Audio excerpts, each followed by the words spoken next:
Wednesday, September 27th, here at 9 o'clock in the morning. We begin, as we always do, with our land acknowledgement. City of Beaumont respects the histories, languages, and cultures of all First Peoples of this land, whether it be a First Nation, Métis, or Inuit descent, and appreciates that their presence continues to enrich farming communities across the land. As we gather here in Treaty 6 territory in the homeland of the Métis Nation, we acknowledge and that we are all treaty people and have ongoing responsibilities to protect, honor the treaty, the inherent rights of the people, and the land.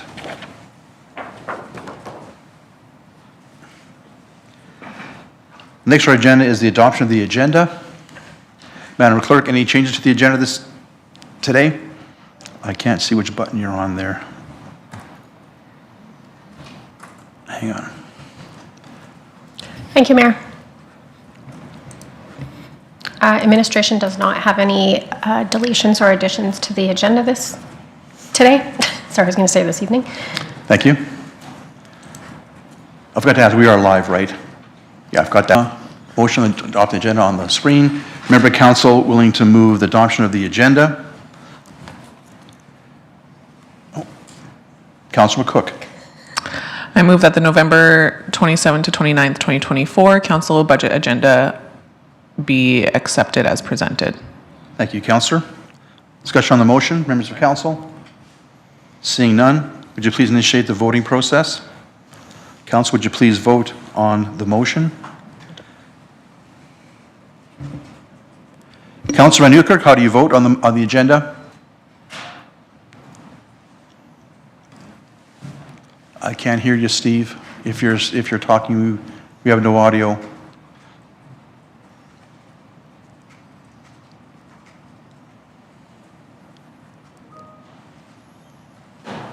Can you send it by chat? I don't think so. We'll give it a second here. Try and get Steve back on audio, or else I'll go with the six in favor of the motion to adopt the agenda. Just hang on, Steve, we're trying.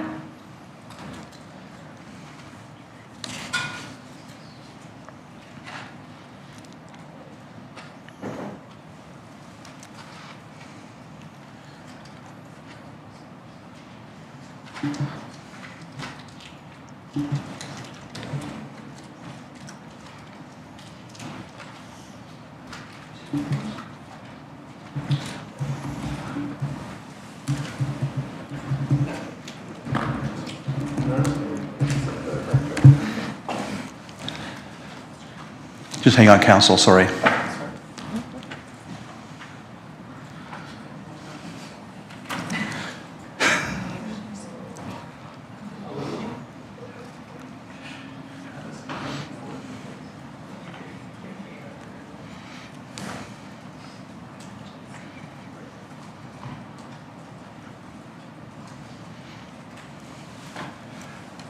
Nothing yet?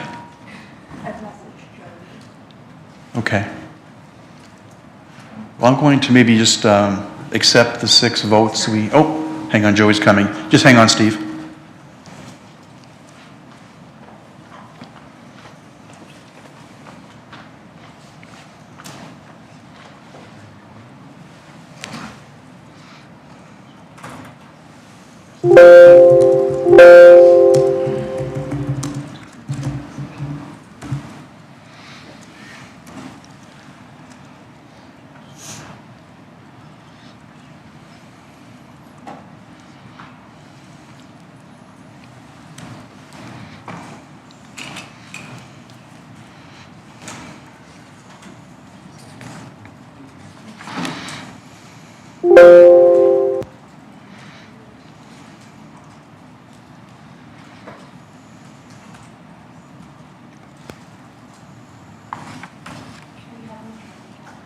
Steve, would you try again, please? Yeah, Bill, can you hear me? Oh, Hello? yeah. You're here, Steve. How do you vote on the motion for the agenda? In favor. Thank you, Steve. Motion How carries was the unanimously. volume? How was the volume, Bill? Is it okay? Much better. Yeah. Agenda is the introduction of the 2025 budget. So I have a few comments to make first then before we go. Or Mr. Schorsch, would you want to go first? Your mic's open, Mike. Sure, thank you. Well, good morning, everybody. Welcome to the 2025 budget, day one. A few opening remarks just to help set some context and put us all in the right frame to tackle this monster, and it is a monster. Reminding, and the same message we've been giving for a number of years, that we continue to grow at a rate that outpaces any federal or provincial growth. Last year, we grew by another 4.6%, bringing it to almost 30% over the last 7 years. We're now over 23,000 residents. We have been grappling with the residential versus non-residential tax rates for years. And I'm wondering if it's time to come to the realization that we are designed to be primarily a residential area and not a commercial hub. That said, our commercial vacancy rates are at an all-time low. We've done some great work in that area in bringing in more businesses. But we just don't have that commercial tax rate to absorb the amount of growth that we're seeing with this population boom. It puts a strain on services, both maintaining and providing services and maintaining the infrastructure. We've talked a lot in the last several years about the the residential tax rate, and for those in the public and to remind council that for every dollar we bring in on taxes, residential taxes, it costs us $1.40 to maintain those services. So it's a losing game. Unfortunately, it puts us in a situation where there's a heavy burden on our residents to pay for these services. You add our demographics, our very young families, they want and require lots of services. Council has done a great job of balancing that short-term need with the long-term. Balancing growth with operational demands is really a double duty. Not only are we trying to staff up and put systems in place so that we can deal with the rapid growth, but we're now in a situation where we have to maintain that. We've taken on 3 very significant pieces of real estate this year that we now have to clear snow, collect waste, cut grass, maintain the roads, so on and so forth. So this budget could have very easily been 15% to maintain services. The budget that you have in front of you right now, I will argue, is going to be very difficult to maintain services. The commitment we make in 2025 is we want to look at the impacts to those services and regularly come back with opportunities and perhaps changes that need to be made in our service level. We just can't keep up. We have done several initiatives for the long term. The Protective Services Long-Term Growth Plan is completed. Utility Stormwater Management Plan is completed. We're working on a comprehensive growth plan. And all of these are going to help us situate ourselves better to deal with this growth in the long term. And it really is a juggling act of short term versus long term. This year, we want to take a real deep dive into what we do and how we do it. We're looking at off-site levies. We're looking at opportunities for commercial revenue. We need to take the burden off the taxpayer, but unfortunately, we're not in a position to do that right now. Council, I think, has done a great job. I've been here for 7 years, and I've seen a very good balance of what the community needs and what the community wants. And unfortunately, this is going to be another one of those years. I've said every year at budget time that this is the toughest budget. And this is by far the toughest budget. So try not to get focused on the percentage. Try not to look at the individual effect and try and balance the short term with the long term. We have the advantage of being a very affluent community. And that has allowed us to deal with this growth up to now. But it's not slowing down. We are going to dedicate 2025 at looking at service areas, as I said, look at how we deliver. Last year, we presented some stats on per capita funding on municipal services, and it showed Beaumont at the lower bottom end, middle of the pack on investment in services per capita. When we looked at those numbers this year, we were going to play that card again and say, hey, look, here's where we're at. The comparison doesn't match. Nobody is growing like we are. So it skews those numbers. We're still middle, lower pack on investment in investing tax dollars per capita. But we can't compare with anybody else. Our growth has just been unbelievable. So as I said, this budget could have been a heck of a lot more. We have taken things out of it. You'll look at the unfunded, the story in the unfunded is probably more accurate than the story in the funded. A specific example I'll use is the Protective Services Long-Term Growth Plan, where we sat down and presented a map of where we need to go to improve for one, fire. And the first thing is to get our captain and our deputy off of the truck so that they can work on other things. You'll see both of those positions are unfunded. We can't do it this year. We're taking some risks in our budget to get it down to the 5 percentage points that we're comfortable taking. Things around corporate transactions and even investments, because we're confident that through the year we're going to be able to determine the proper road ahead and looking at future growth in residential. So with that's a lot longer than I intended to go. Just wanted to help your perspective, give you our perspective as we challenge this budget, and that's every director and in this room. So thank you for your work, administration, putting this together, and now we hand it over to council, and Jay's going to walk us through the actual presentations after the mayor. Thank you. Thanks, CEO Schwartz. I have some prepared notes. I want to make a few comments and before we begin our process today. So first of all, I want to thank you all for being here today. We have put much effort into this budget process so far. We're at the start of the budget process, but city administration has been working on for several months on the prepared budget in front of us, proposed budget. Members of the public have provided their thoughts to the City Council's engagement process, budget open houses, and less formally but not less passionately through individual conversations with members of council. I also want to thank and acknowledge the dedication of my council colleagues. You took time away from your families and your jobs via the open houses. That's not an easy feat to do. And being in public engagement is extremely important in the budget process. So thank you for doing that. It's much appreciated. Budget's complex but fundamental. It helps us plan and achieve our program services for our city, for our residents. A municipality in the region across the country, the city will be challenged to balance pressures arising from cost increases and diminishing funding from government sources with the needs of our citizens and community to be balanced. I'm confident in our ability to work together and make sound decisions that support our community through the budget process. I'll take a few minutes now to go through the process for budget deliberations. We have a full day today and 2 evenings scheduled for tomorrow from 5 p.m. Into the evening. Director of Finance will provide an overview of the proposed 2025 budgets. Following that, Mr. Bohachek will introduce administration response to council budget questions. The response document is circulated to council in advance of the meeting and included in today's agenda package for the public at large. There'll be time for additional clarification and follow-up questions related to the responses. After that, we'll work through each budget, starting with operating, then utilities, then capital. For each budget, administration will provide some opening remarks, and I'll invite questions of clarification from councillors on each budget as we go through. Following that, any potential amendments to the budget will be considered.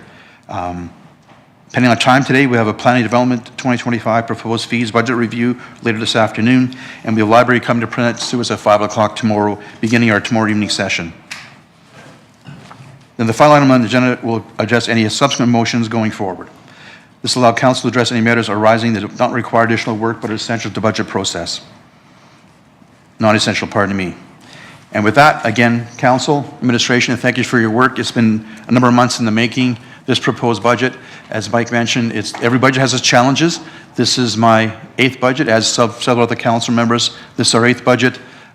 Kathy's 12th, I believe it is, and of course, Kat's 4th, and of course, our 2 new councillors are 2nd. So a lot of experience on the bench here and also in administration on working with budgets. Each budget is unique, has its own challenges, and our job is to do the best we can to balance the needs of the community with fiscal responsibility. And this is the biggest job we have, is doing budget. Everything flows from the budget, and all the work we do from our strategic plan to a building in the next soccer field or ball diamond or another amenity in town for our residents. So with that, I'll turn over now to Mr. Bohachek to introduce the 2025 budget. Let me get your microphone on. Give me 1 second. It's on now. Thank you, Mayor. It's a privilege to be here. Thank you. I appreciate it. This will be my first budget with the city, and looking forward to many more of them. And so here we go. Referencing item 4.7 is one of the attachments. It's the previous PowerPoint presentation that we presented on November 12th. I'm just going to point out some highlights from that section. So the 2025 budget consists of 4 elements. So there's a municipal component and a utility component, and in each one of those there's a operating and capital element. The original tax rate that was presented on the November 12th was a 7.70%. Currently it's 7.68%, so yay, we're going in the right direction already. But I'll get into those changes shortly. A large portion of the presentation dealt with page 12 from the budget document. We have restated the page 12, and I'll get into those changes shortly, but I just want to highlight that piece. The intent when we presented the original version was to align it more closely with last year's format, where it was just revenues and expenses. Because of the large elements of transfers that are in this year's budget, it made those numbers look a little wonky, so we've restated it for a little bit greater ease of understanding and use. It's the same content, but we've broken out a little bit differently. Then there's supplemental information in section 4 of the agenda that breaks it down further. So the municipal operating side, as I look at slide 7 on the presentation, the annual impact is $248 a year, or just about $21 a month for a sample resident, not an average residence, a sample residence, that we will use that terminology going forward. And the utility rate based on a sample size of 197 cubic meters of water is $6.87. Utility budget also went up, so that's the 2 elements there. And the utility budget went up is $14 million to deliver, which is a 2.4% increase to the average household. The capital elements, we have both renewal and growth elements on both the utility and municipal side. And now I'm going to kind of blend 3.1 into 3.2, and I'll talk a little bit about the changes to page 12.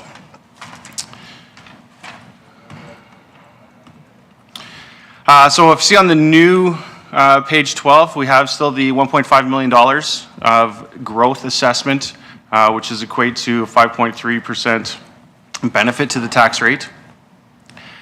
We still have our planning and development and community service revenue growth, but we've broken out a little bit more in the other revenue category, so it's $1.5 million to the good again as well, which is a 5.4. Jay, just 1 second, please, if you could.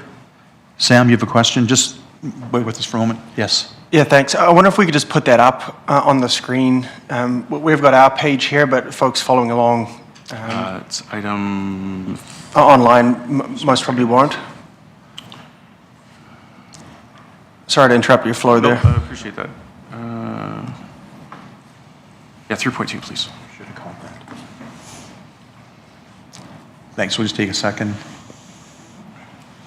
It would be helpful to have on the screen.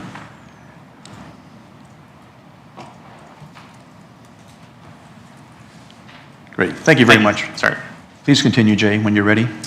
Thank you. So I'll just start again from the top. So we have $1.5 million of projected tax assessment growth, which equates to $1 million largely for planning and development and community services revenue growth, which is another positive impact of 5.42. On the expense side, so pay and benefits, so not including new positions, so that's for all our existing staff and changes to benefits, merit, COLA, all of those elements, which are broken out in further attachments, is the $1.67 million. We also have new and modified personnel that happened throughout the year and some housekeeping changes for $860,000 roughly. And then a slight reduction in some other expenses. And so that is a impact to the tax rate of 8.65. And then we have some transfers to reserve. So increases and decreases, they're both increases to transfer to reserve, which is an expense of $400,000. And then there's a decrease in transfer from reserve, which is essentially like losing a revenue of $1.7 million, and that's largely to fund last year's ERP and the SEO office. So that funding source is no longer in the budget, so that has an impact as well. And so that totals $2.2 million or 7.89. Outside of our control is the RCMP contract increase, which is $531,000, which has a 1.88% impact, and that it would have ended up at 7.70, but as I said, we have had some further corrections that brings it down to a 7.68 right now.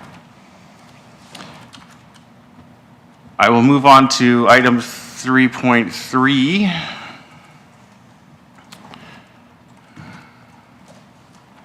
Which is the change sheet summary. So I'll just highlight some of those changes, and I don't know if council can see that. It's kind of squishy, and I apologize.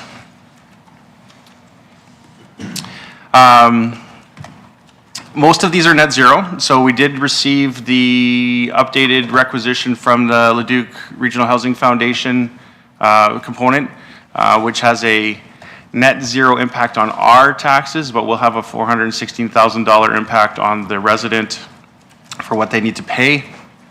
And that impacts all the summaries, and it is a net zero for our municipal component.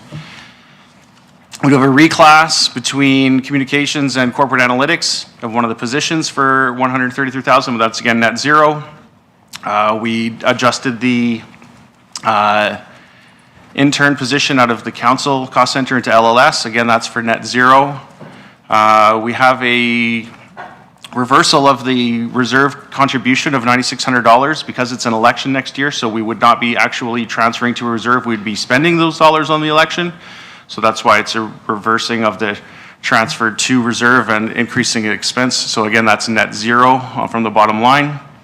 And then we have two more changes that have an impact. So we reviewed the council remuneration and all of the elements from the July 23rd meeting. And we needed to correct the wellness and connectivity element. So that added $5,600 into the budget. And we had originally had COLA increase for the councillors, not for the mayor, for the councillors, at $1,800 per councillor, which we have reversed, which is that $10,800. So the net decrease at this point is $5,200, which is that 0.02% change at this point. Is there any questions on that? And then not hearing any questions, sorry. Item 3.4. Okay. Sorry, I didn't see your light go on. Councilman Swain, you have the floor. Yeah, thanks. So just for ultimate clarity, for the change number, item 6 there. So in this budget, no increase of merit for council, no increase of COLA for council. Through the mayor, that's correct. Thank you. Thank you, Councillor. Jay, please continue. So item 3.4, I'm not going to go through this, but this is the library unfunded operating request for council's awareness. And with that, I'm done presenting the introduction. Thank you, Mr. Prochek. Appreciate that. Councilor Talabas. Thank you. You have the floor. Thank you, Mayor. I'm just hoping you can provide some clarity to that will have on their finances. I realize obviously it doesn't tie into the tax levy, but if you could just speak to that more so that residents have a better understanding and aren't blindsided by that. Through the mayor to the councillor, I don't have the exact numbers run as of yet. I can get that by lunchtime for sure in the next little while, but obviously it is going to have an impact, and $400,000 increase over what we had projected is going, it's more than 1% by our standards, probably 1 2/3%. So I will run the numbers after that, but if that works for you. Okay, thank you. Thank you, Jay.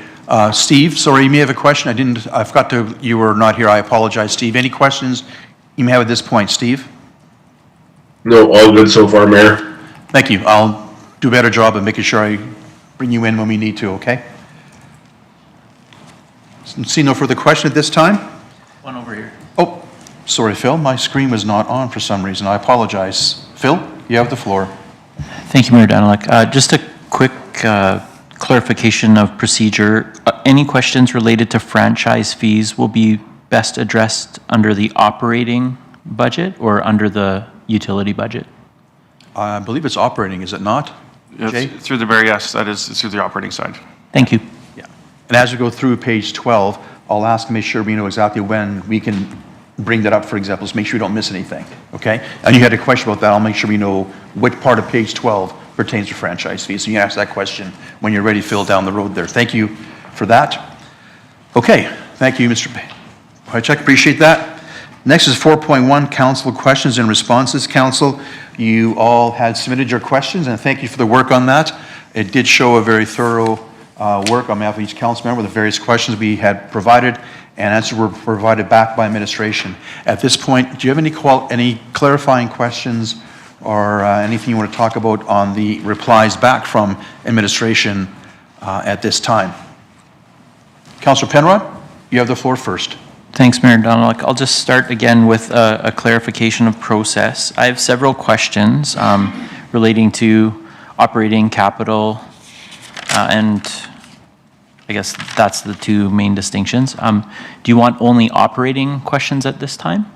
Well, my understanding is this is the time to ask questions from what we submitted Related and to the answers back. document. So I believe, Jamie, any questions, any point in the questions from the councillors? Okay. If we can, so if you can, try and refer to the specific question in order so Jay can bring it up and we go a little quicker. So I sure will. Yeah, And I have thanks. my questions organized in numerical order on the document. Okay. So that's the way that I'll work. Just a final clarification of process. Do you want to, just for fairness, us to hold to one or two questions at a time and rotate through councillors, or do you want me to just go with all my questions at this point? right now, the only guy having questions is you right now. So let's go through your questions first, Phil. Okay, And then thank we'll you. see how that goes, okay? Appreciate it. Thank you. So my first question is following on Councillor Barnhart's questions 14 and 15.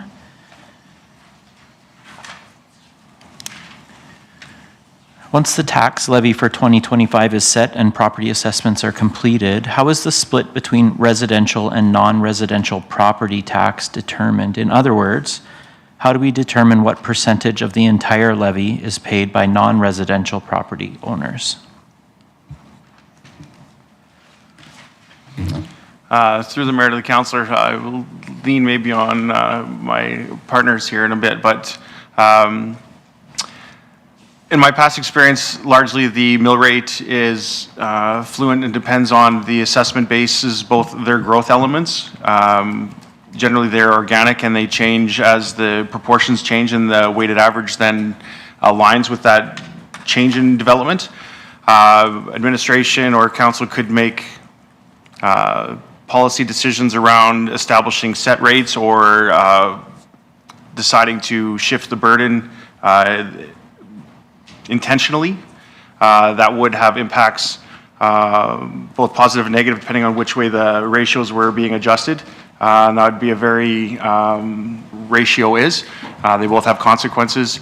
If you shift the burden from the resident to the non-res, then you make it harder to get non-res in, right? So there's the trade-offs as those decisions. So normally it's an organic experience, but we could obviously have that conversation. Thank you. Appreciate that. I'll continue with a follow-up to Mayor Daniluk's question 16. Given that there was an anticipated budget impact for 2025 of $4.125 million related to the joint high school site assembly, how has that change impacted capital budgeting and reserve budgeting for 2025? Through the mayor to the councillor, again, I will lead probably all my questions today. I'll see if I can field them myself and then look to my partners in the back. But in this situation, there's not really savings as much as we had planned for a larger expenditure on the one school site. And then by going to the second school site, we realized cost avoidance rather than actual savings. The payment schedule for the larger piece would have been debt, so this is just less debt we will have taken out rather than we had set aside our own money reserves or tax-supported elements to pay for that, and now that's been freed up. It's just that we are taking out less debt in that regard, so there's no savings from that perspective. Thank you. I just wanted to have extra clarity around that. I know there's been concern raised in the community around what steps has administration taken in the past throughout the years to control the costs of the city. And that is certainly a huge one that we recognize all the additional work that has gone into that this year. I noted the page number is going to skip my brain just now, but I'll take an opportunity to draw folks' attention to that later as we go through the document. Appreciate that ongoing work, and I think the public's expectation is that we're always continuing in that work and continually sharpening our pencils. So thank you for that extra clarity. With respect to franchise fees and Mayor Daniluk's question 20, you mentioned that there has been a study or a comparison of Beaumont. Those comparisons weren't provided. Will we be able to see those comparisons at some point today or during the rest of the workshop? I believe we could make that happen. That would be much appreciated, and I think relevant to any discussion that we have around potentially adjusting our franchise fees. Just keep going. Actually, one more. I've got Steve and then Nathan, so we'll come back to you if you need to. Yep, thank you. So I'll actually then shift gears to some that are pertaining to my own questions. So with respect to question 135, nope, I think we've actually dealt with that this morning already. With respect to question 141, regarding the increased costs to benefits, setting aside the forecasted cost of adding additional full-time employment equivalents who will obviously receive benefits, looking for some clarity around, are the increases proposed in cost of benefits related to higher costs to provide the same benefits by our existing provider, or are higher costs associated with a proposed enhancements to the benefits currently provided? In other words, are benefits currently provided, a supplemental question, are benefits currently provided, the benefits currently provided to existing staff, what portion of benefits, if any, do employees currently pay? So 2 questions in one there. So I'll take the first crack, and then maybe Donna can help out with some elements. Oh, sorry, can we slide to 144 and 1 on the screen? 140, thank you. So it's a combination answer. The benefit increase is due to a number of variables. So extended health care went up, LAPP, which is another benefit, went up, CPP went up because of rate changes.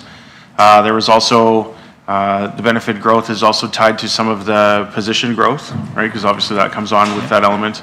And then there was a budgeting adjustment. So we've taken a policy of, or a practice of budgeting as if everybody was a family member and not the single element. So there was a correction for that to make sure that we are never underfunded from the benefit side. So the combination of those 3 elements makes up that large number all at once. So it looks staggering if you just be like, why benefits went up more than salaries, which is counterintuitive. But so it's because of those rate changes and then the increases and then the change in budgeting policy and your budget practice. As far as your percentage of how much the employee pays, I would defer to maybe HR if they have some context. Thank you. Smotny, let me get your microphone going. Hang on. Yeah, it's on now. Thank you. Our benefits are our cost share program. So some of the benefits are paid by the municipality and some are paid by the employee. So for example, extended health and dental coverage is covered by the employer. And things like disability, short-term, long-term disability, those sorts of things the premiums are paid by the employee. Thank you. That's really helpful and speaks to, I think, an unfounded concern that was raised by at least a few members of the public, just regarding the notion that benefits are carried 100% cost by the city, and it appears that is not the case. No. Thank you. Thank you, Councillor. I'll go to Councilman Newkirk first, then followed by Councilman Talbot. So Steve, if you have a question, can you just identify the question number, and we can dig up the question onto the screen. So Steve, you have the floor. you, Mayor. I'll start at 155, please.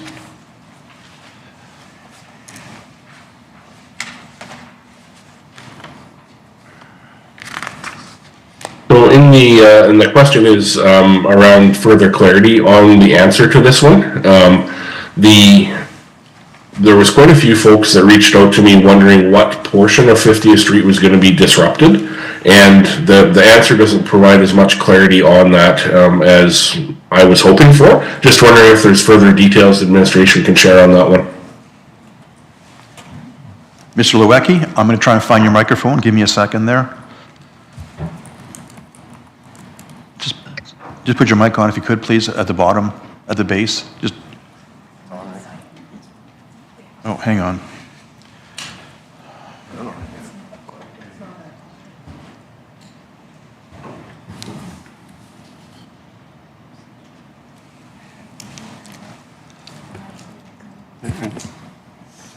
Okay. Thank you. Mr. Lewicki, your microphone's on now. Thank you. Through the mayor to Councillor Van Newkirk, with the work on 50th Street, basically we don't have a specific zone that we're going to repair. There's a lot of the roadway at the bottom of the hill south of 50th Street is the target, and basically the amount of roadway we can renew will depend on the bid pricing we get, and we could do more. Essentially, the road surface is extremely degraded through cracks, rutting, and so on. And our team spends a significant amount of time. If you ever drive through there, you'll see the amount of crack filling that gets done. And what happens is, over time, water infiltrates through into the base and degrades the base. What we're trying to do is take a proactive approach to redoing the pavement so that the base doesn't get impacted. And that way we won't have to rebuild the road prematurely. And so the goal would be to try to renew as much of that as possible with the 750. So at this point, we can't really draw a line saying we're going to do from here to here. We have an idea. It was provided in the initial change request. I'd have to look at the actual meterage that we put in there, but we don't have like a spray painted line on the road that says we're going to do from here to here. The idea would be we would try to maximize the dollar value through a competitive bid process to do as much work as we can to maximize the funding available. Thank you. No, that's great. Thank you for that. Next one would be question 157, please. Now, I want to be very, very clear on this question because this section of sidewalk I brought up in a previous budget, and I want to get some clarity around, are we talking the actual sidewalk directly adjacent to 30th Avenue, or are we talking the path that would be on the other side of that property that is closer to 625? Mr. Lewicki, are you able to provide an answer at this point? Through the mayor to Councillor Van Newkirk, I believe that's the pathway that is missing from that section. I'm not sure about the sidewalk section. So I'd like to get some clarity on that maybe, Mayor, just throughout this process, because I think there's a huge difference in laying sidewalk alongside the road versus the geotechnical work that needs to be done on the south side to connect that trail on the south side of the property more adjacent to 625. Ms. Lewicki, are you able to maybe get back to us later today or during our workshop on Steve's question? Through the mayor to Councillor Van Newkirk, my team's telling me it is the sidewalk. My apologies.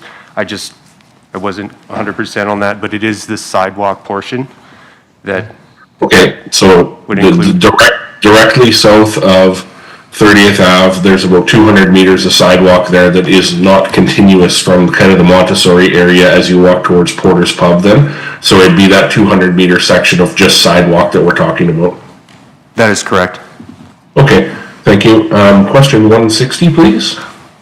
I've got two more, Bill. Thank you. Just want some clarity on the second paragraph here. It says, additionally, if budgets allow, a pilot for intersection control improvements may be initiated along the 50th Ave corridor at BSRC 57, 55, 44th Street to address undesirable and pedestrian behavior. The temporary curbs we had deployed in the past have been a real hot button issue for residents. Are temporary curbs being considered at those intersections in the future? Is that part of the consideration for this? Through the mayor to Councillor Van Newkirk, at this point, we're still assessing the survey data as well as the results of the traffic calming work on 56A Street. I would suspect that the pilot project will take those recommendations into account and look at the most effective way to manage the concerns that are being shown on that, in that area, and designs will be developed based on that. So Yeah, I know thank that's you. it's not a no, but essentially we need to consider what the most effective strategy is to manage safety but we will take the feedback into consideration. We know that it's not popular, some of the traffic calming measures that we take. Might look at median islands, possibly, but we will take the feedback into account. Yeah, no, that's very good, thank you. Last one, Mayor, is 164. Thank you. And just with this one here, just for ultimate clarity, basically the delta, as I read this one, the delta between 2022 in breakout 1 and 2 and breakout 3 and 4, you know, that $5,000-ish, does that delta each year represent the more undesirable state of breakout 1 and 2? Is that what we're seeing there in those numbers due to the sound?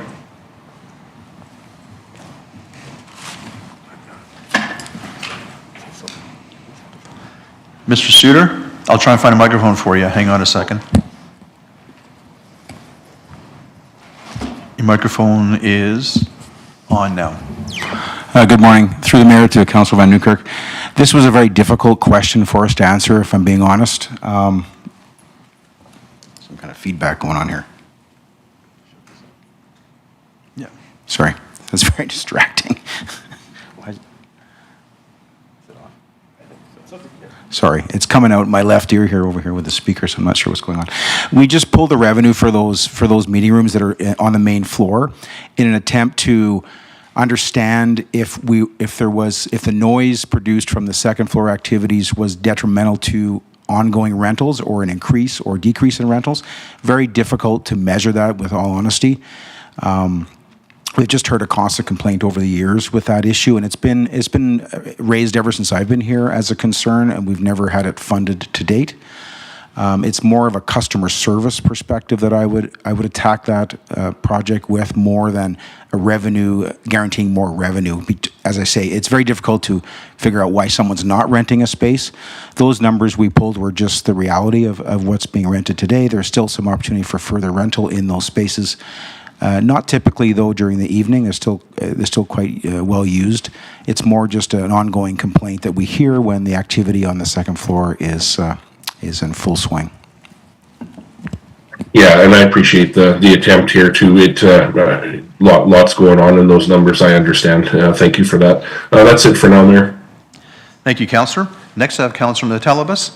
Oh, pardon me, Councillor Barnett, followed by Councillor Metellibus. Kathy, you have the floor. I don't know how that happened, but thank you. I thought he was ahead of me. Well, my screen flickered, sorry. Okay. If that's, no. You're right? Yeah, okay. Okay. I thought I had a little more time to prepare, but there you go. I'll just jump right into a few of the questions that I have. On my first question, so question 1, just a little bit further clarity on the Centreville lighting. I'm just wondering if that's an all or none kind of a situation where what's being suggested there is $70,000 for spruce trees. Doesn't say how many spruce trees. I'm just wondering, Mr. Suter or whoever might have any clarification on what do we actually get for $70,000 worth of lights? Councillor Luecke. Oh, hang on a second. Through the mayor to Councillor Barnhart, that amount is for the spruce. I don't know the specific number of spruce trees, but it's a majority of the spruce trees in that northwest corner of Centreville Park. And the costs for that are a little higher than we like, basically because of the challenges with the installation of the lighting due to proximity to power lines and things like that. There's special things that we have to do in order to install that. Once those lights are installed, should be fairly easy to maintain after that, but the installation process is a bit complex. So would I be correct in saying it's not just the lights that are costing $70,000? It's the... Oh, yeah, yes. It's the infrastructure that goes along with it? The install is a big part of it, because I believe they have to de-energize lines, and because they're very close to the power lines and things like that. Mr. Luecke, when we built the Centreville and we renovated it, did we not put some recognition in there and thinking ahead to the lighting that we would be using in the future? Because I know we have some lighting there already. Is that not already there? Through the mayor to Councillor Barnhart, yes, we have electrical outlets and that sort of infrastructure in place in the park. So that is there, but the cost, the additional costs and the complications come with the install on the trees themselves and their proximity to the power lines and so on adjacent to the park. One update I do have for that response that I'd like to share is that we talk about the existing decorative lighting on the street poles on 50th Street. That lighting is, I think, about half of them work and half of them don't. And there is an item in the budget to replace that lighting as part of 25. We were able to find enough funds that we're going to replace them in the next few weeks so that they're there for Christmas. You're talking about the lighting along the street, not in the square? Yes, along the street that wraps around the light poles through Centreville along the street. Okay. If anybody's noticed, half of those don't work. They've been there for, I'm not sure, quite a long number of years, and a lot of them don't work because they've been, nicked with shovels or just aged out. So we're going to replace all those before Christmas. Good to hear that. Please. One more? Yes, thank you. Have a couple here. So on question number 2, I'm going in order here. Believe me, I don't have questions for all of my questions. This one is regarding the unspent grant funds. And so I just need some further clarification on this, because it sounds like it gets tied up into surpluses and deficits, and that wasn't what I was intending. But just wondering about the if there are any other explanations you can give me here so I better understand the funds that are not spent in the arts grant, looking at those being perhaps used in the major operating grants. I don't know if that's a finance question. Perhaps Jay can answer that. Oh. You're on. Through the mayor to Councillor Barnhart. So usually none of the answers in finance are simple, and this is one of those situations as well. So on an individual line item, the amount of grants that we have not allocated could be carried over. And in a normal situation, if in a surplus position on the budget, it would be a non-issue. You could carry those forward, it could be applied to the next year's budget. However, because we are currently projecting a deficit that has to be paid for out of either reserve or by the end of the year, if we don't manage to get back up above to non-deficit position, these $34,000 is included as a net against the deficit. So that deficit is actually $35,000, $34,000 less than it would be because of those unspent funds. If we chose to spend, carry them forward into 2025, now that hole is just a little bit bigger. So it's tied to surplus and deficit, but if you just want to take it on its own merits of this program did not fully utilize and that you would like to carry it forward, that's definitely within Council's purview, but it does impact the overall bottom line for 24. I just wanted to be clear if I understand, I do understand what you mean about the surplus and deficits, but I think it's a bit of a distraction from the actual item itself. Grant monies are generally approved in the year before and not spent until the year after. They're kind of put into, here's the account where the grant money comes out of, at least as far as some of these grants go. I know that the events or the work of those groups is not happening in 2024, it's happening in 2025. So I think that's where I got caught up a bit in that. It seems that it's for the arts community, but some of the arts folks have put their request into the major operating, and they may or may not get funded depending on what council does. So that was where my concern was coming from. I think there's one other, Mayor, if I could. And I'll stop there. Question 5. And this one is about the use of the Ken Nickel banquet room. And to Mr. Suter, I wonder if you could perhaps give a little more background as to what are the options. It seems like this room could be used now, and I just want to clarify, can the room be used now without any additional funding, or is at least a minimal amount of funding needed for that? Mr. Suter, let me try and find your mic here.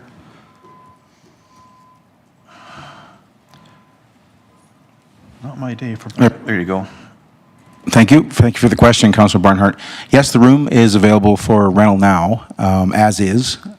When we started this, I would term an exciting conversation with arts and culture groups in the city, that space, administration recommended that space as an option to be considered based upon your motion that was made earlier in the year. And when we engaged them both through a survey and then held an open house there was some general excitement, I would suggest, around that space. However, with that, there was a lot of suggested minor renovations I would offer to the space in order for it to be fully realized, I guess, the needs and goals of some of the participants in both the survey and the open house. The short answer is yes, it could be used now. I don't know if there's a financial barrier for the rental rate that we charge on that space that might be prohibitive. I think a lot of the discovery through this process has been a lot of people didn't know about that space or just had assumed, I think, that it was fully booked or fully being utilized for different activities. It is used by some, but not as much as we would have even thought ourselves till we started pulling the data. And we offered that as an option to the Arts Advisory Committee, who, of course, did this work, the bulk of the work.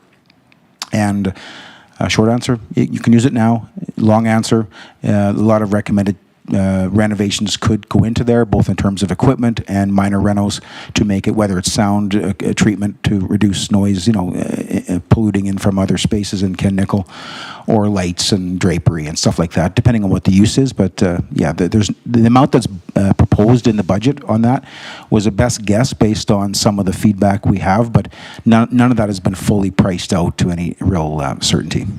Appreciate that, and thank you for the work on that. Thank you, Councillor. Councillor Telebus. Nathan, you now have the floor. Perfect. Thank you, Mayor. I guess if we're coming to realization that we're not a community for commercial development, we're more of a residential community. Just looking for clarity again, it might be slightly off in the words there, but what you had meant by that. Give me a second, Mike. Your mic is on. What I was referring to is our current tax base of 95.5 and the fact that we've been trying to change that for many, many years. And with this rapid growth, it's not going to change. We are predominantly residential. That's how this community started, and I'm not seeing a whole lot of indications that it's changing. So I think that's a realization that I'm just putting out there. Okay, perfect, thank you.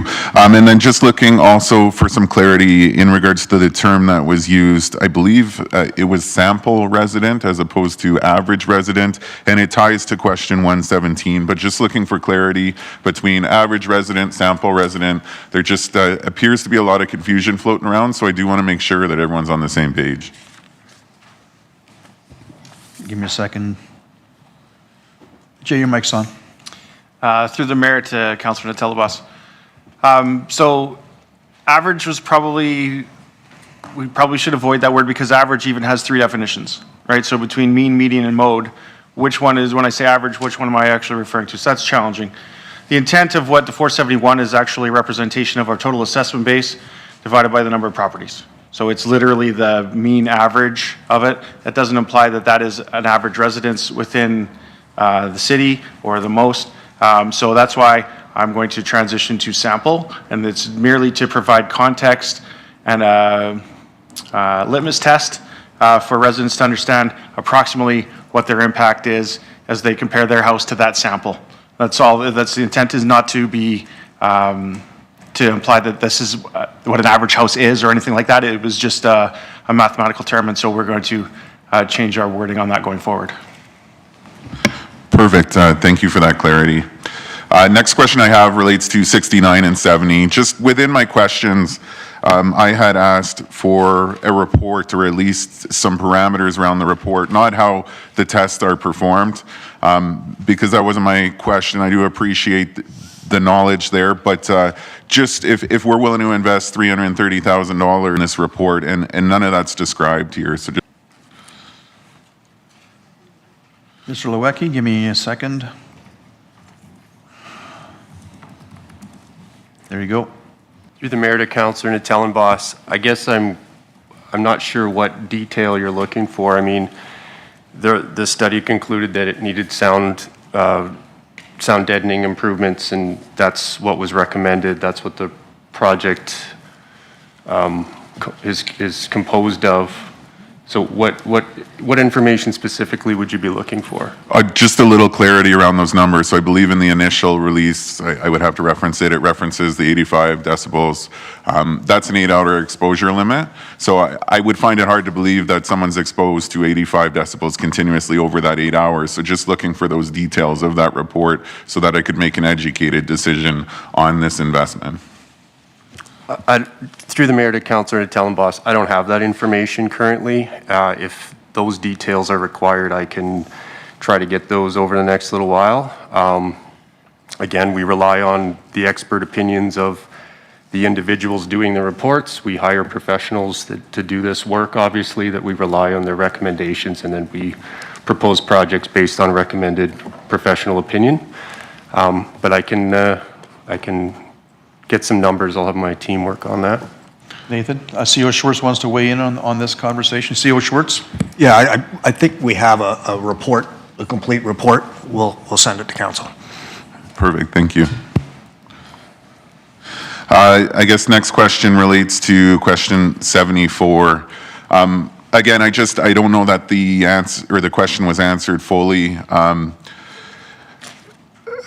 A couple questions here. One relating to the assignment of priority. Again, if we have to make decisions on investing in assets, it would be ideal to know what the priority is in terms of investment, and what's most important that we get right away versus potentially being able to push off. So that's my first question for assigning priority 1 through 21. And then the second one, I'm just not understanding the procurement side here.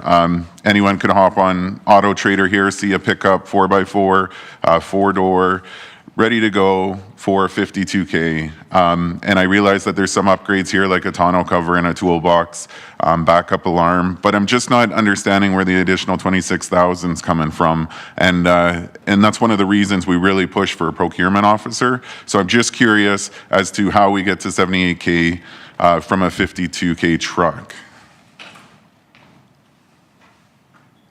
Mr. Lewicki? Through the mayor to Councillor Natellenboss, to answer your first question, in the response, what we tried to do is indicate that there are several pieces of equipment there that are the priorities. One would be the street sweeper because it's already ordered, the Zamboni, and of course the fire truck. The other ones are also high priorities because they're well beyond their life cycle. We already, as part of the process for budget, we've already moved things forward into the 10-year plan that probably should have been part of 2025. But we feel these are the ones that need to be replaced. So as far as prioritizing the 1 to 21, we can't really do that. But again, what we can do is say that those three, the street sweeper, The Zamboni and the fire truck would be the highest priorities. The other ones would be secondary. On your second question, we do go through proper procurement practices to find the best competitive pricing for fleet vehicles. We always have, and we continue to do so. We have the various manufacturers bid on our tenders for the various trucks or equipment that we procure. And as indicated in the questions, a lot of these trucks require some significant outfitting for various equipment to align with the work that they're being used for. We don't simply buy a half ton and throw it on the road, right? Some of these have emergency lighting or aero lighting or other things, tonneau covers, toolboxes, special equipment that connects to other equipment that we use. Of course, the amount that we budget for is all-encompassing. If we don't spend that much, it goes back, right? But the numbers we have are showing that that's an accurate amount to ask for. Of course, if we get more competitive pricing, that money goes back, and we take all efforts to make sure we get the most competitive pricing through competitive bid process. Mr. Lewicki, I think Mr. Bohachek wants to jump in on that one, follow Mr. Schwartz. Jay? Thank you, Mayor. I was just actually going to say what Mr. Lewicki said around the budgeting process. We generally, if you're going to buy a car yourself, you don't go for your lowest loan. You find what your maximum borrow value is, and then you work up to that value. You don't just come in at $52,000 and be like, oh, that means I can't get the tires, and I can't get the tonneau cover, and I can't get this because I've already set this as my limit. So we budget at the top end, and like Mr. Lewicki said, if we are under that, that's great. That money stays in the reserve, goes back to reserve, however we handle the cash management piece. But it's to be able to have authority to properly outfit the vehicle at that time and not have to, because then we would have to be coming back for amendments, which is not the most efficient way to do the business. And so part of the reporting piece is we could come back at year end and be given accounting of how did the purchase go. If we're concerned about that piece, we could say, what did we, we have actuals, we have expenses that we could come back and say, this is how much these vehicles were budgeted for at 72,000. We ended up getting them for 56,000. That's a great deal, but we are properly armed to go forth and procure in good faith and get all the pieces that we need. Thanks, Jay. CEO Schwartz, want to jump in on that one as well? Yeah, I'm not sure that I need to. That was very well presented, Jay and Aaron. But I did.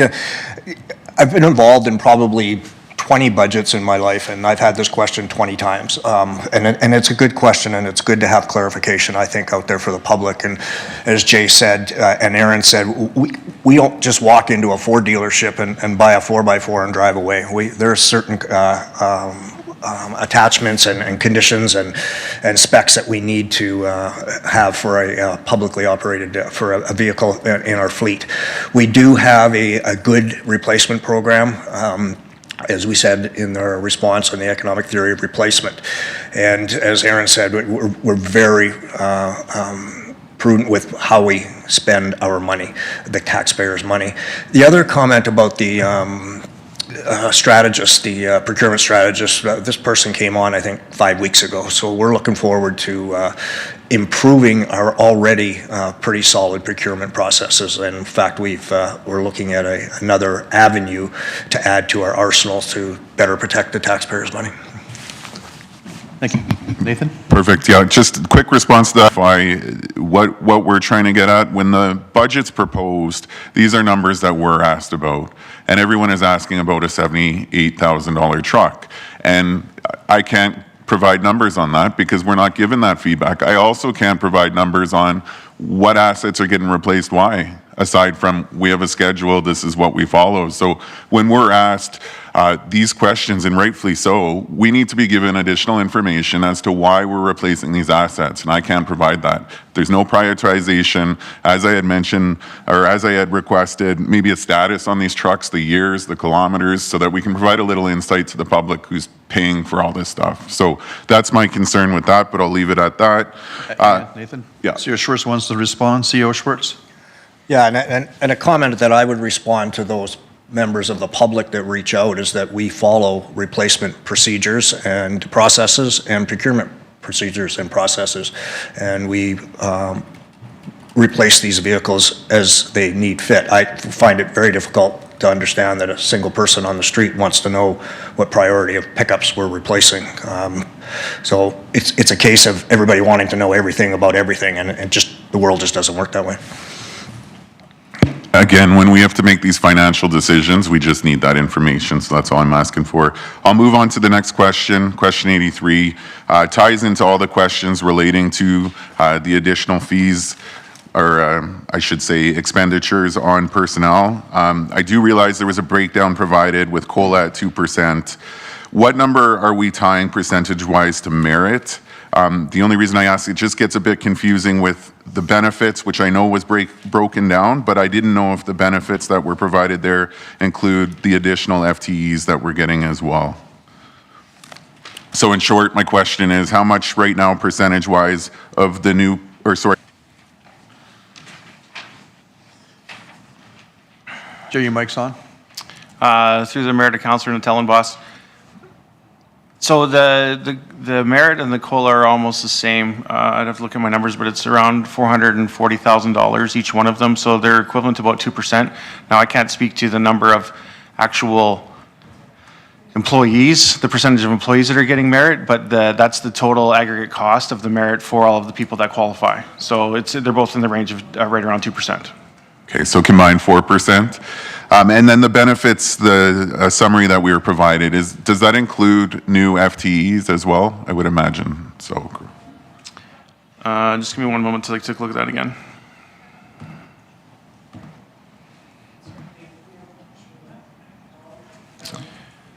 So yeah, if you look at that's the 2025 budget benefits change sheet, I think that's item 4.4. 4.2, I think there.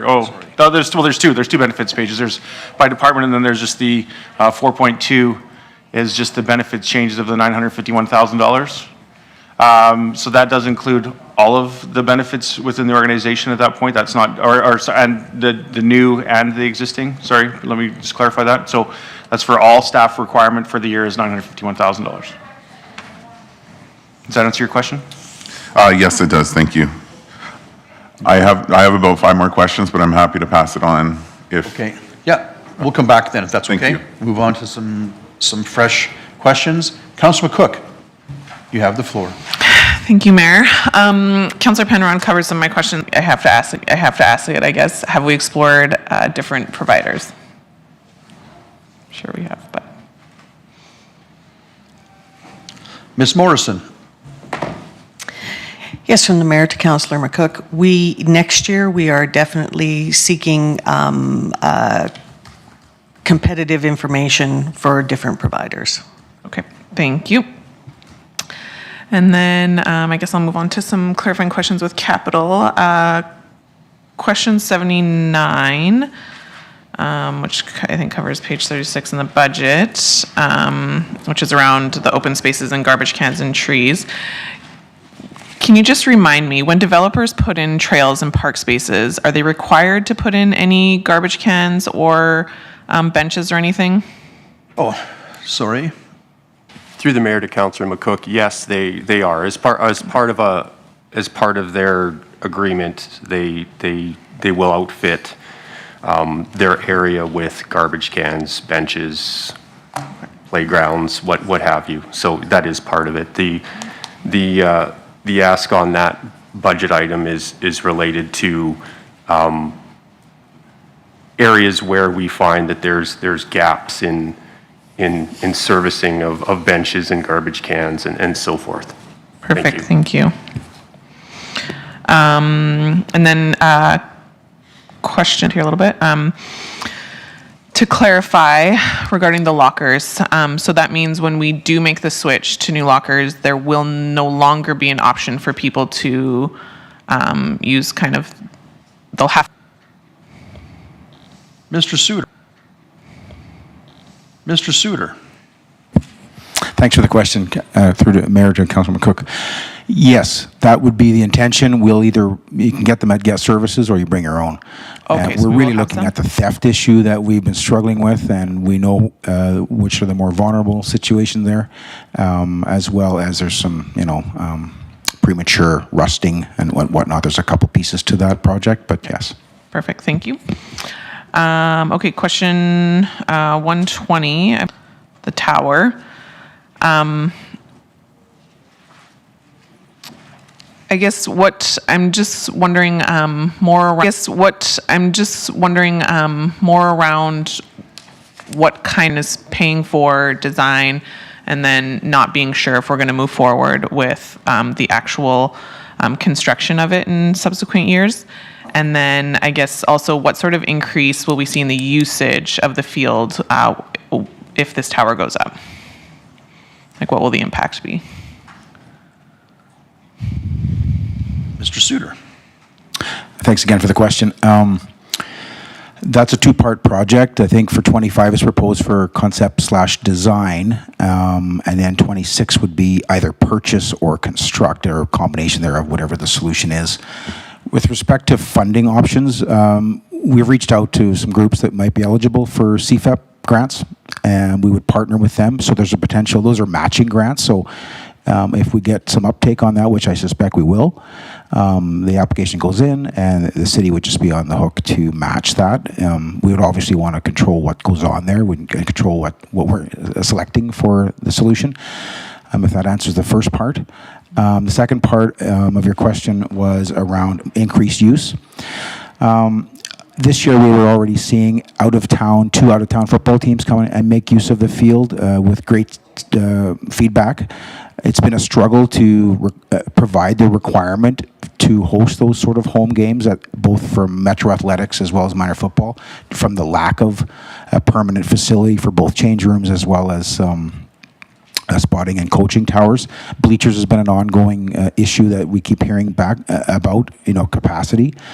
I suspect that in the future you address those amenity gaps, and then you've got soccer that uses that field, and the list goes on for what could come in when you've got both a place for people to sit as well as the proper amenities to deliver the program that they're trying to do. I'm not sure if that's the right answer, but it's the best answer I can provide today.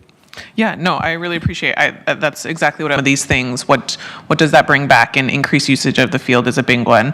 Obviously, we have a beautiful field there. We want to make sure that we use it to the max. So just getting an understanding around that as well.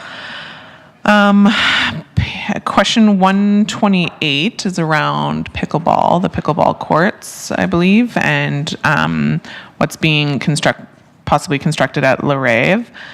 Do we know when these are potentially set to be constructed? And when do we believe we'll know whether they would construct 4 versus 2?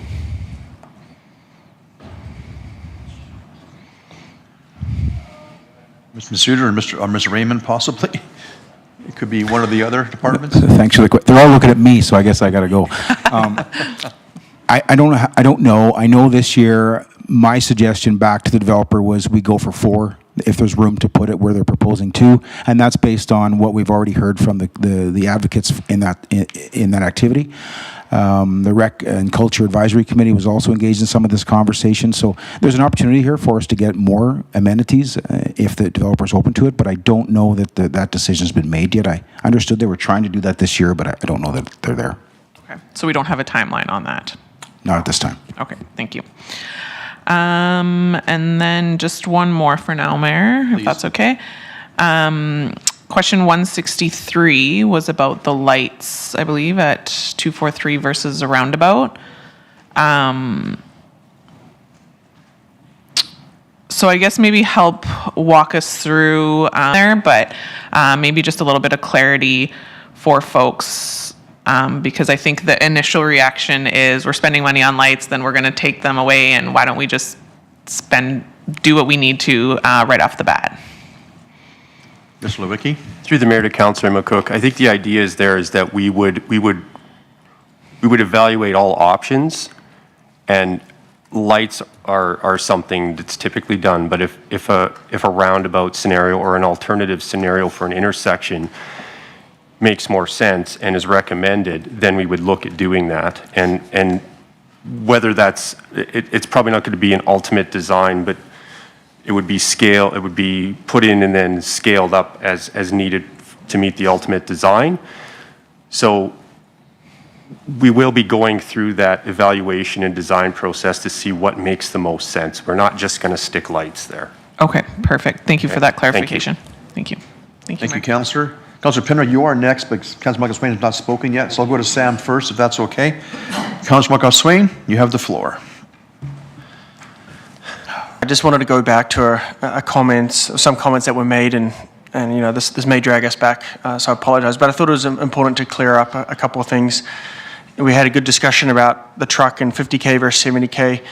I've heard the same feedback from residents, so I just wanted to maybe address some of those comments, because there is a perception of lack of trust of admin and how they're preparing the budget. The inherent questions that come up is, you know, the truck should be 50K, I can find it here, why is it 70K? The perception here is that admin is not, you know, doing the best for residents. And it's tough for admin to speak to it, so I thought it was important for me to speak to it.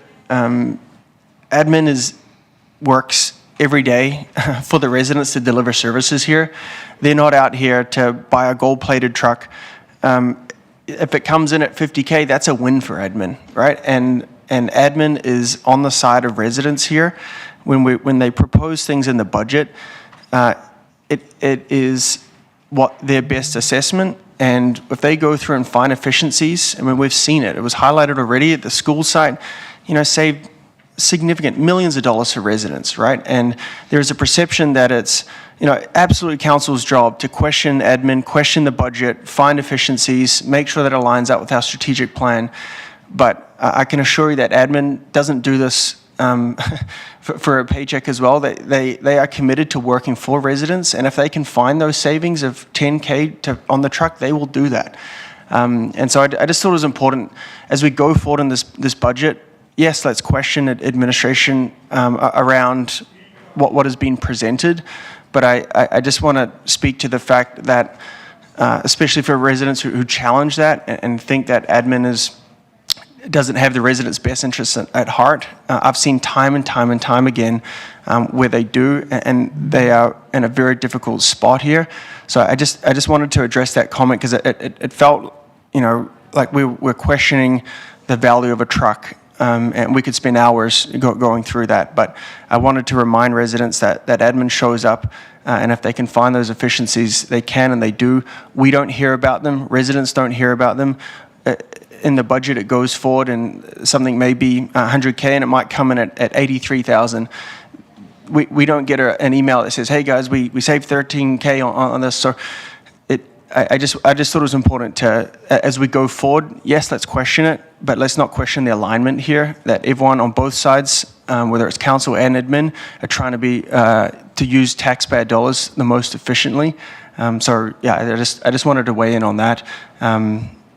And hopefully that sets the stage for our discussions going forward. So I'll leave it there. Thank you. Thank you, Councillor. I appreciate that, and I'll have some comments towards the end of our session on that as well, too. We'll move on then. Councillor Penrod, you now have the floor. Thank you, Mayor Daniluk, and glad we broke the ice on the questions. I think there's been a lot of additional information that's come forward here, so we'll just continue in that spirit. One of Councillor Barnhart's questions reminded me that I jumped a question that I want to make sure I get clarity on. So I think this would be for Mr. Bohacek. Please confirm This is a bit of a compound question, as is my way. Please confirm the amount allocated from the budget 2024 line, council capital initiatives. I have that line as 100,000, just from my notes. And advise as to the best practice regarding funding a project that is identified late in 2024. So as an example, I might lift up the proposed renovations to the rental space in the Ken Nickel Arena that's come forward from the Arts Advisory Council. That's been identified late in 2024. The work would need to be completed in 2025. Here's the question. Would it be better to consider such a project in 2024 and potentially approve it, say at the next regular council meeting, via a motion arising at the end of this workshop, or would administration recommend another approach?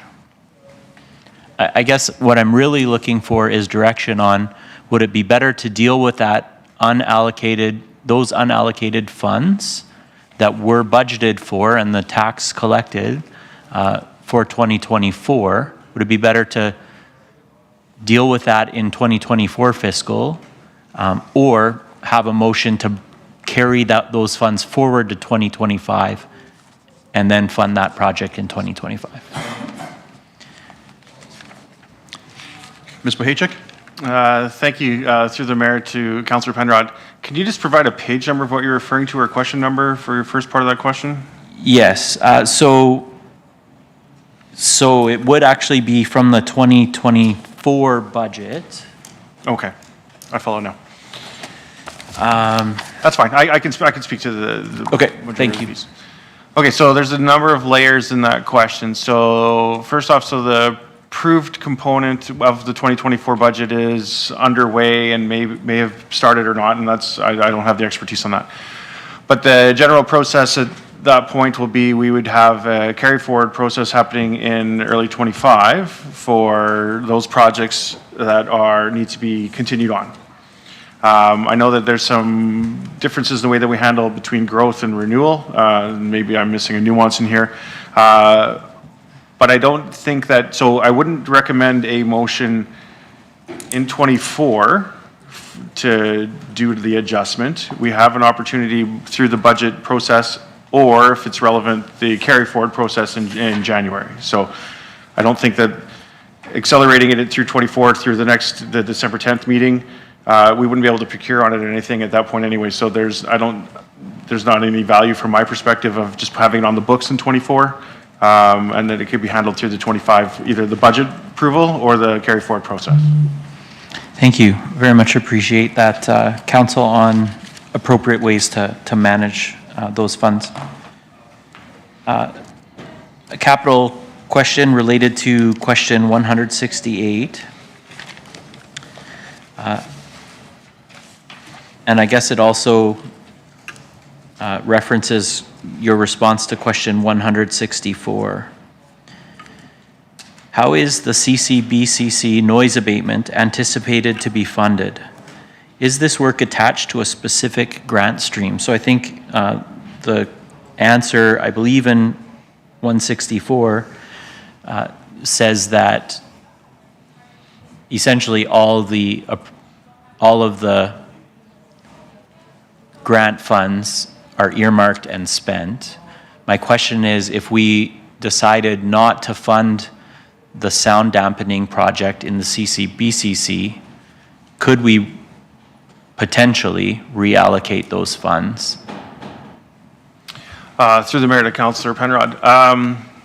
So technically, yes. However, so when I looked at that was one of the first activities I came here. Day one, I believe, I looked at the capital plan and the funding. Choice to spend for any of our capital projects, wherever it's relevant, whether it be levies, grants, contributions, whatever that exercise is. So when I went through the grant component, there is eligibility criteria and financial thresholds. So I went through and applied every grant dollar that we could to all of our eligible projects. If they don't meet the threshold or project eligibility, then I look for other funding at that point. So that's where we pay as you go or reserve or whatever. So if we choose not to fund the sound dampening, it will increase the balance of grants that we have that we could spend, but we don't have projects for those grants at that time anyways. So it wouldn't be advantageous to us to not use the grants. There's timing around that, and so if we can get stuff done that needs to be done, if there's a larger priority, sure, let's reallocate the grants to another priority, but we've spent all of the grant dollars that we can at this point, and that balance will carry forward into the 26 budget, and we'll, again, prioritize grant funding for all of our capital projects, and then go to our own municipal sources after that. Thank you for your answer. You've provided a lot of granular detail, and your answer is really thoughtful. All the answers today have been really thoughtful. I very much appreciate that. I'll be going back to the video to re-listen to your explanation. I think it's impossible for someone not paying close attention today, which is the majority of our residents, that they don't need to do that. It's impossible to understand all of the ties and exceptions and exemptions and that come with these grant transfers from other orders of government. So I really appreciate the nuance that you got into there. And again, I'll be listening to it again to educate myself. 2 more questions, Mayor, if I may. Please do. These ones are shorter. Okay. We're due for a break, so. Thank you. Yeah, thank you. Referencing the question and answer on page 23 and from the budget, page 116 under planning and development. Please explain the apparent discrepancies between budgeted figures for personnel changes listed in the supplemental documents that you've already referred to, entitled 2025 Budget Personnel Changes, Summary by Department, and 2025 Personnel Breakdown by Department. The example, and the reason I reference page 116 of the budget, the example I'll give is in the 2 documents I've referenced, planning and development come in at different numbers. The cost of personnel changes for an increase of 5.0 FTE for planning and development in the first is listed at $600,400, and in the second document is listed at $732,100. I think I may be reading these documents wrong, so that's why I'm asking the question. I'm just looking for clarity. What is each of those communicating? Because the numbers on the face of it don't add up. They're not the same from one document to the other. Thank you, Phil. Ms. Morrison, you want to pop in on this one? Give Jay a break? No break for Jay, but welcome aboard. It's only been, what, 2 weeks? No, just kidding. Ms. Morrison. Yes, to the mayor, to the councillor. Yes, I acknowledge the discrepancy here. From when we produced this document, we went over, again, with Jay's arrival, not yet 4 weeks ago, we went through a very detailed exercise of all of the information around personnel, because that is our biggest line item. So we found a few discrepancies. So I would recommend that you look at the documents that were provided as the basis. Any adjustments that need to be done to the budget document will be done for the approved version. Okay, so for clarity, I am referencing the most recent documents that have been sent out with the question and answers. So the first one, I can get the titles in the agenda here for you. Just verifying I have the right ones. Yeah, so the first one I'm referring to, I believe, is in the agenda at 4.4, personnel changes, summary by department.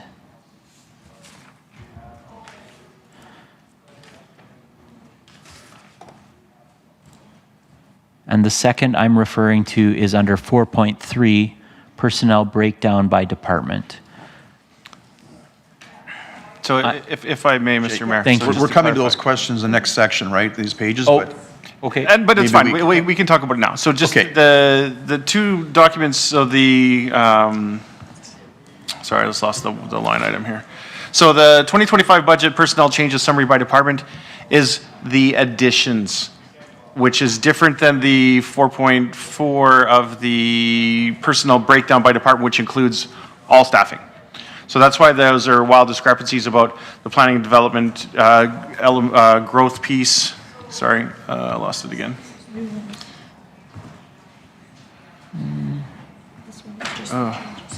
I think I closed it. But anyways, there was just, yeah, there it is, the staffing piece. So the planning and development, that's just the growth positions, the change in volume, not the total department. So that's why the large discrepancy there. Thank you. I thought that was the case. I just wanted to have ultimate clarity. We could have made the materials more clear in that regard, yes, sorry. Mayor, apologies for jumping the gun on that one. One final question. Okay. With respect to Councillor Natellenbas's question 115, and I guess this question would go to Chief Melvin, but feel free to direct it to another appropriate member of administration. If the growth of existing program fire services were funded, what would be the expected impact on budgeted increases for paid on-call firefighter compensation referenced in your responses, if any? I see what microphone I got there. Chief, give me a second to find out which one you are. There you go, Chief. You're good. Through the mayor to Councillor Penrod, just to confirm, you're talking about if the two unfunded be paid on-call members? Yeah, so the clarity I'm seeking is in several of your answers, all of which were excellent, thank you. You justified some of the increase in your department to personnel as a way of accounting for increased call volume, which necessitates response by on-call firefighters. And so increase of service equals increase in pay for those resources, right? I'm wondering if these additional members are funded, if that would impact that answer or not. Through the mayor to Councillor Penrod, one of the challenges that we have is the call volumes continue to go up year over year. The two positions that were presented as unfunded and part of the long-term growth really look after daytime response. The paid on calls are evening and weekends right now, so it doesn't change the level of service, but I do not see any type of decrease to the paid on call members. That will continue to grow as call volumes continue to grow with the growth of the city. So that extra funding for those paid on calls is really probably 1.5 FTE of a full-time firefighter, and presently on staff we have 40 paid on calls. So if the growth kind of slowed down, I can see that being less of a burden to the paid on calls. But historically, we've been 20% year over year for the last 4 years, and I don't see that decreasing at all. Thank you. Again, to Councillor Munkoff-Swain's point earlier, if I recall the report prepared and presented to council around protective services, one of the pieces that came back from that high-level report was how much value the City of Beaumont realizes from the work of our volunteer firefighters and the real cost savings that realizes for all of our residents without compromising the professionalism of the fire service. And so I just wanted to lift that up for folks. This is another example of how the city is being innovative in delivering services, taking every measure possible to retain the level of service while easing the burden on the taxpayer. Thank you. Thank you, Councillor. Having said 10 forward, almost 10:37, so we're going to take a 10-minute environmental break, and we'll come back at 10:47 sharp, and we'll get back started again with continuation of the questions. Hoping to get done before our break, but we're not quite done there, and we're past an hour and a half. So we're adjourned for 10 minutes, and then we'll be back at 10.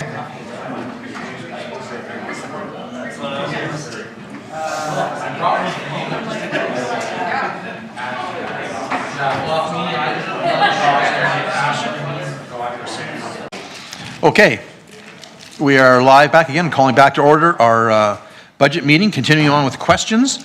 I'm going to move to, what do I have here a second here? I have Councillor Metellibus next, followed by Councillor Newkirk, and then I'm going to have a last comment. I'm going to wrap up the questions section. We want the next part of our deliberations on the budget. So Nathan? Mayor, if I may Sorry, Madam interject Clerk, here you had a minute for a comment first. I apologize. Madam Clerk, go ahead. Thank you. Just for ease, as we move through the budget process for our legislative support here today, if I could ask councillors and/or administration staff to refer to page numbers that are within the 2025 proposed budget attachment 3.1, so, and not the agenda actual page numbers. It will just make it a lot easier when we're referring to that for her to bring those up onto the screen, as well as any of the actual attachments in the agenda, if you could refer to them as 3.2, 3.3, if you would like those brought up. It just makes it a lot easier for us to navigate that. Thank you. Good point. And also, give us a second to get this page on the screen before you have your question or comment. Just make it a little less clunky for us and more consistent, okay? All right, Councilman Telebus, you have the floor, followed by Councilman Newkirk. Thank you, Mayor. Do you mind if Councillor Van Newkirk goes first? I'm just dealing with a frozen screen here. So Oh, sure. Thank you. Steve, if you're ready to go. Yeah, sure, Mayor. I was just going to make some closing comments on the questions. I really want to recognize administration for the huge lift in 30 pages of questions that were put forward. A lot of detailed questions and answers requested from all of council, and council spent a lot of time doing that, as you can tell. And I just want to make sure that it's very clear for me that I trust administration is doing the proper stewardship of our tax dollars. When we have different questions about the values of one item or another, those are all very important questions to have and questions to ask. And I just want to refer back to the fact that we get quarterly financial updates, Q1, 2, 3, 4, and each of those, it's very apparent to us, and it's presented very well to show any areas where administration has got wins on the procurement process, or where they found something cheaper, or where they found another process that was a better way to do it, that was, allowed us to save some money and save some costs. So I just really want to highlight the work that administration did on the questions, and make sure that it is acknowledged that administration is doing the best stewardship of the taxpayer dollars. Thank you. Thank you, Councillor. Nathan, how's your screen doing? You good to go? We are good. Thank you, Mayor. All right. I guess back into it in terms of questions here. So question 88, page 135. This refers to the ice shack. I just have, clarifying questions in terms of, my initial understanding of this being a sponsored or donation from, one of the waste contractors that we had used previously and currently, but I see from the response that was provided here that it was the infrastructure department that had funded this. So just looking for clarity around that. Boys, who wants to take that one? It's okay, take your time. Mr. Suter, I guess you're up. Thanks for the question. I'll speak to a part of it, I guess. The last 2 years, we've been just doing that through a combination of things, internal operational dollars as need be, but the reality is the bulk of it's been carried by sponsors, and that's been an ongoing challenge trying to get those sponsors. There's not just been one, there's been 3 or 4 in the past 2 years.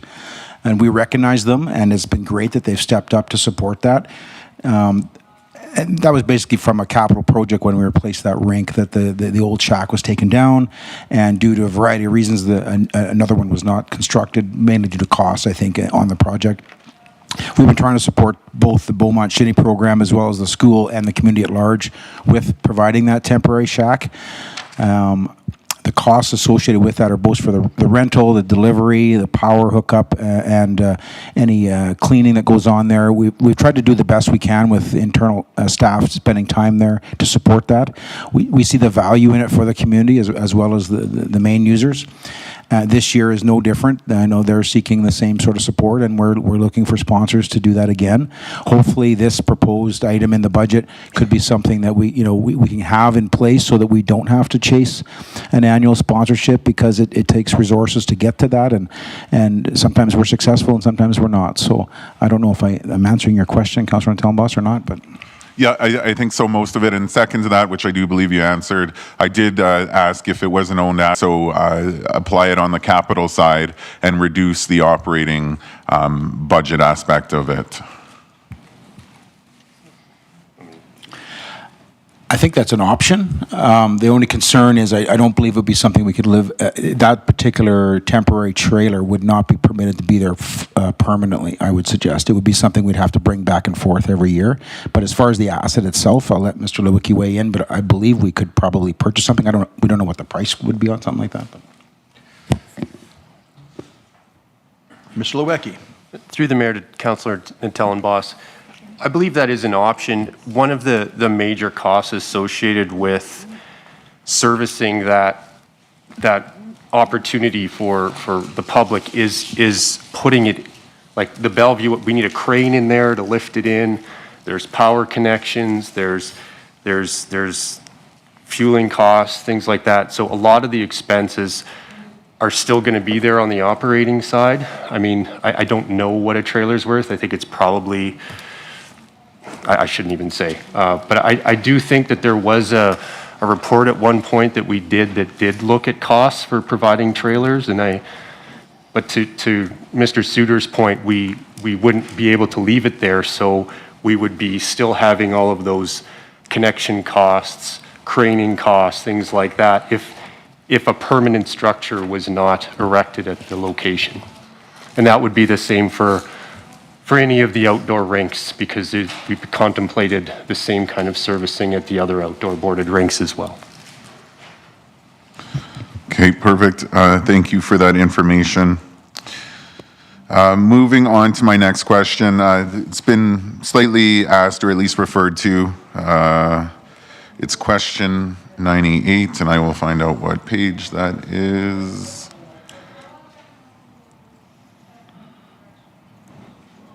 There isn't any 98. No, you're right.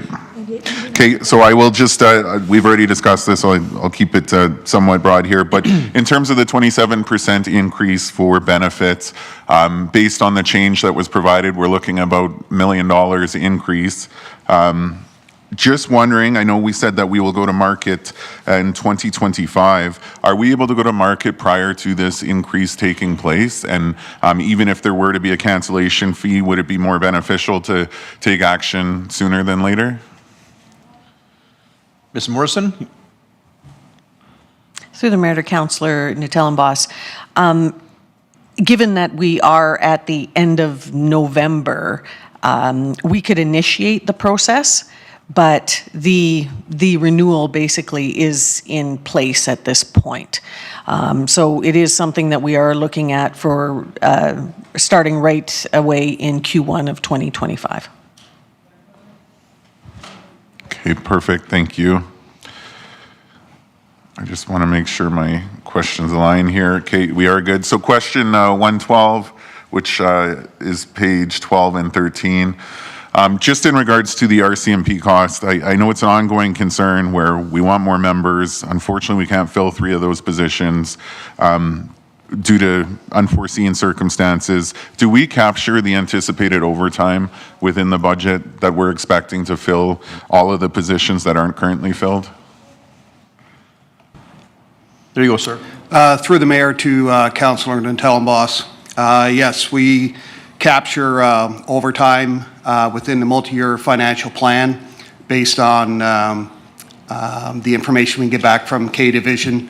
Also, I meet regularly with the RCMP, and that's one of our always discussions to get where our overtime is, what the staff, how many are on, how many are off duty, whatever that piece is. So it is captured in the multi-year financial plan. Perfect. And sorry, one last question pertaining to that. Is there an option to pass on some of that overtime, I guess, to the federal government in the sense that we're not being provided a service? And not speaking to the members ourselves that we do have, because we have absolutely amazing members, but just in terms of that gap, is there any liability that the federal government could take on in terms of cost?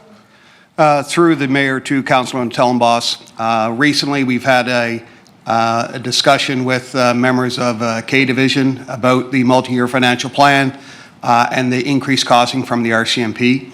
Right now, there's no avenue for us to bill back to the RCMP through the federal government. There's no conduit to try to reclaim that funding of lost overtime. Unfortunately, it's billed to the municipality that's requesting it. So we try to keep the overtime as low as possible, but it is a cost that we just have to recognize that will be there year after year. Perfect. Thank you for clarifying that. Two more questions, Mayor, if that's okay. Please do. Just question 118 is, I guess, our over forecasting for ridership on transit. Over forecasting for ridership on transit, where we note a gap of about 49,000. Just looking for clarity as to why that is, because we spoke highly of our ridership. So just wondering what that $50,000 gap was. Ms. O'Neill, let me find your microphone. There you are. Thank you. Through the mayor to Councillor Tellenboss. With transit, we recently came to council with a report back in October where we did a deeper dive on our revenue numbers. The budget from 2024 was our baseline. That was council's approved budget for sure. As part of planning for 2025, I believe we included here, sorry, it's a little bit blurry for me on the screen, but we included our current ridership up until mid-November. So we have a pretty good estimate for the next 6 weeks of the year of where we're going to finish. And then we added about, I believe, another 20% on top of that for ridership predictions in 2025. And yes, we are very happy with the results of ridership in 2024 versus where we started the year, but unfortunately it still didn't hit the budgeted numbers. Perfect. So then I guess just for a little more clarity, with the proposed budget, we're increasing bus cost in terms of cost for use, but we're still going to sit well below our expected 149 for 2024 for 2025, even with the increase in bus tickets? Correct. The budget for 2024 revenue was $149,000. We will likely finish the year at $100,000, so just about $50,000 under 2024's budget. And we've added in increased ridership and the fare increase to get that revenue target up to $120,000. Perfect. So just for clarity, it looks like year over year, we're actually losing as opposed to getting ahead even with increased ridership? Ridership is increasing. We are above our COVID numbers. We just haven't hit the budgeted numbers. So yes, year over year actuals are growing, but our budget numbers have been too high.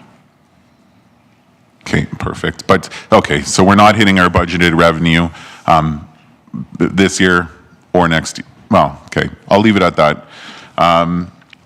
Last question I have here just relates to question 121. And that will be page 69. So just my question pertained to the Township Road 510 sanitary.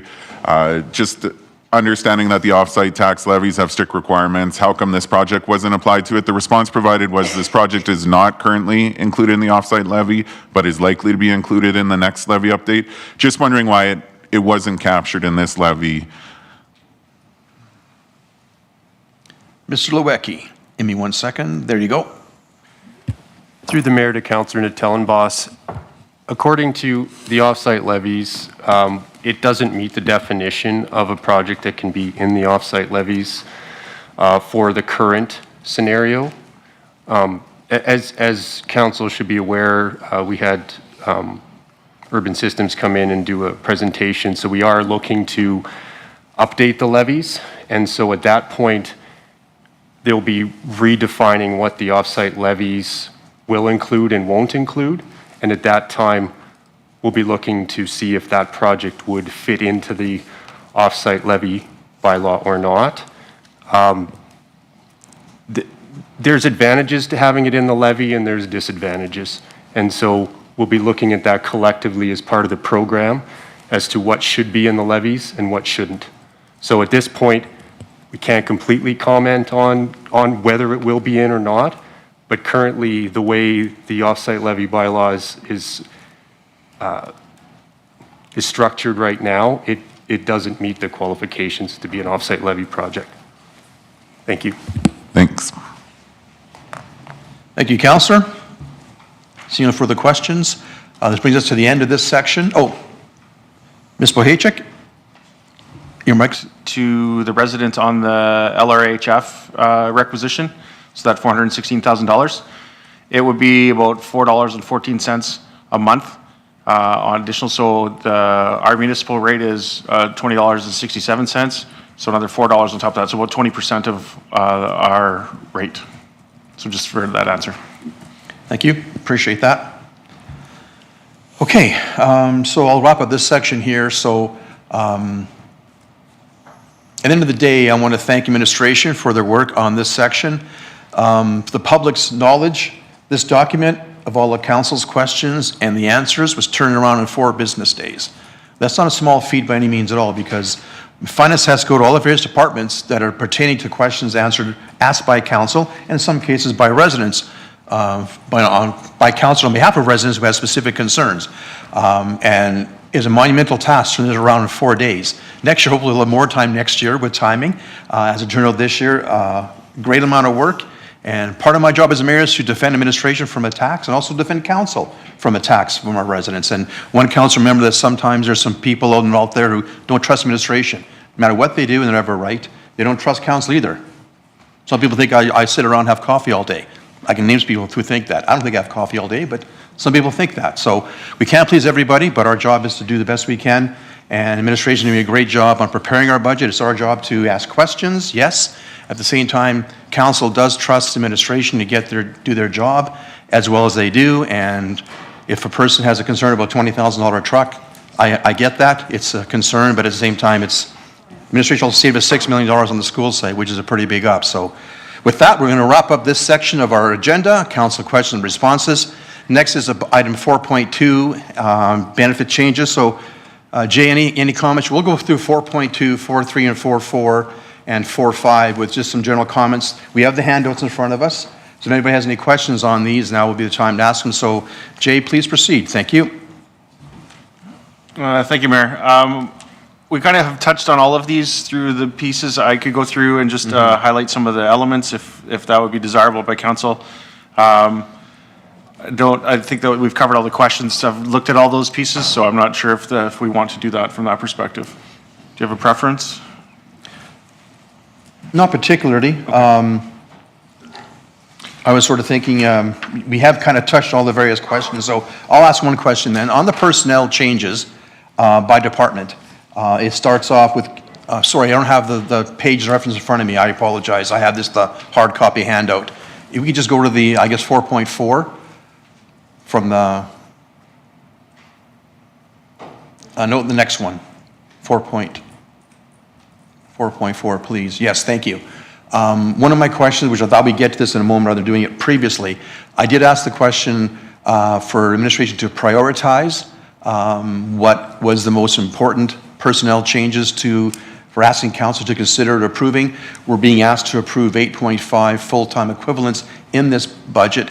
I believe this page is, I know, for example, we haven't had anybody in planning for, I think, 3 or 4 years, and we've had some big pressure on planning, so I do see it here now. So, Ms. Morrison, you want to ask that question if you could? Are you looking to answer it?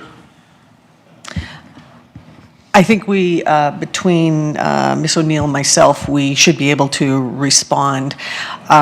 Several of the positions, as you'll note, are community services and planning and development. So several of those positions are also attached to the revenue. And addressing the increased demands. So that would be, of course, we always like to have the revenue, and if we have to incur some expense to achieve that, it does make sense in most areas. So I think that's probably that is the bulk of the number of additional positions. Ms. O'Neill, would you like to add anything? Ms. O'Neill? There you go. Thank you. The only thing I can offer in addition to what Ms. Morrison said is that some of these positions are already in place, so it would be our priority, our recommended priority is to leave those positions in place. So that would be, I believe, 2 positions in planning and development and the 1 position in protective services, which was added mid-year to deal with emergency management. Thank you. Okay. Thank you. Yep. Jay, go right ahead. Thank you, Mayor. I just wanted to speak to the 1.5 position reduction in finance. So I know there's been conversations around finance has been building up over the last couple of years to get properly staffed. These 1.5 represent the temporary positions that were brought on as back support for the ERP development. We're not looking to reduce our complement in any way, and this will be brought back actually as part of the carry forward because the ERP project was put on hold until I have entered the position. So we are looking to move that forward again. And so there's some work that needs to be carried forward. So just to clarify that we're not trying to downsize in finance. Thank you. Appreciate that. I have Councillor Barnhart with a question. Thank you, Mayor. Back to the benefit page, if I could. Yes. Just wondering if the administration could answer this question, and it may be for Donna. Just, is there anything driving these increases other than the companies who provide the benefits increasing their rates? In other words, is it, are there many more short and long-term leaves being granted? Is there more stress? Is it? Yeah, I'm seeing this in other places, and that's the answers I'm hearing. It's that there's more people taking time because of either long-term COVID or some other reasons, and stress and mental health issues, family violence. You know, there's a whole gamut. So I guess I'm just wondering if you have any comment on that, because that leads to some of my concerns around what we're doing in community services, around social services support. Ms. Morrison, hang on. Through the Mayor to Councillor Barnhart, I'll start a response on this question, and then Ms. Montney will add to some of the details. One of the big driver is those just overall additional costs to our benefits. I would like to add to the previous questions that we do have a 30-day notice period for our existing provider. So as I said, we will be immediately looking into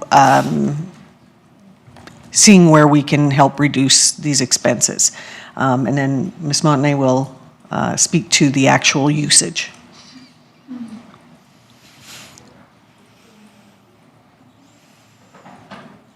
You just touch your mic, they'll figure which one you are. And benefit costs have to do with increase in drug costs is a major impact. There's an increase to benefit costs of the dental fee guide. And also, like every organization, we're seeing increases in mental health supports needed. Okay. So in terms of any initiatives there, is that something that's being looked at, like from your perspective? And maybe it's too soon to tell us what that might be, but is there some initiative to help our employees in those regards? Yeah, so with any benefit plan, we have the preventative piece that we look at, and then we have the care for after. So especially on the mental health component, we are looking at a lot of the preventative measures, so extra supports for psychological services, things like that. Okay. Appreciate that input. Thank you very much. Thank you, Councillor. Councillor McGough-Swain. Sam, you have the floor now. Yeah, thanks. I wonder, I know you tried to do this before, Bill, but maybe just a process question here. We kind of went through 4.1, which I think went well, and then you opened up and said, who's got questions on it? And then you jumped to 4.4, then we're back up to 4.2. I wonder if we just go 4. Because I got a question now back on 4.4. So do we just go 4.2? Any other questions on benefit changes, then we move on? Can we just kind of go through one by one that way? I could work with that because we kind of hit, there's a lot. Questions section, we hit 4, 2, 3, 4, and 5 Right. all at the same time. And if there's nothing further on benefit changes, then we can I'm move fine on. with that. So let's do this then. Steve has a question here, and so does Nathan, but let's just do this. You don't mind, guys, indulge me. So let's just top it off. Any more questions on 4.2 with benefit changes on that page? If there is, now's the time, if that's what you're talking about, Nathan. Yeah. Steve, are you talking about benefits as well, or a different topic? Mayor, I'm looking to talk on 4.5, so happy to wait. I'll get back to you. Thank you. So Nathan, we'll finish off 4.2. You have the floor. Then we'll move on to 4.3 and additional questions. So we'll stay on track that way. Thank you. Perfect. Thank you. So just looking for, I guess, full transparency, the 951,100 is the 27% increase. Am I correct in saying that? Okay.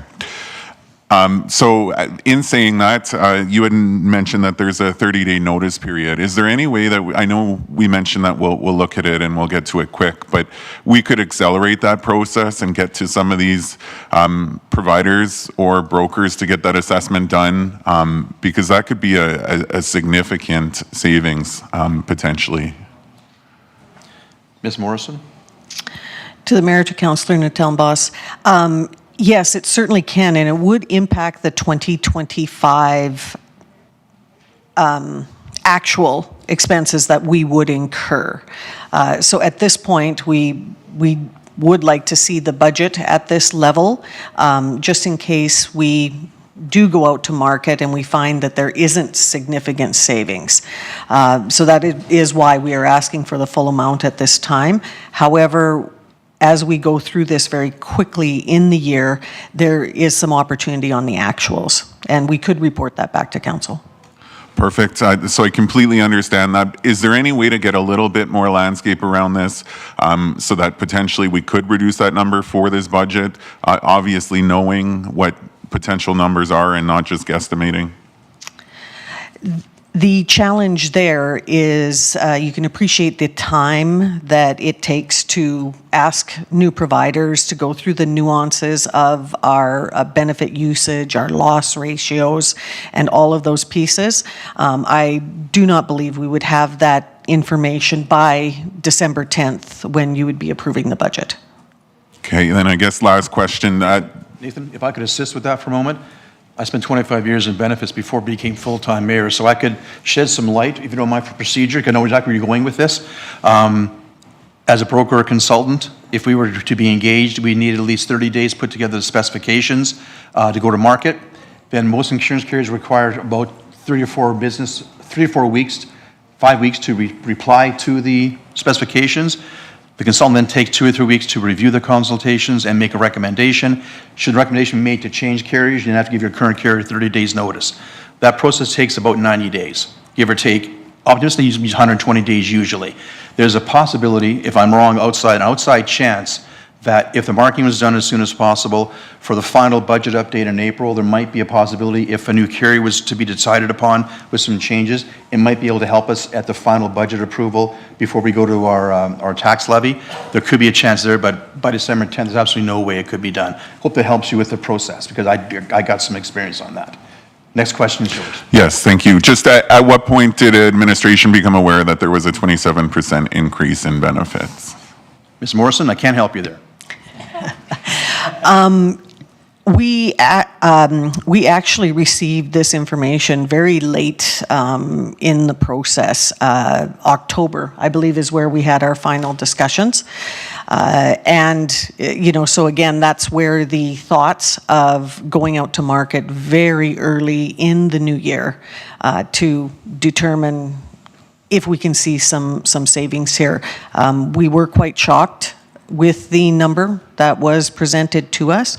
And our current provider reminded us many times that, the increases aren't that much in comparison to loss ratios here and in other municipalities. We, again, are very adamant in seeking additional options and also putting into consideration the administrative impact of changing providers. If any of you have ever had to do that, there is several things to consider, and so that is just a piece of what the mayor mentioned in that evaluation timeframe. Okay, thank you. Follow-up? Are you good? Yeah. Okay, thank you. Councilor McCoy-Swain, Sam, you have the floor. Yeah, I don't want to put words in administration's mouth, so I'll summarize what I think I heard, and you tell me if I got it right. Effectively, admin's not happy with this number.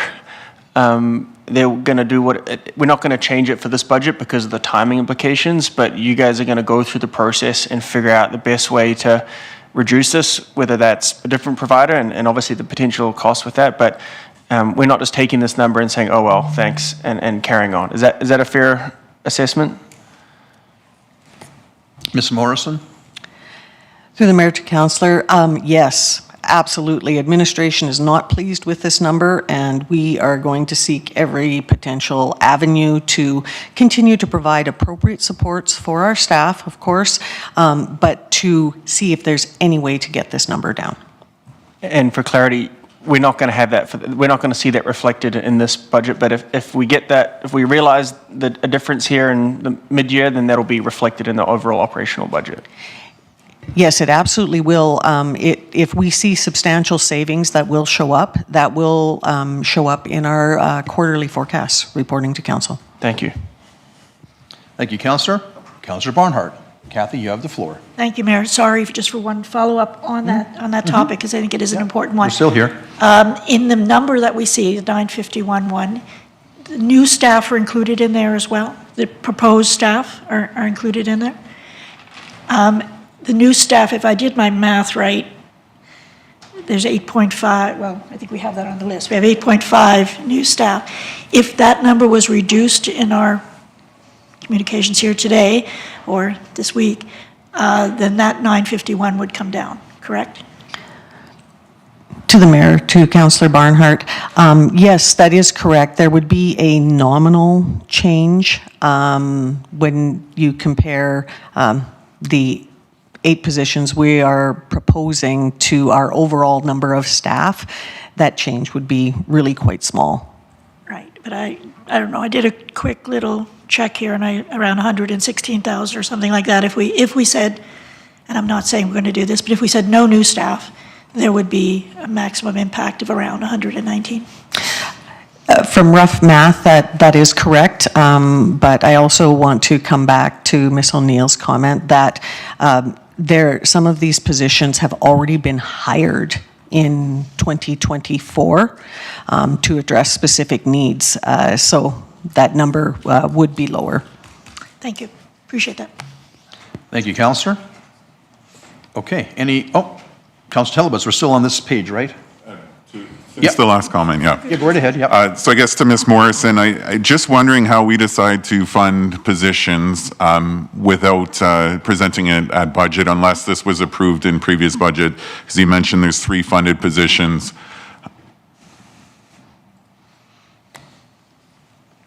CO Schwartz.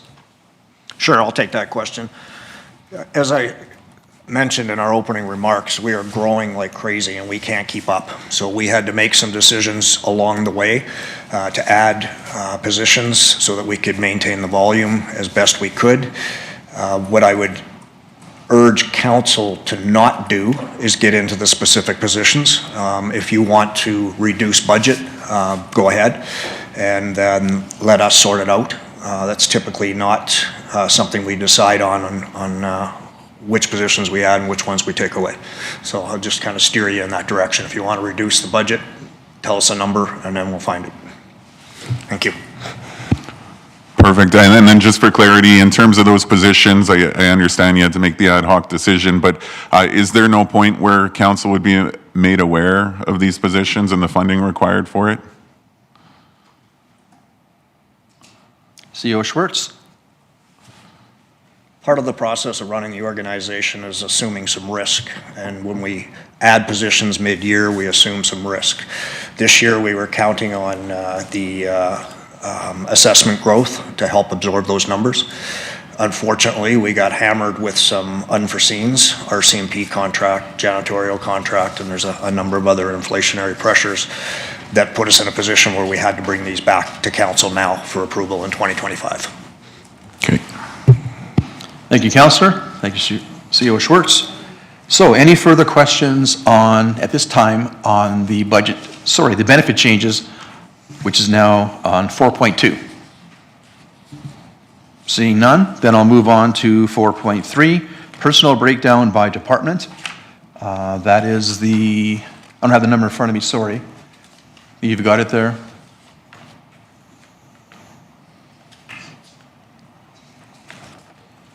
Yes. Any questions from members of council on this particular page? Councillor McGough-Swain, you have the floor. Oh, hang on. Now you do. Thank you, and I think it's included in some of the written responses, but just for clarity here, this is where the To the Mayor to Councillor Munkoff-Swain, sorry if I butchered that. Yes, this includes all new staff, merit, COLA, all of the elements. This is the full impact. And first of all, you got my name right, so congrats, first person ever. So just summarize, I know there are a lot of folks listening, summarize when we're talking about COLA and merit, what is being proposed in this budget for that? I could get the exact numbers, but we're in the range of $430,000, $440,000 for each one of those, which equates to about 2%. COLA specifically is actually 2%, and then the merit is slightly above 2.0 something percent. And so that's what the impacts are. Okay, and if, just from a process question, if council was looking to have a discussion around that, when would be the, how do we want to get into that? Through the mayor, my preference would be to finish questions and have all of the information on the table and that council's fully armed, and then have the discussions as part of the municipal operating deliberations, which is item 5, I think, is coming up shortly. But to get through these questions and then table any actions you guys would like to consider. Thank you. Yeah, so process-wise, good question. So we'll go through all these questions on these pages, and then when we get into operating, probably shortly after lunch or just before, on page 12, pay and benefits, excluding new positions, that'd be the place to talk about COLA and merit, I believe, is the proper place to discuss that. So, okay. Any further, pardon me, Councillor Penrod, Councillor Telebus, Councillor Penrod, you have a question on this? You have the floor. Yes, Mayor, thank you. Question for CEO Schwartz. I just want to make sure I'm working with you on your last comment and response. So looking at this document, we have it includes a total of 8.5 additional FTEs. If I understood your ask correctly, you would prefer council not to zero in on a particular position increase in a particular department, but focus on a number and allow you to do what we pay you to do, which is marshal the resources that we approve for you to marshal, which is what this process is all about. Am I understanding that correctly? CEO Schwartz? Exactly. That's what I should have said. Okay. So the secondary question to that is, help me think through, not every position increase is the same budgeted amount.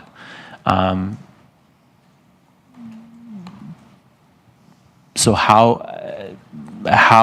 what factors should council be considering as they think about a number to potentially propose a reduction. CEO Schwartz? The suggestion I would make is that council focus on the tax rate increase and what they're comfortable with, and then let us figure out where that's going to come from. Thank you. Okay, just so I can piggyback on that for a moment before we go to the next question. So on the previous page, if you go back to the previous one, sorry.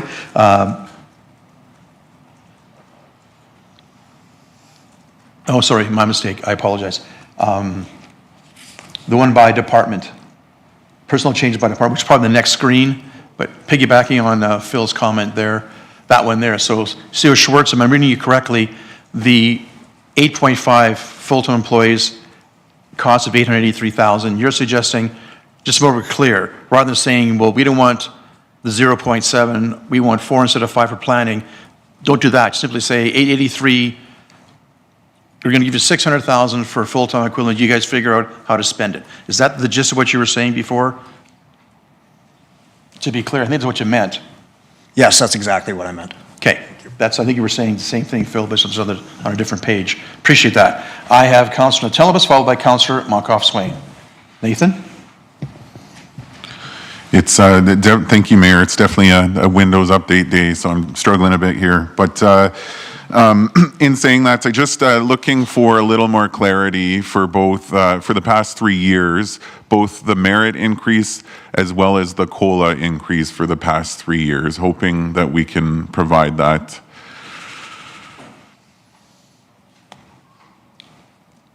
CEO Schwartz? Or sorry.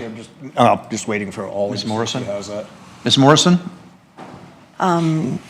Yes, I can speak to the COLA increases. The merit, I believe we would have to just take some time to get that back to you.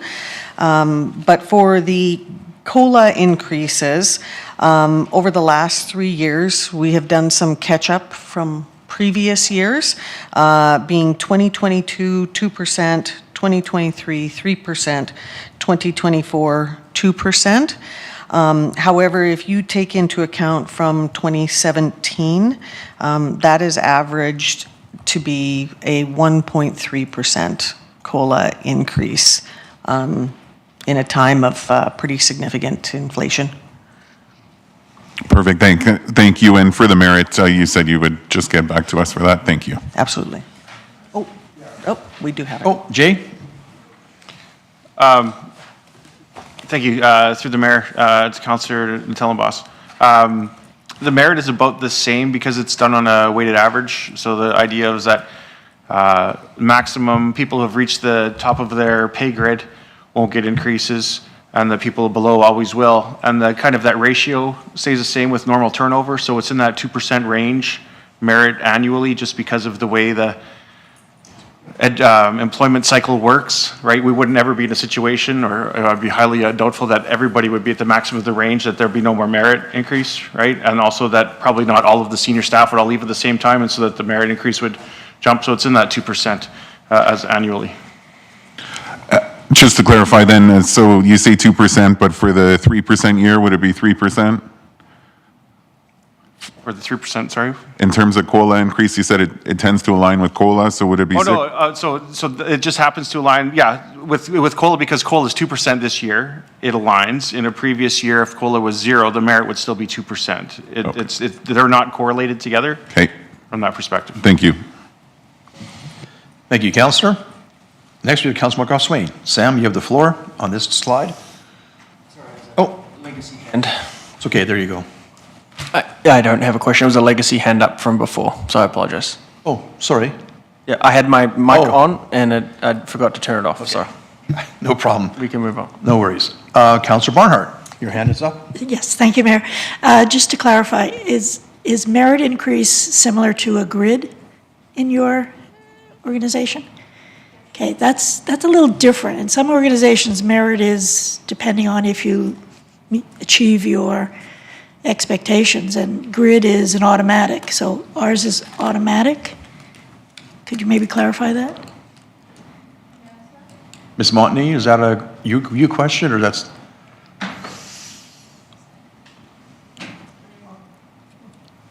CO Schwartz. It's based on both. When we sign a contract with an employee, we tell them that they are eligible for merit increases, provided they're not at the top of the scale. And then it's based on a combination of performance and tenure.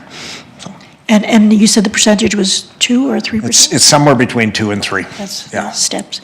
Mr. Schwartz, you did say that you'd prefer us telling you a tax levy increase target, and you'd come back with how you would do that. Is that specific to are you saying for the whole budget, or are you just talking about it from a personnel perspective? It's not just a personnel perspective, it's also a service level perspective. So if you wanted to shave off $500,000 from what we've submitted in the total budget, what we would prefer is that we come back to you and tell you the effects of that and where we would set our priorities and what, if any, impacts it would have on service levels. Appreciate that. Thank you. Thank you. Appreciate that. Okay, seeing no further questions on this particular slide, moving on then. I believe the next one is item 4.5, which I believe is the 50th Avenue streetscape. I know Councillor Newkirk has a question on this, so Steve, you're up. Thank you, Mayor. I'm just hoping to hear from administration just a little bit of a narrative on this. I really appreciate the bullet points here, but the 50th Ave streetscape has come in front of council that I've been part of on and off over the years, and we're seeing some more development west of 50th Street on 50th Ave, and also we've alluded to some design updates that are required. So just wondering if administration could add a little bit to this, please. Mr. Lewicki? There you go. Through the mayor to Councillor Van Newkirk, the project is to take that section between, take that section between, 50th Avenue from 55th Street to 49th Street, and kind of make it consistent with what we're seeing in Centreville relating to fixtures, curbing, sidewalk widths, and kind of parking lanes and things like that. Like it's going to have a similar feel. You're going to see light fixtures that are similar, and bike racks and benches. It's going to have that same feel, giving it that bringing it into the Centreville area feel. Beyond that, I'm not sure if I've answered your question.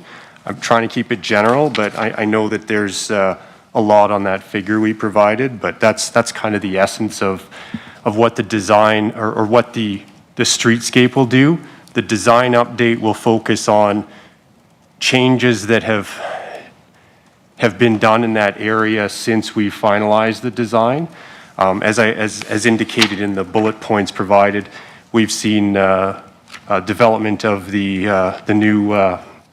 new development of Esprit on the north side of the street, kind of across from the school there, as well as we did do a lot of underground updates and parking lot work at the Bellevue School, sorry, and as well as the outdoor rink there.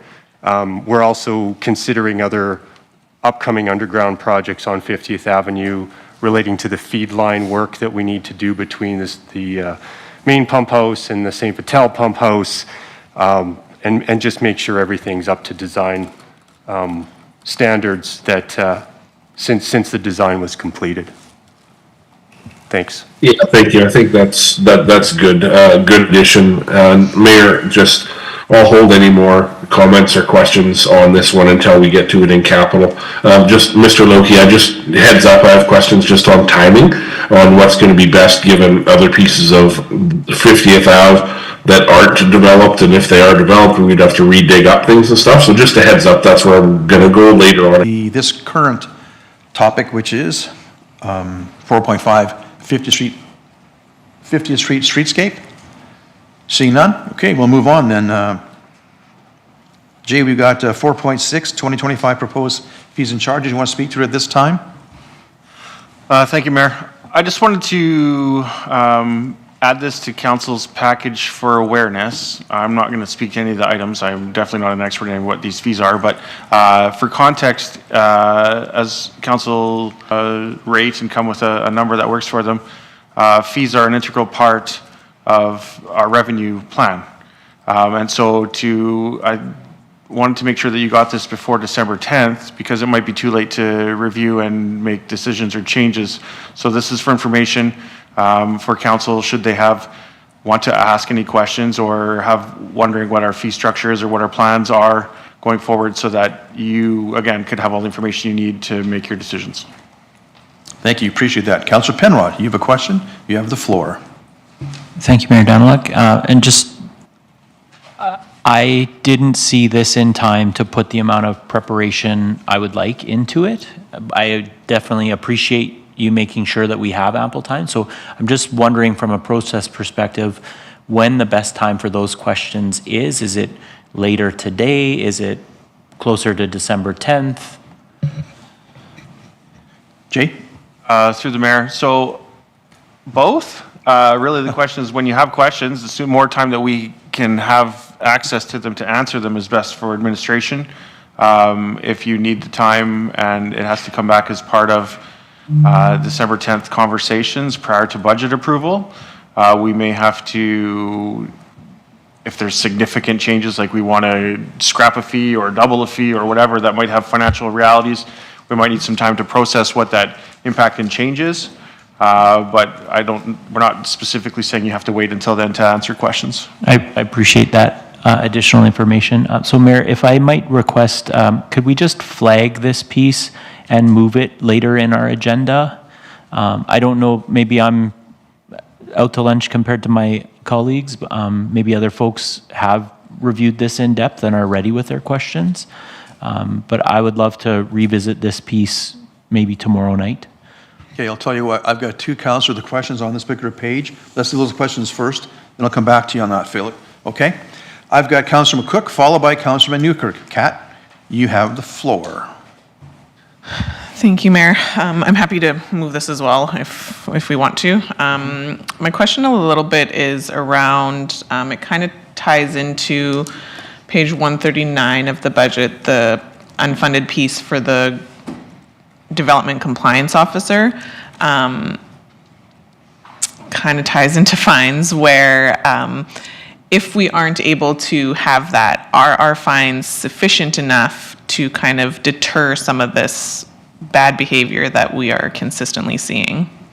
And is that something we should look at? Ms. Raymond. Thank you, Councillor McCook, for your question.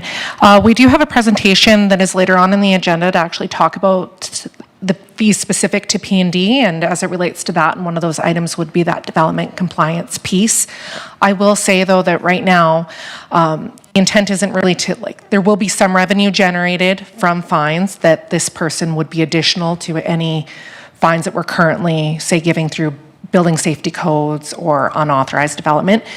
However, without an additional resource, we're not going to be able to get to a lot of those either. So yes, this would maybe impact that on there would be a slight delta there.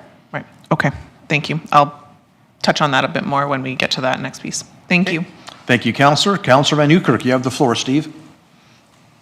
Yeah, thank you. Looking to the Section A planning fees, it's a page or two down there.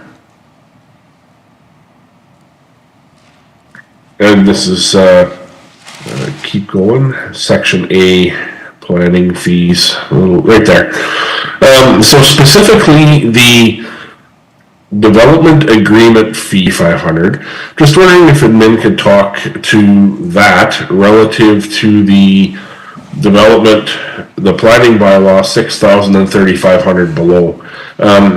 it was recently brought to my attention that that an amendment fee was a lot of money, and just wondering if we could speak to that a little bit on the 2,500 and the 3,500, and then the 6,000 and the 3,500. Is that clear enough? Ms. Raymond? Thank you, Councillor Van Newkirk. That is quite clear. May I suggest, though, that we hold the questions on the P&D fee schedule until the P&D presentation? I think that we'll be able to talk to you about the philosophy, about why we made some of those changes, and where we've noticed that there are inequities in terms of that level of work on an amendment. Some of these were necessitating full-on circulations and other work that we weren't totally capturing. But I think when Ms. Foley comes to give that presentation, she'd be able to speak to that for you. So we'll take that away and address it at that time. Works for me. Yeah, you betcha. Okay, so we'll bump this one to the end of the, we're all on the same page there. Next on our agenda is item 4.7, 2025 proposed budget presentation slides. Then we get right into the operating budget. I'm just wondering, it's 11:45 effective. We have a break at 12 o'clock for lunch, back at 1. Lunch should be here in about 10 minutes, so why don't we break now and come back at 12:45 and start off with operating with Jay at 4.7 in your presentation and your slides. Councilmember Swain, you have a question? Hang on. Go ahead. Yeah, just in terms of the order here, and recognize I was the one who asked for a bit more order, but 4.8 talks about some of the capital projects here. I got a couple of questions on that. Like, is that, it just feels weird to go, now we're going to dive into operating and then we're going to come back to this. Is this because you want to save this for capital? Is that why why you want to do that? Jay, you want to answer that question? Through the mayor. So the intent for 4.7 was just a placeholder or attachment to put the previous presentation just for reference. I wasn't planning on representing that. I've already spoken to it in my opening comments from that perspective. 4.8 and 4.9 would be information for council, and if there's any questions, we could probably wrap them up and then just start on operating after lunch. Okay. Yeah, I have two very quick questions on those. Okay, let's do Sam's questions and then we'll break for lunch and come back after lunch, starting with operating. Okay. Yeah, and this is going to be hard as I'm looking at the full agenda package, even though the clerk advised me to give you a better page reference. So page 262, I think, PDF. There we go. That was magical. So number 7, just a question here. So I think it was asked about the pickleball and the tennis courts. Obviously, there is. We'll get in. I'm curious how we got to 1.5 million for the construction of 4 tennis courts when we've got information and we all asked. Leduc recently did their 12 for under $1 million, and obviously there are things that are different, but I'm struggling to understand where that capital cost comes from. So happy to defer that till when we get into the capital budget. But it just for a third of the courts and a third increase in price. I didn't quite understand how we got to that. Is this the time you want me to go into that, or do you want me to get into that in capital? Mr. Lewicki, if you can. Through the mayor to Councillor Munkoff-Swain. Obviously, given the volume of this list, the construction cost here is obviously high level. Right. But it doesn't include some considerations for the idea that we would have to provide servicing. I can't speak to what was in the estimate for Leduc and 12 courts, but we're trying to consider this as a holistic package, in the idea that you would have to have lights out there. You would have to have other servicing requirements. Now, as proposed here, we would be doing a design first, and we would be able to refine that cost. These are very high-level costs. I'm not going to lie. It could be significantly less. It could be more. We're trying to provide an estimate, ballpark estimate, that would align with something that would give you an indicator here. But of course, we would recommend doing a design in year one to refine those costs. And obviously, we would do our best to get a competitive budget number so that we could take that to a future budget and build it. Yeah, Thank you. You bet. We'll get into that in capital and yeah, point taken, and I'm sure you'll say that 15 more times when we get into capital design and then spend. We'll see if we win on that one. Maybe just down to number 19 on here is my last question. So this is the trail along 50th Street to La Reve. I guess my ultimate question here is, so the question that was put forward is effectively getting ahead of development. You've got a capital cost for this trail. I think safety concern, people are going to head up to the brewery, all that sort of thing. Is this, so you've got 2.1 million, is there an opportunity here for offsite levies to look into this, or is this purely a capital, like if a developer's doing it anyway, like could offsite levies pay for this, or is this something that comes purely out of our capital budget if we were to jump ahead of development?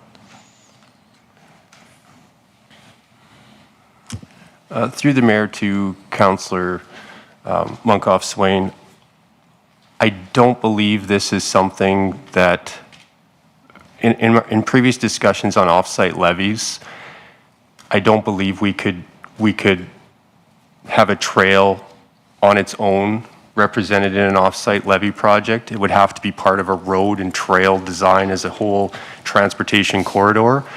I might not be 100% correct on that, but that's my understanding. And of course, at this point, having that we're revising the entire offsite levy program, I don't think that would meet the qualifications for an offsite levy project at this time. And I think the reason why this is brought up is because of the concern that's going to happen, right?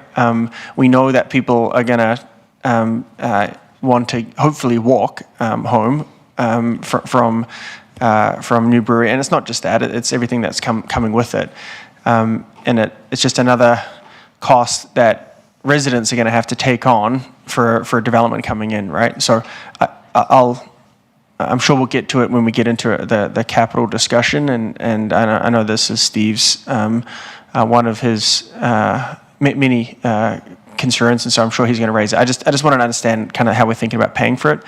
So I'll leave it there. Thank you. Thank you, Councillor. I have Councillor Penrod, followed by Councillor Barnhart. Phil, you have the floor. Thank you, Mayor.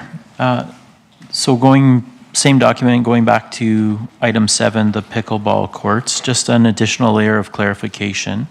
Do we know or could we find out from our friends in Leduc?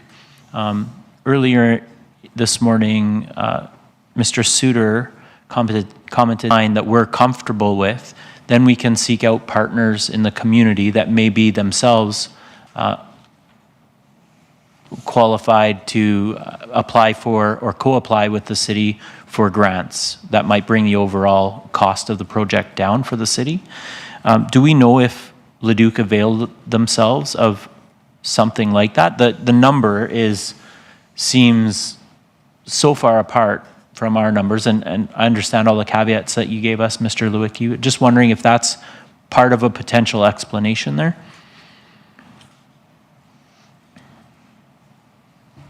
Mr. Suter? Yeah, thanks for the question, Councillor Penrod.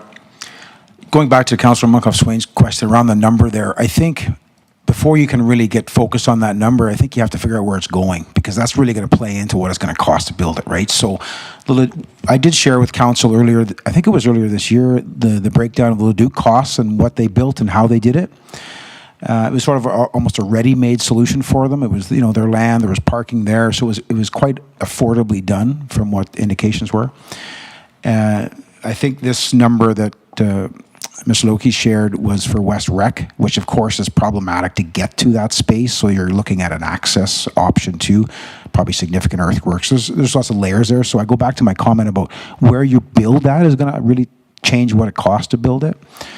To your question about the partnering with a group, Absolutely, we would always look to partner if possible. The challenge with the pickleball, I think, is you need to have an organization in place to write that grant or to support to write that grant. And not to say that we can't do that, but I don't know that that's ready-made today, but we can certainly work towards something like that, absolutely. Thank you, I can add Mr. some color to that too, actually. I spoke to Mayor Young after the opening event there in Leduc, and they had no grants available, but they did have a corporate sponsor who had some naming rights involved. I didn't ask, nor did he disclose what the amount was, but there was no actual grants involved for that project. So that answers your question. Definitely no grants, but there was some naming rights involved with, I think it's physiotherapy business there, I believe, was the naming partner on that one. Perfect. Follow-up question? Thank you, before Mayor. we go to Councilor Yes, Barnhart? and actually, Mr. Suter gave me the perfect segue, so thanks for that.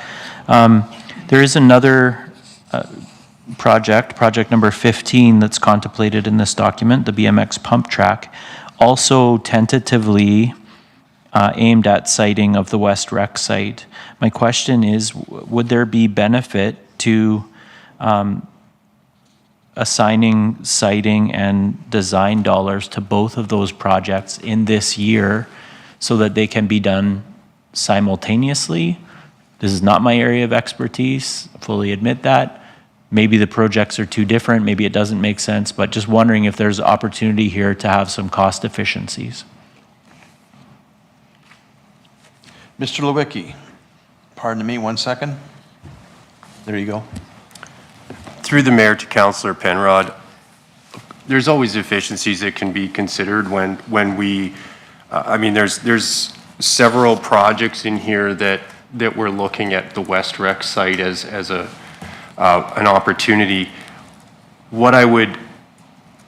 I think there's some considerations though, and maybe Mr. Suter can speak more to this on the, on the pickleball side, but I know there's discussions about siting for pickleball, and I don't know if West Rec is the final, for the purposes of this document, this attachment 2, we made some assumptions at West Rec simply so that we could provide some costing.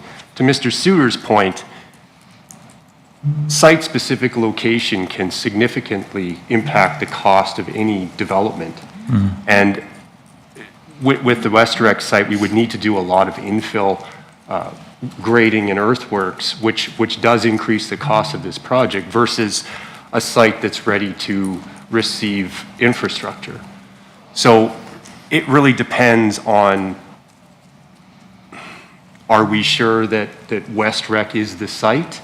Because if West Rec doesn't happen to be the site for pickleball and the pump track's still going there, I'm not sure you're going to receive the economies that you're looking for, if that makes sense. It does make sense. Thank you, Mr. Lewicki. I think the spirit of it is just, I think we're all looking for every efficiency we can possibly find, and sometimes you don't know until you look, right?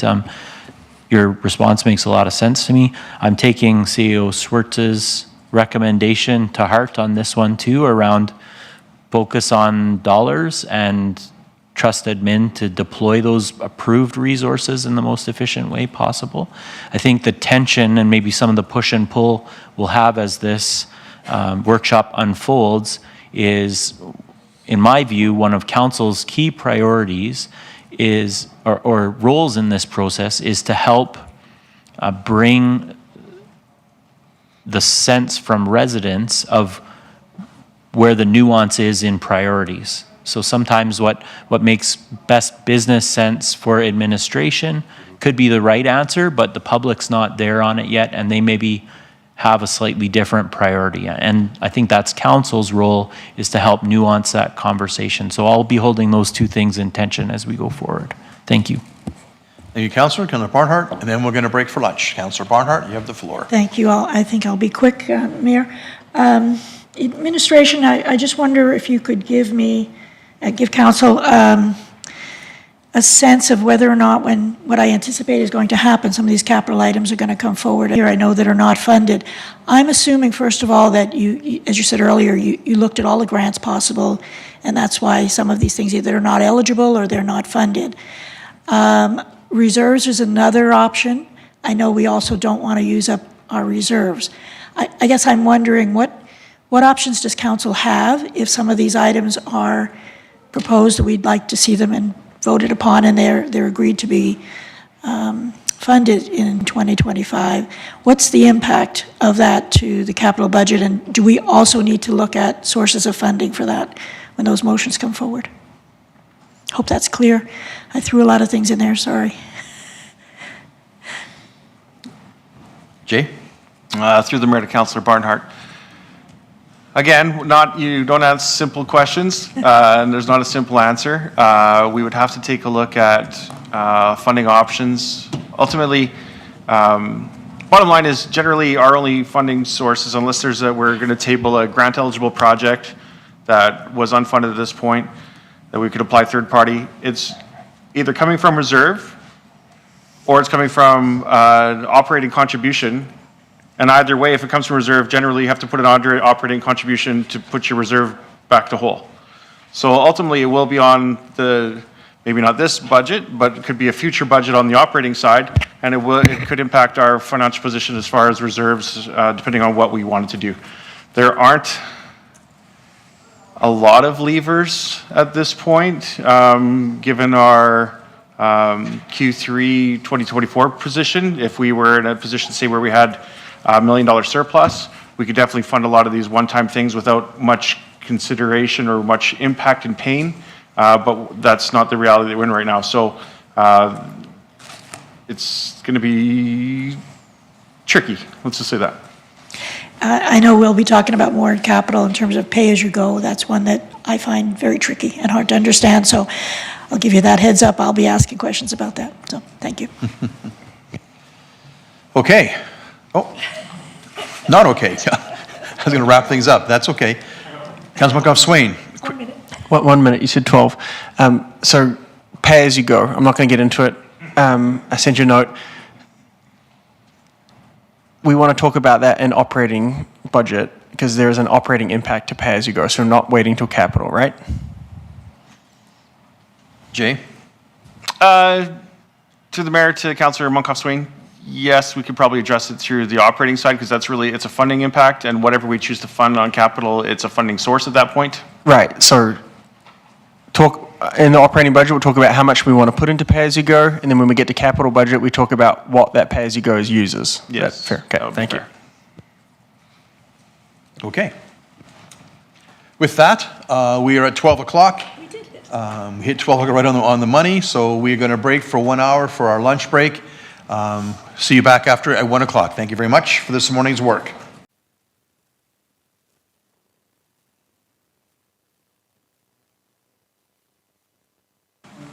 We're live? Okay, we are live again. Call back to order our budget workshop for November 27th. Madam Clerk, I believe we have a slight change proposed to our agenda here. Would you mind enlightening us as to the potential change you want to entertain, please? Thank you, Mayor. Yes, we're going to move up the presentation that we have from Planning and Development. I know there's been some questions around that, so we're going to go ahead and have Ms. Raymond's area do the presentation for that one, and then after that, we'll start into the municipal operating on the budget. Okay. Anybody from council have a concern with a slight change to our agenda? First of all, Steve, are you back with us? Sound check, Steve? Yeah, I'm here. Can you hear me? Yes, thank you for checking that. Perfect. Seeing no change, we need an amendment to the agenda. We can just go ahead and do it ourselves, Madam Clerk. Do you make a motion to change the agenda? We just do it. Great. All right, with that, Ms. Raymond, when you are ready, I'll get your microphone going here. Good to go. Thank you, Council.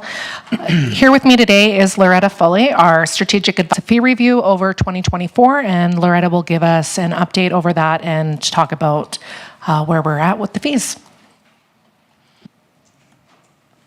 you very much.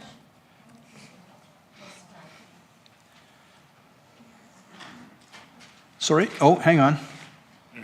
My screen keeps moving on me. Hang on a second. I'm good. Okay, We're good. Thank you. Thank you. So, Honorable Mayor, members of council, thank you very much for giving me the opportunity to present the 2025 proposed development fees and charges update. As Ms. Raymond said, my name is Loretta Foley. I'm a strategic advisor in the Planning and Development Department, and my role is to implement the service review. As many of you know, the service review started with a report provided by KPMG identifying various areas of improvement needed in the development process, and fees and charges were specifically identified as an area that needed additional review. So this work is the culmination of that process. The 2025 development fee update will better align our fees and charges as it relates to the development process with our municipal goals. It addresses our growth pressures while also balancing support for ratepayers in the development processes that they undertake on properties that exist today. There are 4 key priorities that we used when evaluating the fees and the changes that we wanted to make to them. So I'm going to go through those 4 fees, or those 4 priorities rather, and then just further connect those to how we've made changes to the fees themselves. So our first priority in looking at the fees for 2025 is cost recovery. As we are all very aware, municipal budgets are tight, and we have very limited opportunities to secure revenue outside of things like taxes. One of the user fees that we can impose are development fees, so ensuring that those fees are set to manage our finite resources is really important. We want to ensure that new developments are providing sufficient revenue for us to support the ongoing service delivery that they need. So it's a mutual benefit. Both the development community needs us to set our fees in a way that supports our ability to provide the services that they need. And as a municipality, we need that to ensure our long-term sustainability in providing those services. At the same time, we need to ensure that we're balancing setting fees for homeowner permits at rates that ensure that applications are accessible to make sure that people keep coming in with those kinds of applications. And I'll talk a bit more about that in a later point. Our second fee priority is using cost as incentive and or a disincentive. This is something we were already doing with our fees, but we want to continue that process on. So generally speaking, that we're encouraging the kinds of applications that we want, and we're discouraging the kinds of practices that we don't. One of the disincentivizations that we use is a reinspection fee. So when a builder is continuously coming back with reinspections for the same step over and over again, we have an escalating fee there to ensure that we're recouping some of that cost, but that we're also disincentivizing these repeated unnecessary inspections. So that's something that we're continuing in the 2025 fees. Third item is regional competitiveness. Obviously, we're all aware that the City of Beaumont doesn't exist in a vacuum. We have many neighbors, all experiencing different kinds of growth pressures, and in some cases, we're competing for the same types of growth. So we want to ensure that our fees are competitive with those regional neighbors. And we also want to ensure that we're continuing to encourage new commercial and industrial development by keeping those fees relatively low in comparison to other municipalities.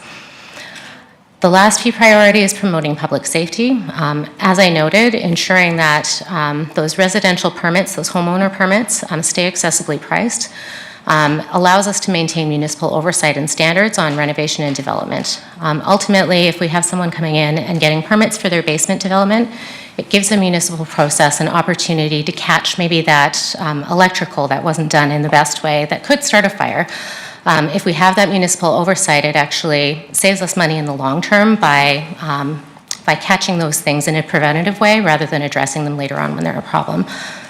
So that those kind of permits do provide us benefits as a municipality overall, so we want to ensure that people keep coming in for those kinds of permits. So I'm just going to highlight a few fee changes that are notable in the 2025 proposal, and I can answer any specific questions on them from there. So land use changes, this is talking about things like redistricting applications, new plans, or plan amendments are going up significantly, 50%. And there's a balance in there between being competitive with our neighbors and also ensuring cost recovery.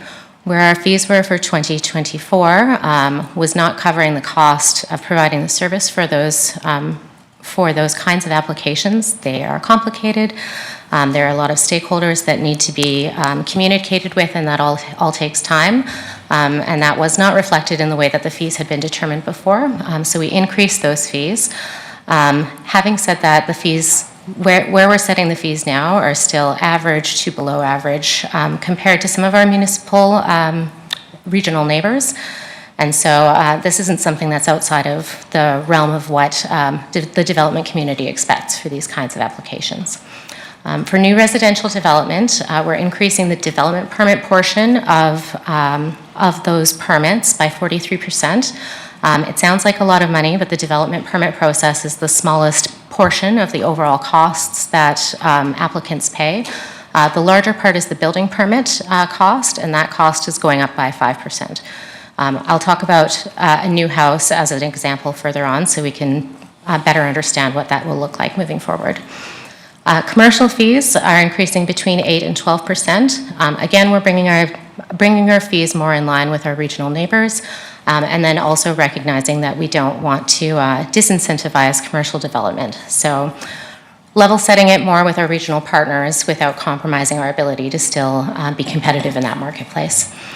And then residential improvement permits. So again, we're talking about our homeowner permits. We've proposed a 15% decrease overall, again, to encourage those applications to continue to come in, and recognizing the importance of those permits in the overall spectrum of development in the City of Beaumont. So just for some context, this is what the fee change would look like for a typical single-family house. Right now in 2024, our development permit fee would be $175. A building permit for a typical house would be about $1,500, and your total permit fee would be $1,659. Under the new proposal, the development permit portion goes up significantly from $175 to $250. The building permit goes up a smaller amount to $1,553, and you're at $1,803 in total. That results in a change of $134. While this is an increase, it's not an increase that's going to be significant over the cost of a new family's home, and is not going to affect affordability in a way that most residents are going to be aware of. And we feel that it's appropriate given where these fees are in the region overall, and our ability to ensure that we're recovering the costs for providing these services. So overall, the 2025 proposed development fee changes will ensure that the City of Beaumont continues to provide the needed services to manage our development process, while also balancing our existing community's needs. So thank you very much for your attention, and I'm available to answer any questions that you may have. Thank you very much. Any questions from councillors on the presentation? Councillor Telebus, you have the floor first, followed by Councillor Penrod, followed by Councillor McCook. Nathan? Perfect. Thank you for the information, the presentation, really appreciate it. I just have a couple quick questions.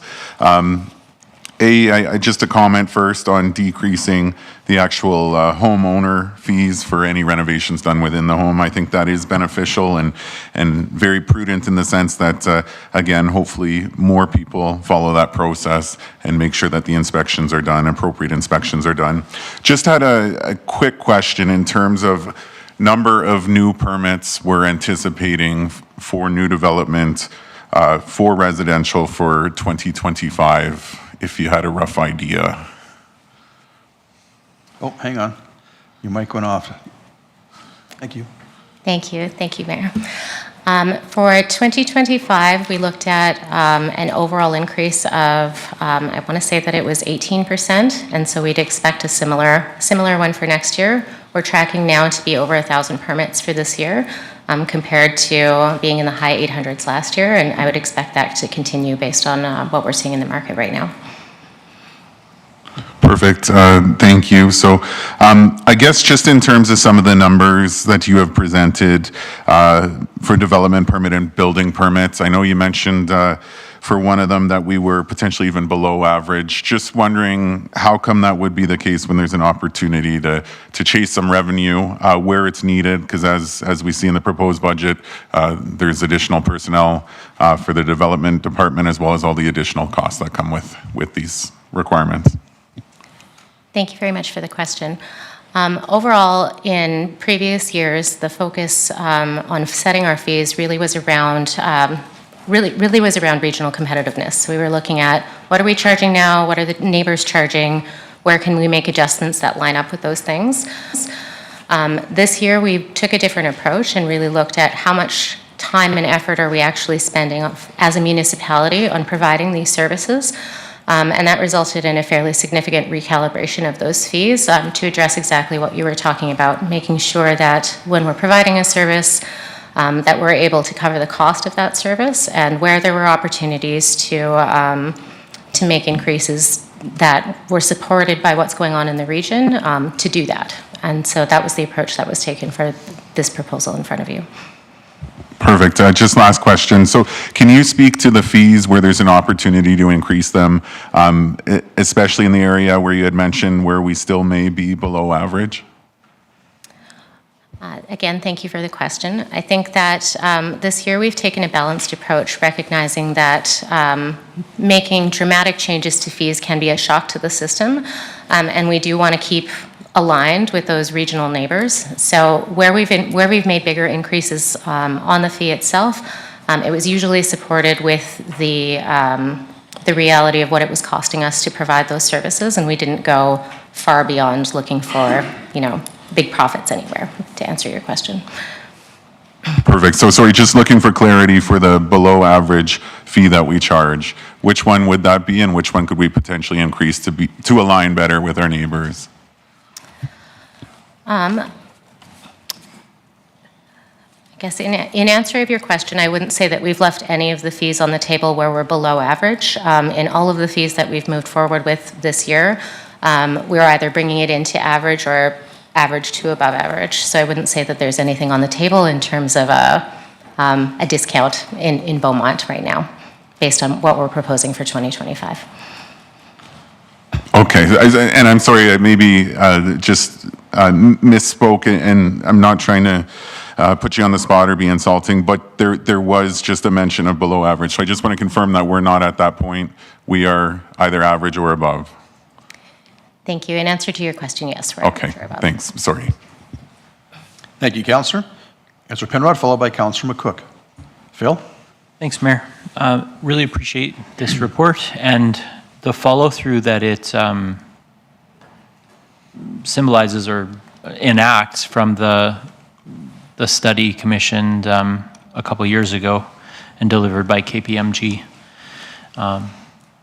Again, I always want to draw attention to this kind of methodical approach that the city has for residents that aren't following on a day-to-day basis, as we get these high-level plans that have recommendations, and then we have staff chasing those recommendations down. And in this case, glad to have you on the job.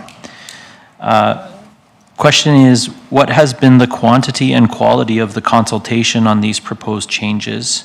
I was going to ask the residents, I see in the report that accompanies your presentation that there has not been prior consultation with residents. I wonder if you could speak to the consultation with the development community on these proposed changes. Through you, Mayor, thank you for the question, Councillor Penrod.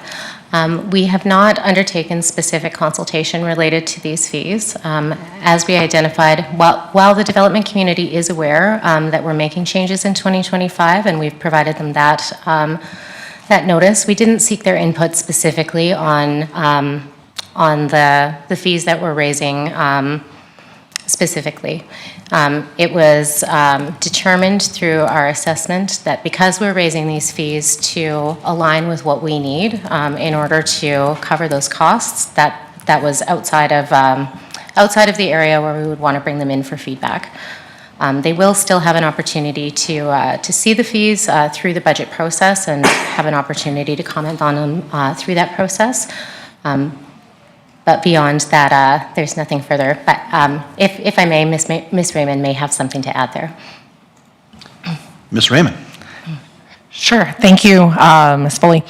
Just wanted to also say too that we do have regular meetings with industry, and through that regular meeting, just as recently as last week, 2 weeks ago maybe, we did talk about the fact that fees will be changing in 2025, and They're like, okay. We did say they're going up. I think everybody is aware about what the costs of business are. We're not immune to any inflationary changes or costs of doing service either. It's being experienced all across the region, and it has been a fair bit of time since we've done any benchmarking on that, and they were aware that fees were part of this conversation. So I don't believe that that will be surprising to industry. And also, we did want to let council be able to see the fees and be able to talk about them before we went out and did consultation on something that council wasn't aware of. So I appreciate both those answers. Ms. Raymond just said the key word that I was looking for is not surprised. So we understand that you meet regularly with the development community, and I think it's important with these, as with any of our folks that are investing in our community, last thing we want to do is drop something out of the blue and surprise them. But I appreciate the nuance here, and I think you're striking a good balance that I think what's the word? We're not saying average anymore. The sample resident would appreciate. I think just wearing my resident hat, I want to know that developers aren't necessarily driving the bus on city decisions, but they're key partners. So don't want to surprise them out of the blue either. So appreciate the balance and the work that's happened there. My only other question, I guess, is more of a comment, and it's a bit in following Councillor Natellenboss's comments is, so I think you've already answered the question, so I'll just add my comment to it, is it seems to me that we do have room to go even higher, especially given the major theme of this budget is all of the spin-off challenges, I won't say problems, but challenges that rapid growth puts on our plate to deal with as a city. It seems to me that it wouldn't be the worst thing if our growth rate throttled down a bit. And I can say with certainty that there's a high degree in the community of residents who would agree with that based on community consultation and door knocking. So there's a couple ways that we can do that. This isn't the only one, but I think as we finalize these numbers, there is room to move up even a little bit more, especially in areas where we're disincentivizing practices that ultimately cost a lot of our employees' time and a lot of our city's resources. So I'll leave it there. Thank you. Thank you, Councillor. Councillor McCook. Kat, you have the floor. Thank you, Mayor. I'm just wondering if you can speak a little bit to legislated timelines regarding permits. Who sets the required timelines? What are the penalty in not meeting those? I know in council questions, there was a question around that, and we listed the MGA, the Safety Codes Act, and the Uniform Quality Management Plan with our accreditation status at risk. I'm just wondering if you can kind of clarify what that means and what that looks like. Thank you very much for the question. Through you, Mr. Mayor. As you indicated, the areas you identified are the areas where those timelines are required. The Municipal Government Act as it relates to development permits, and then Safety Codes Council and our QMP as it relates to building permits. And again, as you noted, our ability to deliver on those timelines has an impact in how we're regarded by those professional bodies, but also how we're regarded by the development community. Ensuring timely service is a benefit to the development community as well. It gives them certainty in terms of what their investments are like when they can see decisions made on the development that they want to pursue. And doing things like, scheduling somebody to come frame a house. They need to know when they can do those things in advance. So ensuring that we can meet those timelines is something that's very important. Outside of the fee review itself, but related to the service review, next year we'll be doing more reporting on those items so that you have a clearer understanding of where we lie in relation to those obligations from all of those other bodies, to ensure that we can make decisions on how to address any areas that are falling behind. But certainly our ability to to recoup fees based on the level of effort that's required to provide those services is going to help support better decision-making, better outcomes as it relates to making sure that we can meet our timelines. Okay, thank you for that. So just to clarify, what is at risk when we don't meet those timelines? So I understand the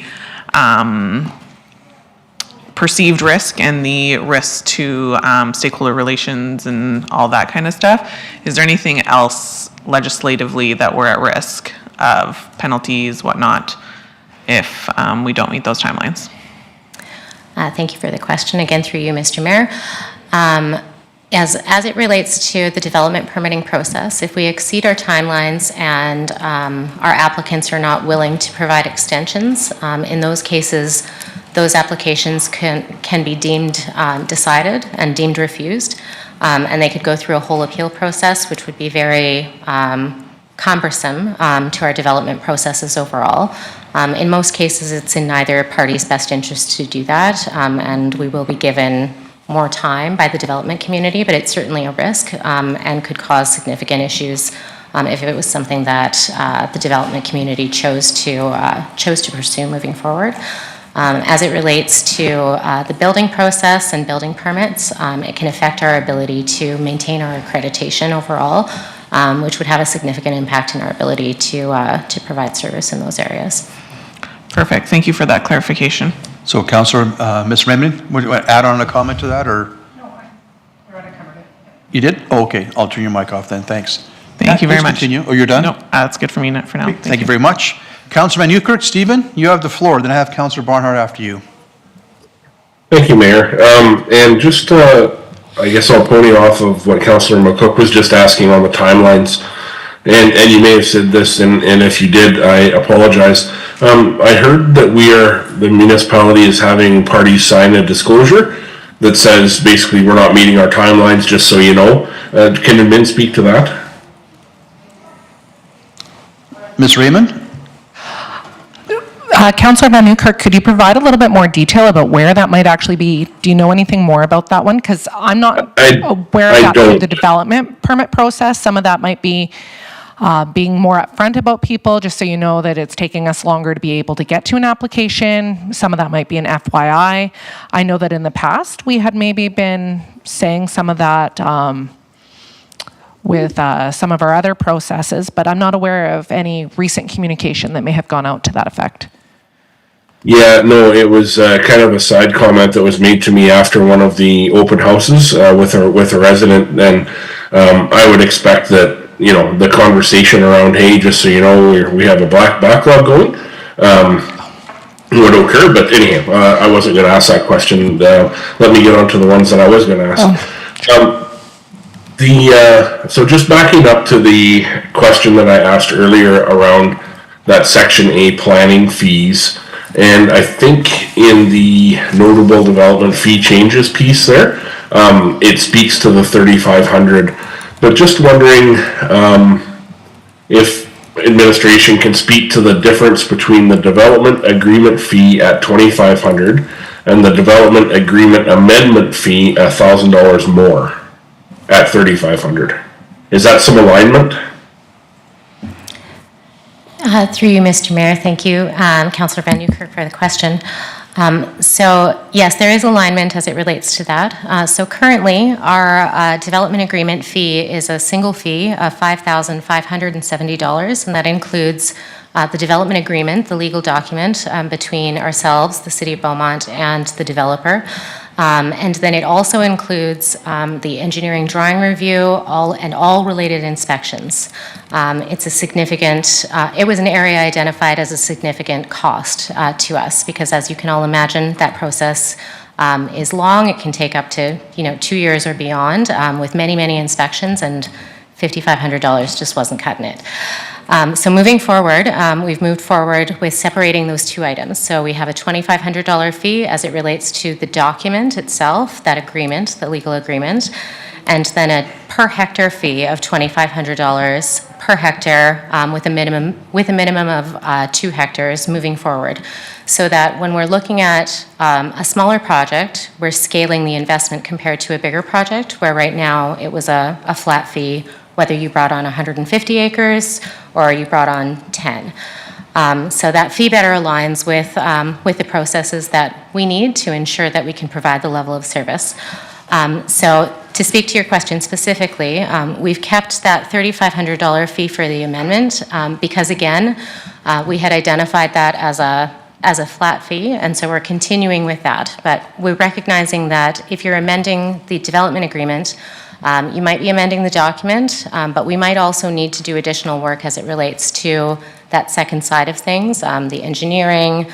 We might be looking at drawings again and that sort of thing. So the $3,500 will effectively address both sides of that equation as we're making changes later on in the process. Sounds like prudent changes to me. A second question just around the occupying a building or space prior to passing a final inspection. So that fee is set at $812 per day. Just wondering, how often have we had to utilize this fee? Through you, Mr. Mayor, that fee does not get used often, but it's an important one to ensure that we deter early occupancy. It can cause, a number of issues as it relates even just to public safety. So not a fee that we use on a regular basis, but having it in the toolbox is an important way to deter occupancy before a building is ready.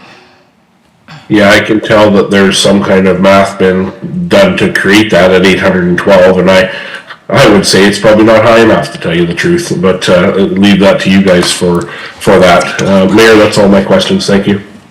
Thank you, Councillor. Appreciate that. Councillor Barnhart, you have the floor. Thank you, Mayor. Just a few questions about signage. I hope I'm in the right budget for that and talking to the right person. I'm sure the right person's in the room somewhere. There's a fee for signs, including freestanding show homes, et cetera. I'm noticing a lot of, call them temporary signs. They look a little bit like election signs that are going up all over neighborhoods. The ones I've seen were specific to daycare, but I've seen others. And I'm just wondering if that is complaint-driven, do they have a permit, does everyone, like how do you enforce that? I'm just really curious about that. Oh, Ms. Raymond, your mic's back on. Thank you. I'll take that question.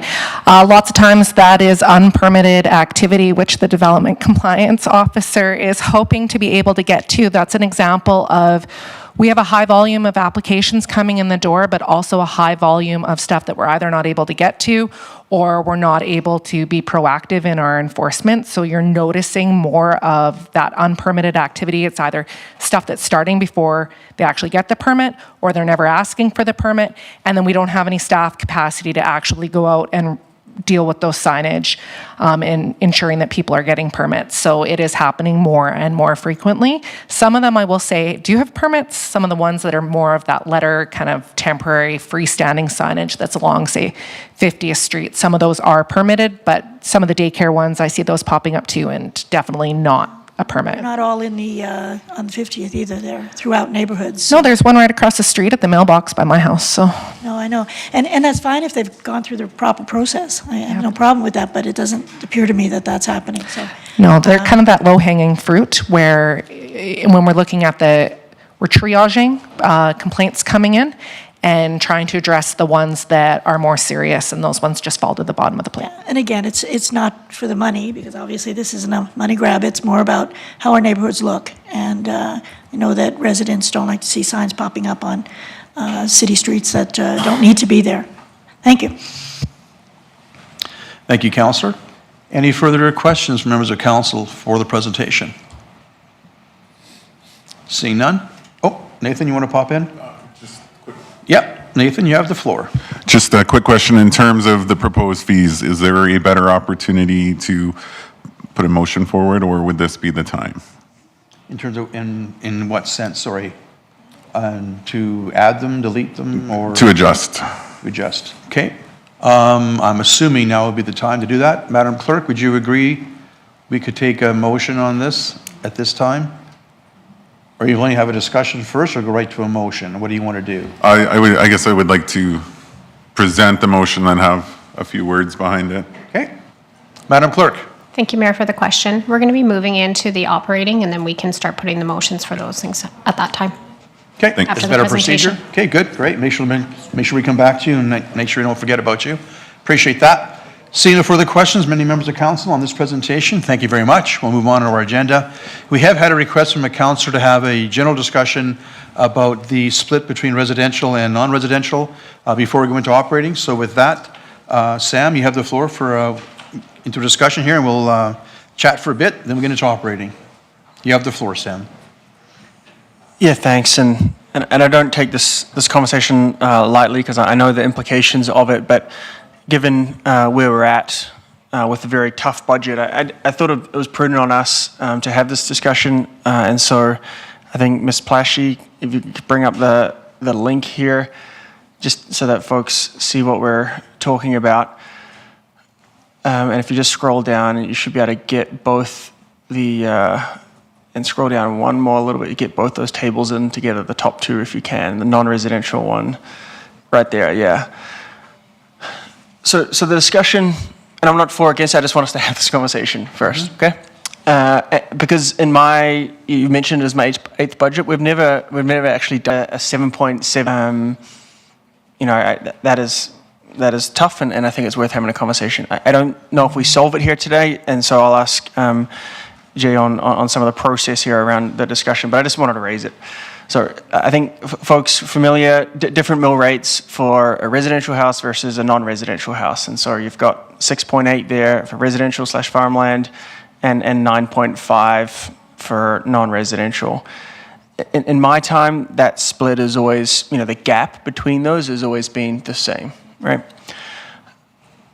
I'm curious around a discussion on that. Obviously, in one sense, you could look to drop the non-residential rate and incentivize business and come in. We've heard already, though, that we're building houses at an exorbitant amount, and so our non-residential split, the value in this is now, 91.9, and we're just not able to get that down because we're just building so many houses. So you could reduce it to incentivize more business, or alternatively, and again, very careful, not saying we should do this, but worth a discussion, could you potentially increase the split on the non-residential taxes in just this one time and give residences just that little bit of a break? So maybe first, before I get into more detail, maybe I'll ask Jada just to weigh in on, this is not really a budget question here. It's more of kind of the tax levy rate, which is a little bit later in the process, but could you just help explain when would we have this type of conversation as part of this process? Your mic is on. Thank you, Mr. Mayor. Through you to the councillor. So this would be most applicable during the tax rate bylaw approval, which happens, I'm assuming, probably around April in this organization. We probably should start having conversations somewhere in February so that we can have some conversations, and we should have our final assessment numbers hopefully by then for the year end. That will drive the tax roll. We'll have real numbers that we can talk to and talk about different scenarios. If we did this, like lever A, lever B, lever C, we can present that all to council and then make some decisions prior to the tax notices going out at the end of April. So I could philosophically discuss the impacts of the lever. So it is a 9-to-1 ratio, right? At this point, if you wanted to alleviate, let's say 1% on the resident side, that was actually a 9% increase on the non-res side, which is, so the materiality, because of the weighting, is going to have some material impact. So that's the very simple high-level theory, but to go through actual numbers and consequences would be preferred in early or mid Q1, I guess, to start having those conversations. Yeah, I appreciate that. Definitely don't want to get into numbers because we'd just be making it up here. But just recognizing that 1 to 9% split, I think, is really helpful and informative. In the past 7 years, we haven't looked at, in my personal opinion, we haven't looked at this aggressively enough. It just comes up, and we've gone through the budget, and it's really focused on the residential and everything. And that split, that 1 to 9 split, is just a given. So, what do you need from? I don't want to belabor this anymore here because you make the right points about the timing for it.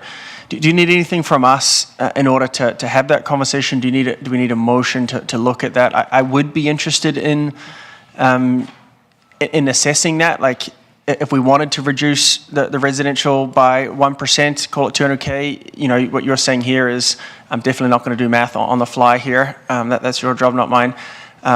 This would have the impact on the non-residential piece. So I would like to have that scenario discussion. Do you need anything from us, or is this enough of a conversation to bring that forward? So we would just, I think administration prefer a motion that all of council supports the concept of this, and we could definitely do that in February. Okay. Would that be at a committee of the whole, potentially a presentation from council, from administration? What are we thinking? Yeah, I don't think, and I'll check with Ms. Winter here, I don't think I need to make the motion now. I think at some point before today, we can craft it in the background and come up with a motion. Well, I think we can get the meeting moving. I don't know if we need to stop the meeting here for 5 minutes. Madam Clerk? Thank you. I can speak to that through the mayor, through to Councillor Monkoff-Swain. Yeah, we will have a motion for that, but we could do that at the end tomorrow when we're doing subsequent motions coming out of it. We could do it at that point. Yeah, perfect. I just want to have the conversation. I'm not saying one way or the other, but yeah, I'll work with you on the background on that one. Thanks. Yeah, it's a fair point, because I think in the previous 7 years, we've been working on budgets together with other members of council. We haven't discussed this in any way or form, and my memory is the same on that, so I think it's time to have that conversation at a later time. So, Councillor Penrod, you have... Yes, please, Mayor. Just since we're here and asking questions, we see in the same diagram, if we could bring it back up, we've got some particular lands that carry asterisks. My understanding is that these are related to negotiations on land that was annexed, and the question is, are these rates as set out in those negotiation and settlements, are they anticipated to be in perpetuity until such time as those lands are sold? Or is there an opportunity for us to revisit those terms down the road, and what might those timelines look like? CEO Schwartz? Yeah, you're absolutely right. There was some guarantees put into place, agreements put into place when land was annexed. I'd have to confirm the timeline, but we believe it's 20 years. Oh, your mic's off, sorry. There you go. Yeah, thank you. And if we could just have an answer to that question, just to solidify that, it sounds like it's 20 years, but just to firm that up and maybe attach that to the presentation that Sam was talking about that we'll deal with as a subsequent motion. Thank you. Oh, okay.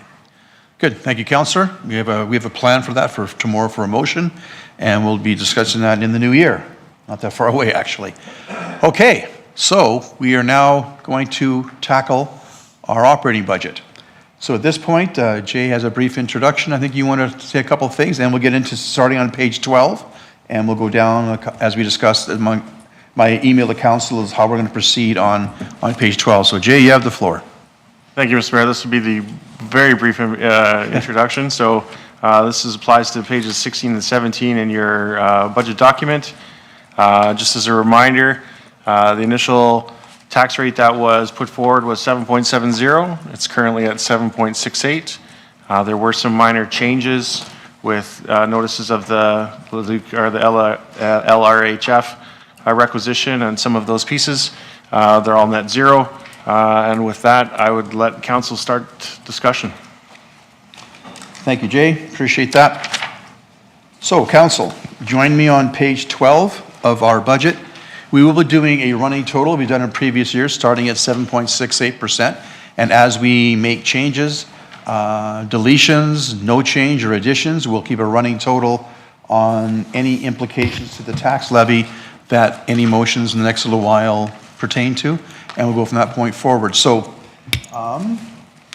Mayor, if I may also. Madam Clerk? To make it a little bit easier for the clerk as we are moving forward with some motions, if you're able to provide the page number in the proposed document that you're speaking to, if it's something that's unfunded or funded, you're wanting to fund it or not fund it, if I have those page numbers, that will definitely help me draft those motions. Okay. Thank you. Okay. So that, I think, is the previous page 12, not the revised. We get the revised page 12, please. That threw me off at first. I figured it didn't look right.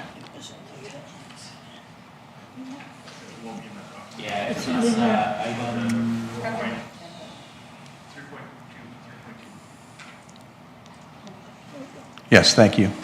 You're doing great. You need faster fingers, as the saying goes.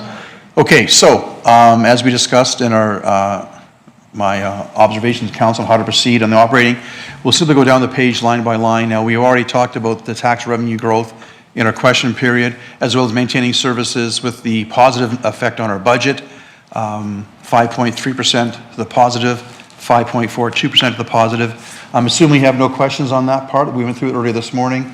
We're good with that part of page 12, I believe. Steve, you're good? I can't see you, so I'll just ask. Yeah, good for now. Thank you. Okay, so where we start having increases now is in the middle of the page, pay and benefits excluding new positions, 1.678. I believe that includes, if I'm wrong, Jay, please correct me, that includes the benefits, merit, and COLA. Okay, so this time I'll entertain discussion from members of council on their thoughts on these three topics. I know, Councillor Barnhart, you have a question you want to clarify on merit, and we'll have a general discussion on all three areas of the topic, and then I'll look at entertaining any motions on those three components that make up the 1.678. So, Councillor Barnhart, you have the floor first. Thank you very much. And I'm sorry, this sounds like a repetition of the earlier question, but we all didn't hear it the same way. So if you wouldn't mind, again, when it comes to merit increase, I heard you use the word contract. And when I hear the word contract, my ears go up, because contracts are contracts, and there's legal ramifications to those contracts. So perhaps you meant it in more of a generic term. So, Mr. Schwartz, if you could please speak to what is your expectation from a, I want to say legal, but I also want to say ethical standpoint in terms of merit increases and how that, how staff understand that and what the implications are.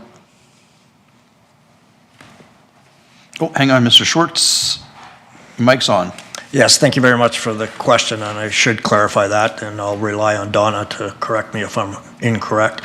What I was referring to is the employment contract. When we make an offer to an employee, it states in there that they may be entitled to merit increase at the 1st of January of the new year. It's less from a legal perspective and more from a commitment perspective that I portray that. So it's not a contract that has a fixed start. It's in their, is it in their letter of employment that they get? They're in their letter of offer, yes.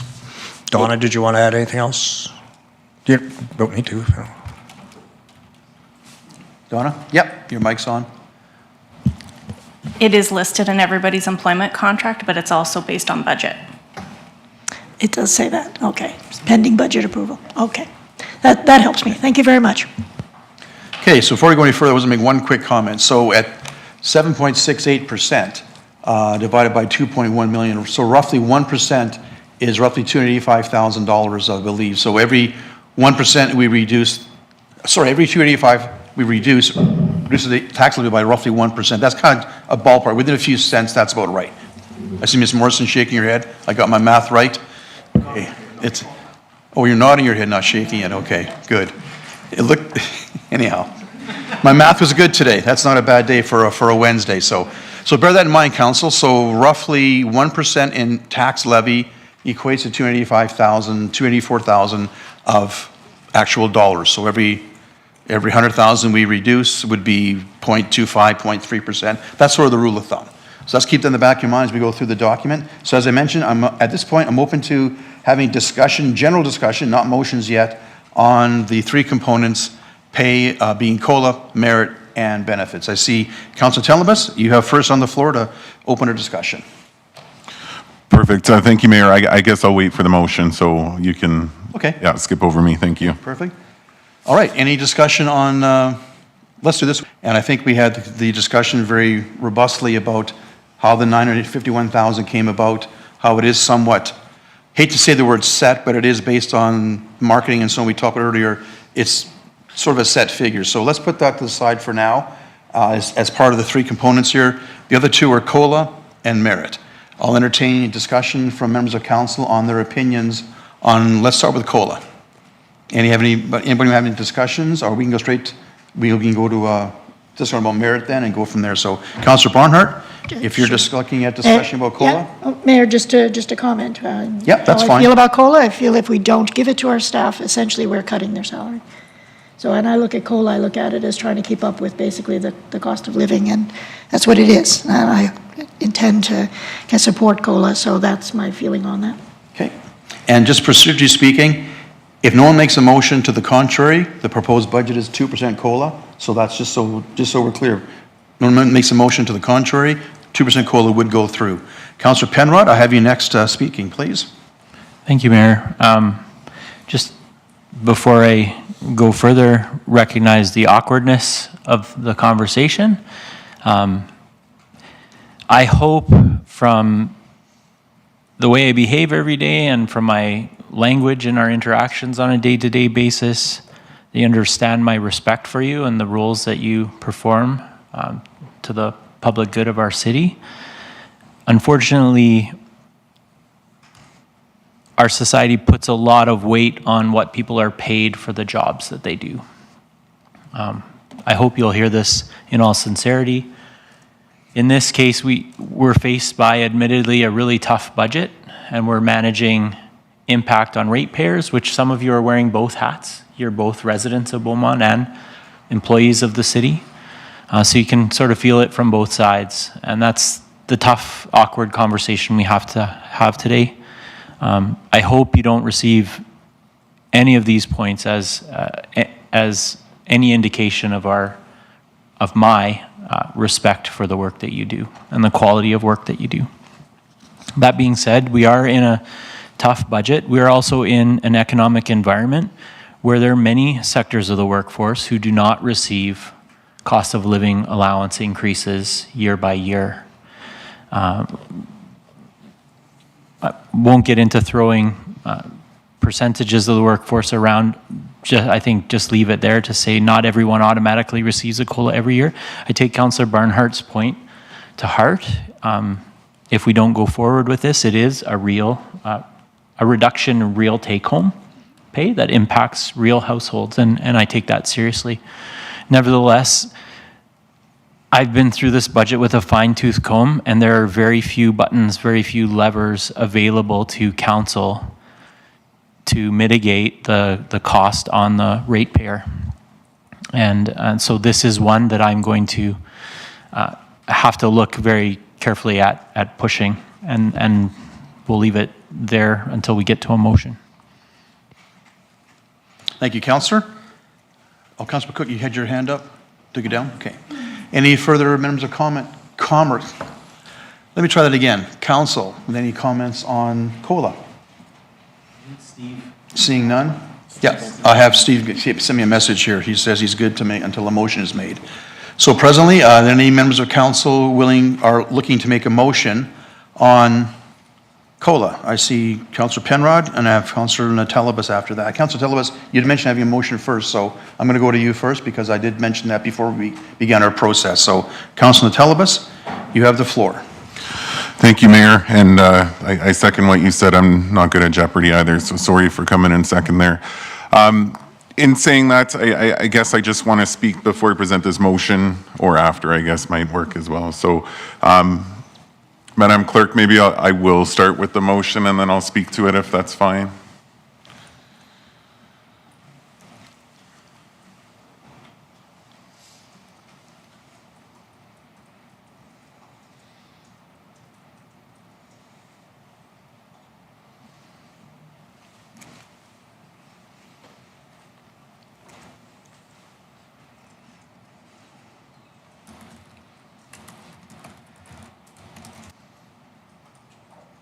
Yes. Now, I guess the only question I have for Madam Clerk is if we should separate it, just given we're on one conversation right now.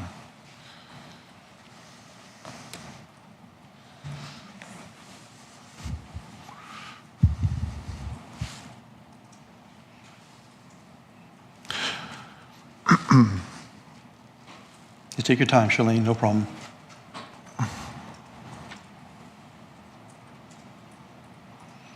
If that looks right, Councillor Telbus, please proceed when you're ready. Perfect. I do see Councillor Van Newkirk cannot see this. Please read it out. But, I move that the proposed 2025 municipal operating budget be amended by removing the 2% cost of living adjustment from the 2025 proposed budget. Please speak your motion. Thank you, Mayor. As Councillor Penrod had mentioned, this is never an easy discussion. We are all aware of what the world has presented us in terms of increased cost of living across every location, realistically. And I do know that a lot of residents are struggling with paying their tax bills and being able to meet that requirement. And a lot of residents who I've spoke with have not seen a COLA or a wage adjustment in years and years.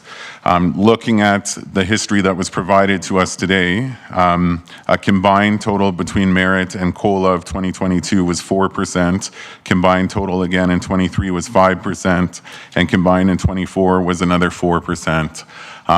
Given again the climate, the financial climate that's across all of Canada and is visible in Beaumont too, I'm putting this forward so that we can help protect our residents and reduce the overall tax levy impact that is seen. So again, it's not discounting the work that our administration and city staff perform day to day. Obviously, we wouldn't be as successful of a city if it weren't for everyone who participates in that. But again, it's just, it can't be a 7% increase in terms of tax levy. Thanks. Thank you, Councillor. I'll now entertain questions from members of council. Councillor Markov-Swain, you have the floor, Sam. Questions or comments, both? Sorry, both, I guess. Okay, you just said questions, and I can frame mine in a question if you want, but... You know what makes you happy right now? Let's just go. I'm having trophy mobiles today. I'm trying to make it lighthearted. This is a tough conversation. Yep. So maybe off the top, I put me in the camp of 7.7 is too much, but I don't support this motion. I don't think COLA is the way to go about it. I think there are other ways that we can get there. There was some comments made about, not taking away any of the work that has been done, and I would argue that this is doing exactly that. We as council created this situation. We're the ones who put in all the different additional services that are asked for, the different recreational facilities, etc. And to Councillor Barnhart's point, cost of living, this is going back for these residents. I think there are other ways. We can have a conversation on merit. I know that's going to come next. I think there are other ways to look at this. I just think taking away COLA, a modest 2%, and we know what inflation is. So taking away COLA, I think unfairly penalizes administration for the job that we've asked them to do. We set previous budgets, both capital and operating, and they're trying to meet that. And taking this away, I think it's incumbent on us to find other ways within the budget to reduce the impact on residents than COLA. So I've always been a strong supporter of COLA to keep up with not keep up with inflation, but try to keep as close to it as possible. So I won't be supporting this motion and would look to find other ways out of the budget to reduce the 7.7%. Thank you. Thank you, Councillor. I will go to Councillor McCook, followed by Councillor Van Newkirk, and then Councillor Penrod, and then I'll have a comment myself unless Councillor Barnhart wishes to speak one more time. So with that, Kat, you have the floor on this motion. Thank you, Mayor. I guess I don't have a lot to add. Councillor Markov-Swain kind of covered it. I think, essentially by removing this, we do then give what Councillor Barnhart said. We kind of take their pay back, decrease it. And sometimes, the public standard helps to hold private standard at a certain level as well. And I think that moving this forward, we, ensure that we do show that we respect all the work that everyone here does. And while we also recognize that to Councillor Muckhoff-Swain's point, the 7.7% is high, and perhaps there are other ways that we can look at this, but this may not be it. So, thank you. Thank you, Councillor. I appreciate that. Councillor Mayukirk, are you ready to go with any comments or questions on this? Sorry, just comments or questions on this motion? Yeah, no, I can speak to that. And I think the last sentence Councillor McCook just said around, what she just said also brings the thought up for me. And we're entertaining this motion first, and we haven't looked at all the other ways that we could impact the tax levy. So I'll also remind council that I have been the guy that's put motions like this forward in the past, and not been on the winning side of them. So I've done it on 2, maybe 3 occasions. So the opening comments from Councillor Natellenboss are valid. The opening comments from Councillor Penrod are completely valid as well. So looking forward to seeing where the vote lands on this one. Thanks. Thank you, Councillor. I have Councillor Penrod. Thank you, Mayor. Appreciate the previous comments from my colleagues. I'm going to push back a little bit against the idea. I actually think about merit pay and COLA, I think in the exact opposite way, maybe as you do, Councillor Muckhoff-Swain. One example of how they're different in my mind is if we're looking for ways to reduce the impact of the increased levy on residents, removing the proposed 2% COLA increase at $429,000 makes a 1.52% impact on the proposed increase. Similarly, when we come to it, if we were to remove the merit pay, it'll have a very similar impact. They're virtually the same numbers. So the difference for me is that COLA will apply to everyone equally across the organization, whereas merit pay, if at zero, just a hypothetical, impacts only those who are scheduled or due or up for merit pay in a given year. And so there is, for me, a question there of equity. I come down on the side of COLA being, if we have to take some medicine as an organization, COLA is the, in my view, most equitable way to do that. And I think we've already established that Mayor and Council are also doing this year. And rightly so. We should never be asking anyone to do something that we're not prepared to do ourselves. From the historical point of view, going back to 2017, we've had a range of COLA increases at 0, 1.5, 2, 0, 0, 2, 3, 2, for a total of 10.5% over 8 years. I acknowledge that that doesn't keep up with the real inflation over those 8 years. But it also gives historical precedence that every year council has these hard conversations and comes to a consensus on the best ways, the most equitable ways to manage the impact on the ratepayer. What I'm hearing from folks, well, I'll stop there for now. Thank you. Thank you, Councillor. You had your hand up a second ago? I thought it went on.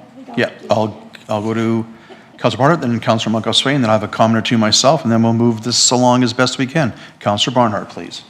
Yes, thank you, Mayor. I don't know that I'm just not repeating myself, but it really does seem to me that we are not recognizing the situation that our staff are in, and knowing myself that the salaries we're paying our staff they're good salaries, but they're certainly not the same as you might get in some other types of employment that some of our residents and others are in, and they're pretty much at our mercy in terms of what we come up with in our budget and what the ratepayers can afford to pay. So, not accepting the fact that we're actually cutting back their salaries if we don't give them COLA. I don't compare that to councillor salaries because I've never really thought of councillor salaries in that way. I think more of it as glorified volunteerism, but we've over the years that's gone up and up and up, and I could actually see the salaries for councillors going down, and I'd have no trouble with that. But again, that's just me talking from perhaps the old days when it wasn't seen as a career and more seen as a volunteer position. But yeah, I do not support cutting the COLA. I think it's necessary to keep the staff that we have and keep them on par with inflation. So I'll stop there, Mayor. Thank you, Councillor. Councillor McGough-Swain, Sam, you have the floor, followed by myself. Yeah, a brief response. I have to say, I'm surprised, Councillor Penrod, you brought forward the living wage conversation and you're voting against this. That seems counterintuitive to me. Look, fundamentally, if we don't have COLA, we fall behind.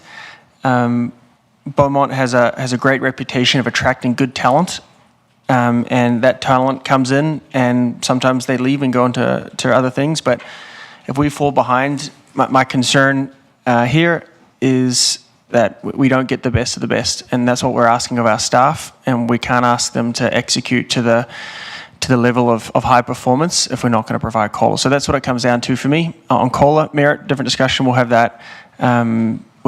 If we continue to provide zero, folks aren't going to want to come here, and then you're going to see a reduction in work, and I think we've all commented on the performance of administration with several files, and that's because of the high quality and caliber of folks coming here, and COLA plays into that. So, there are other places for me to cut from this budget than COLA. So I'll leave it there. Thank you, Councillor. I will make a quick comment. Let's try to be careful not to debate each other, debate the motion itself. Points taken, but let's not go any further down that path. We can avoid it. I have a concern with this motion. This is my 8th budget. We have had a couple of years of zero COLA. Those were tough decisions that I was involved with. At times I regret them. At times I felt they were right at the time. Historically, our employees' COLA has been less than inflation the last 5 years in a row. I'm concerned that there are other municipalities. No one else is doing zero COLA. I've talked to 13 other mayors in our area. No one else is doing zero COLA. Just because they're not doesn't mean we have to. I'm not saying we have to follow the pack, but we're the only ones in the metro area who if this motion passed, for zero COLA. I believe there's other areas in this budget we can do some levers to make this 7.7 a more palatable number. I don't think it should be in the back of our employees. That's how I feel. It feels our employees are also members of our community, and they have bills to pay like I do and everybody else has. So I'm hesitant I will not support zero COLA for our employees at this time. I think having less than 2% average COLA the last 5 years for our employees is below average, below inflation every year, and they've done their share. Council's not taken increase. We've done our share in that sense too, and I'm fine with that. That's my position on this particular motion. So with that, I will see no further members of council willing to have any comments. I'll go back to Councilor Telebus. It's your motion. I always allow the motion maker to have a last comment, and then we'll call for the vote. Sorry, Steve, I forgot you were remote. Do you have any last comments? I kind of went through the room twice. Steve, are you okay? Any further comments? All good. No, happy to have Councilor Tellenboss close. Okay, thank you. Councilor Telebus, you have the floor for final comment. Perfect. Thank you, Mayor. I do realize I'm not making any friends in this room tonight, but I do really want to emphasize the reason behind it, and that's because we have 23,000 residents here. Obviously, not everyone necessarily a homeowner, but those folks that are significantly impacted by decisions like these. Now, trust me, I wish we could give COLA to absolutely everyone and confirm with all the residents in town that they're getting COLA, but I know that's not happening across all industries, and I know there's a lot of folks that are going to see a tax levy increase. They're not going to see a COLA, and they'd be lucky if they've seen merit ever in discussions that I've had with some folks. So it is very critical in this role that we weigh both sides of things. We weigh the administrative side and making sure that we look after our folks and that we get the best of the best, but also that we still get the best of the best in terms of folks wanting to move here and affordability. And as we continue to increase tax levies, that's not going to be the case anymore either. So sometimes desperate times call for desperate measures, and in my opinion, based on the budget that's been proposed, this is a desperate time that requires a desperate measure. So for that reason, I hope a few more folks come on board. I've heard some objection, but the reason behind it, again, is to make sure that we reduce the tax levy where we can, and a 1.5% discount is pretty significant. Thank you. Thank you, Councillor. Seeing no further discussion, I'll ask please activate the voting process.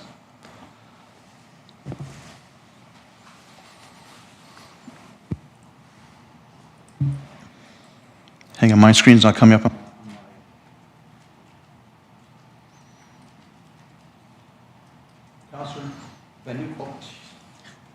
Councillor Newkirk, how do you vote? In favor. Thank you. Council, that motion is defeated, 4-3. In opposition, Councillors Barnhart, Monkoff Swain, McCook, and myself. In favor of the motion, Councillors Natelibus, Penrod, and Van Newkirk. Thank you, Council. Are there any further motions on COLA before we go on to the next part of? Madam Clerk, do you have any further motions from anybody? I'm not aware of seeing none. Okay. Oh, Councillor Penrod. You have a motion on COLA. Yeah, thank you, Mayor. I'll just start with a clarification. If a motion to reduce the budget by reducing the amount attached to COLA would be in good order, given the comments in the room.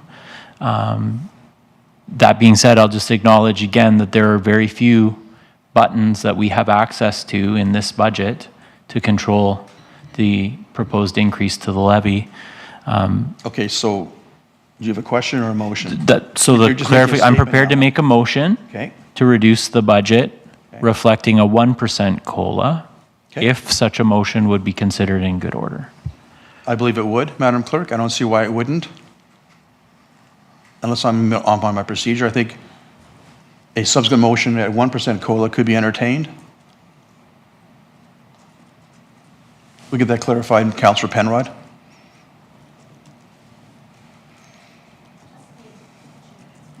Okay.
Yeah, see, there's no sound right now. We're just going through a short break to figure out procedure. We can entertain the next motion as suggested by Councillor Penrod. So we haven't lost you. We're just quiet right now.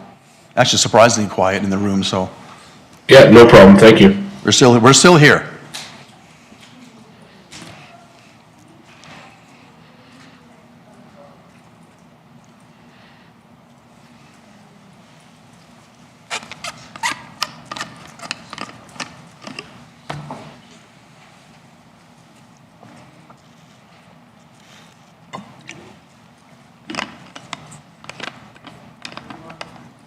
Thank you, Mayor. Just to confirm process, if Councillor Penrod wanted to put forward a 1% from a 2%, we could go ahead and I have that motion ready if he wishes to use that motion.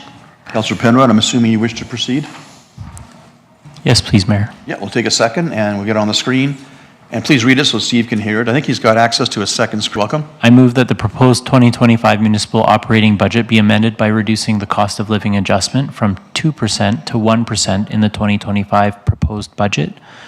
I believe that's a reduction of $214,500 with an impact of approximately 0.75%, 0.76% of the levy increase.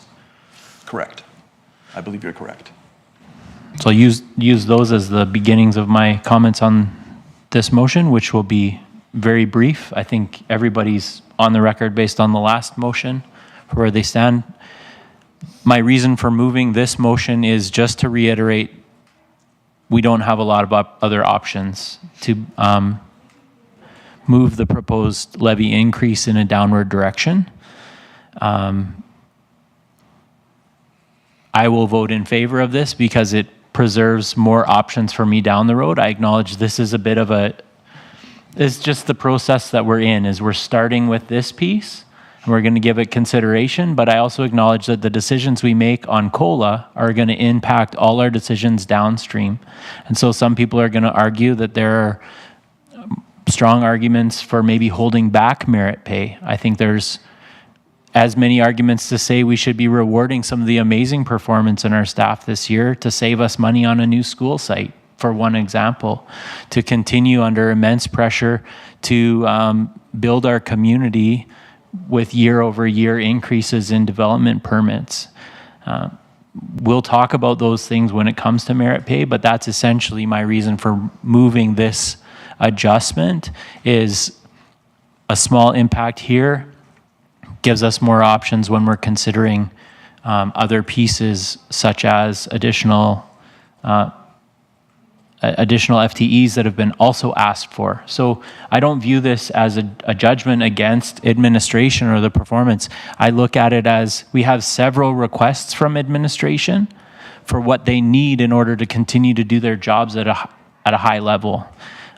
COLA is one of them, merit pay is another, but additional positions within the organization is another. And if we don't have any movement on COLA, it's going to impact my votes down the road. And I'd rather have some options when we come to there to pay heed to what we've also been advised from administration and CEO Swartz in particular.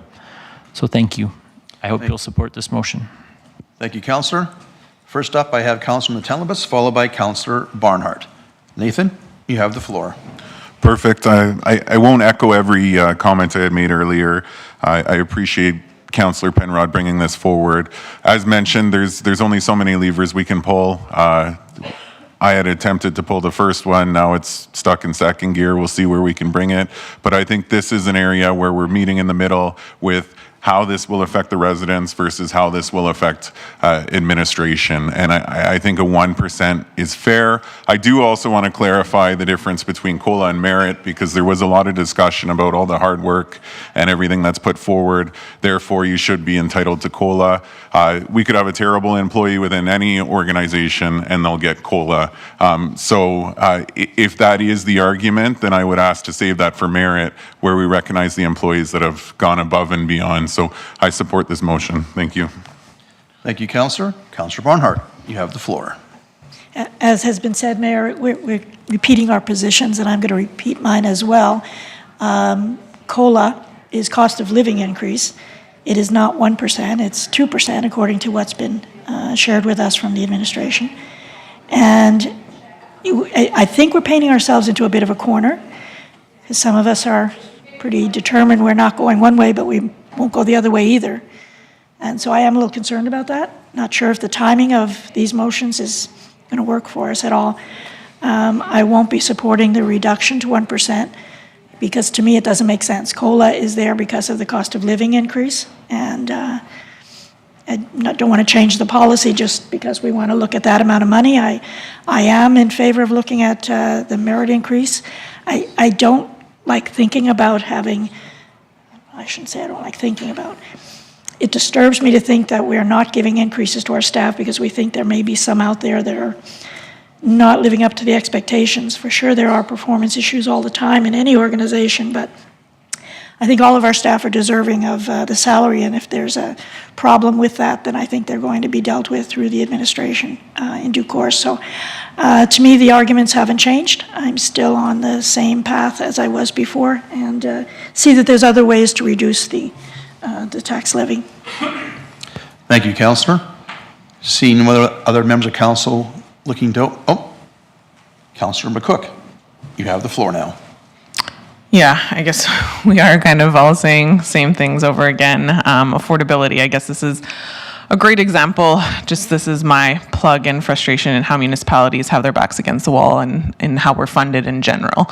We're starting to kind of see this hit a wall, and I think those will be larger discussions into the future. But what we see here is kind of what's occurred in the past. We try and pass as low as possible tax levy increases to have the least impact on our ratepayers, which we absolutely should. But eventually that starts to have an ability, it impacts our ability to provide services. So I guess I would ask my colleagues and just those considering, how can we ask staff to do more with less, say that we value their contributions, say that attracting good talent is important, but then not support them at the base level of 2%. You know, we're constantly asking our staff to do more with less. Our service levels are teetering on the edge, whether we can complete them or not. We have really high expectations with what we expect our staff to do, and I think at some point we hit that wall. I think we also have to realize that having these expectations and then not recognizing that does defeat people. We constantly hear how it's hard to get good people and how we have a workforce shortage across the board. And so I think it's important to consider that as well. We're starting to see the impacts on our ability to provide services, and these are the kind of things we won't necessarily see tomorrow, but we may see them 2 or 3 years from now. While saying that, I agree that we have to be responsible with what this increase looks like. Overall, the tax levy and the impact on our ratepayers, and I think overall in the budget we will do our best, but for myself, just at a base level, I'm not sure that picking apart a base cost of living increase is the point to do it. Thank you, Councillor. Seeing for the members of council willing to speak, I'll have one last comment too. Before we go to Councillor Penrod for his final comment on the vote. My position remains similar to my earlier comments. I didn't mention before about attracting good employees from other municipalities. If we do 1%, we'll be the outlier in the entire region, and that doesn't mean it's not just because we're going to be outlier. We want to make sure that we're going to be attracting good employees into the future, and I don't think 2% COLA is unreasonable in this market, in these conditions. Other levers can be pulled, which we'll be discussing shortly, and I'm looking forward to finding other ways to get the 7.7 down to a more reasonable number, but I don't believe COLA is going to get us there. So having said that, Councillor Penrod, you have the final say as before, and then we'll go to the vote on your motion. Please proceed. Thank you, Mayor Daniluk. I do not have anything further to say to this motion. I would like to ask for clarification from our clerk, however, if a motion to postpone this motion would be in order at this time. My rationale would be I would like to postpone the vote on this motion until such a time as we've had the opportunity to discuss merit pay and come to a better sense of what the decision is, so that we don't take a bullet out of the gun, to use a not a great metaphor, but so that we don't make a decision here that impacts downstream decisions. But we can have some conversation on merit pay before we vote here. We just withdraw it. Thank you, Mayor. Madam Clerk, sorry, you have the floor. Thank you, Mayor. Through you to Councillor Penrod. You would need the consensus of council to postpone this motion till later on in the conversation. If you have the consensus, then yes, we could do that. Yeah. So my thought would be to ask for consensus to postpone the vote on this motion until after our discussions around merit pay. After which point, we raise issues, we put ideas on the table, we debate them, and in the best spirit of debate, I think we try to through our conversation, get to a better understanding of the issues at hand. I'm not one to be a sore loser. That's the nature of debate, is it's not really about who wins or loses. We're ultimately all serving, I believe strongly, all serving the best interest of the community with these conversations. So the spirit is not to win or lose this vote. It's just so that we're all really clear on what the decisions we have and their impact on, because these are all knit together, essentially, right? Thank you. Thank you for your consideration. So, Madam Clerk, how do we determine consensus? Just by a show of hands, or do we ask verbal how we're feeling about this individually? How do we best get consensus to the request to postpone the vote?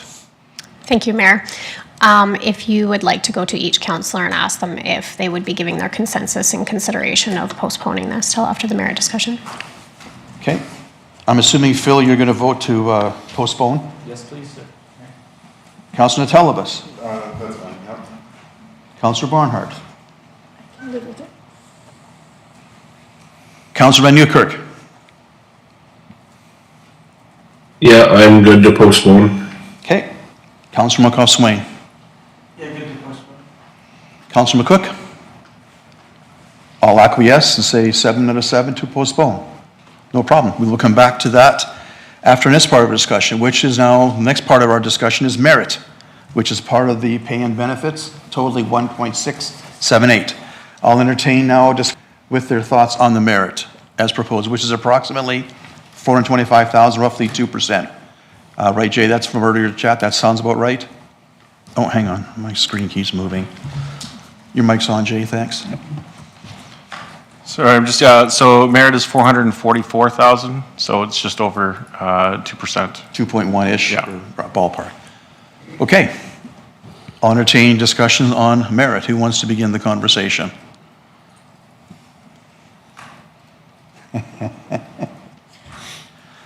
Should I pick on somebody? Councillor McCough-Swain, thank you for going first. Appreciate that. You have the floor. Yeah, only because I don't like silence. It's too awkward for me. Speaking of awkward, I'll insert everything that those gentlemen to my left said earlier around the recognition for staff. This is one where I think we do need to cut in order to reduce the impact here. So, yeah, I assumed that others had motions prepared based on some of the questions and some of the discussion. Happy to make the motion myself, but if others wanted to make that, I'm happy to let others do it. But yeah, I think this is somewhere where we regrettably need to cut back, in my personal opinion. So I'll awkwardly pause, see if anyone wants to make a motion. If not, then I can make the motion. Okay. Any further? Yeah. Well, you went first last time, so I'm going to let someone else go first this time. Any further discussion, comments on merit before we entertain a motion and then discuss that motion? So seeing none. Oh, Kathy, you have a comment, then I'll go to the motion from Sam. Thank you, Mayor. I'm kind of in a similar place to Councillor Penrod in the sense that I think by making this decision now, I don't know what else is going to happen in our discussions. And while I really can't envision finding enough areas to cut in terms of service level or staffing, I would almost like to try that first before I voted on the merit. The reason for that is I think merit's very important. I think we've heard that others see it that way as well. And it really is trying to get the tax levy down. And I know in an earlier question to CAO Shorts, he said that he could be directed to find money elsewhere. I doubt that he'd pick merit, although he might. And so I'm just wondering where to go with this, Mayor. And I don't know if this seems to be an awfully heavy. Obviously, would it be a big chunk, and it would take care of a lot if it passed. But I'm wondering if we're doing it for the right reason, and that there aren't other areas we could cut first. So that's, I'm on the fence that way. Not that if I had to pick between COLA and merit, I would definitely cut merit. But I don't think I'm there yet. I think there's other places we can go still. So that's I'm just saying how it is. If it gets forced to a vote, I will vote, but I don't know where I'm going to vote yet. Okay, appreciate that. Councilor Telebas, comment, and then I'll go to Councilor McCoff-Swain. Yeah, thank you. I thank you for your comments, Councillor Barnhart. My only concern with that is we're just kicking the can down the road. I think the exception with Councillor Penrod's request was that it's tied to compensation and near the same thing. So that was the reason I thought we took this approach. If we keep just jumping from item to item, I'm concerned we won't resolve anything because they're all tough decisions. But that's just my 2 cents on that. Thanks. Thank you, appreciate that. I don't know how else really to do this except go somewhat line by line. So having said that, Councilor McCoff-Swain, you have the floor for a motion, I believe. Yeah, I agree with Councillor Tellenbosch. These are tough decisions, but we're elected to make them. And, you know, we could just have the next item, then you just snowball. So I will make a motion, and I can't see Shalane directly back there, so I'm not sure if she's looking right at me or not, but I'll move to reduce the merit increase from 2% down to 0%. Whatever the number is. Yeah. 444,000. Sorry, do it that way. Okay, I'll wait for the motion to come on the screen. I'll have you speak to it, and then I've got a couple of people who want to speak to it as well.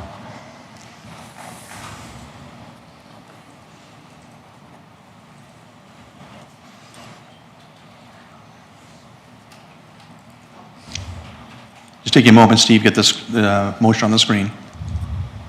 Yeah, no problem. Thank you, Mayor. Thank you.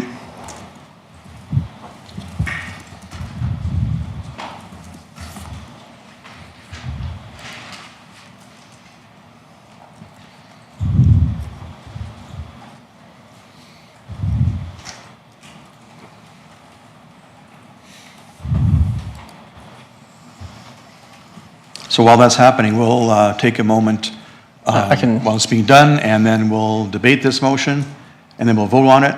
Then we'll take an environmental break for about 10 minutes. Then we'll come back to the postponed COLA vote. Once this, in case it's a second motion, we'll do the first merit motion first. In case it's the second one, we'll deal with that. Then loop back into the COLA discussion. That's how we'll proceed. We'll take a break here relatively shortly.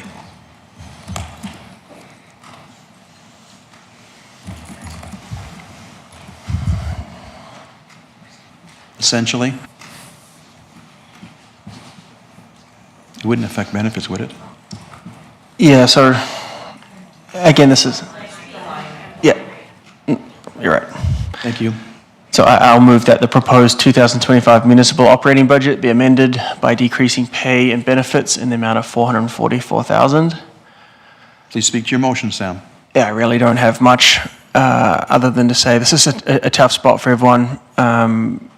I've poured through this budget, try to get creative. This is a few ideas I have. I'm sure they'll not materialize.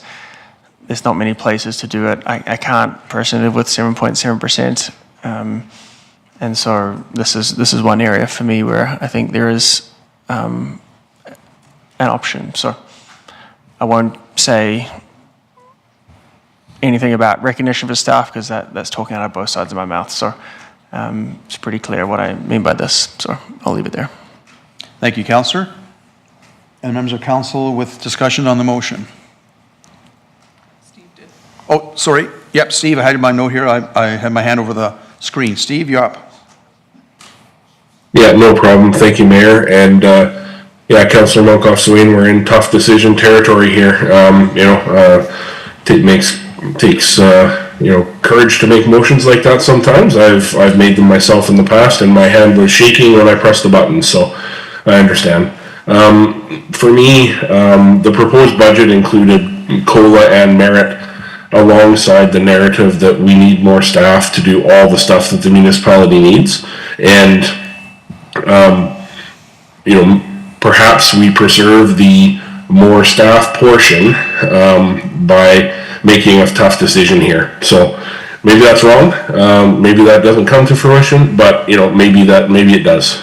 So for me, we're in tough decision territory, and the reduction in the tune of 444,000 is where I think the community is at right now. Thank you.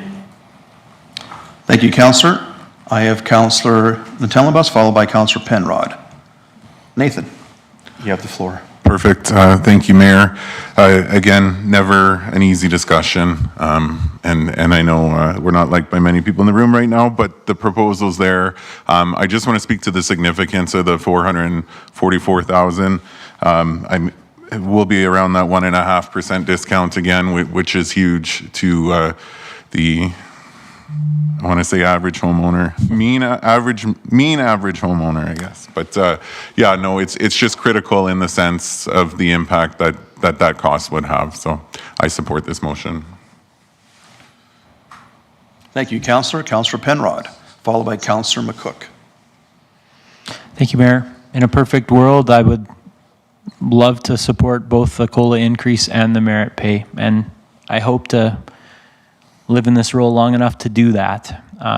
This budget is not that year, and given what I've heard from my colleagues around COLA, I'm left to support this despite my concerns about equity and this applying to only certain people in the organization, or some people in the organization more than others, whereas COLA applies to everyone equally.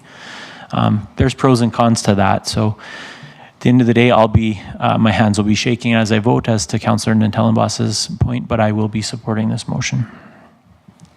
Thank you, Councillor. Councillor McCook, followed by Councillor Barnhart. Kat, you have the floor.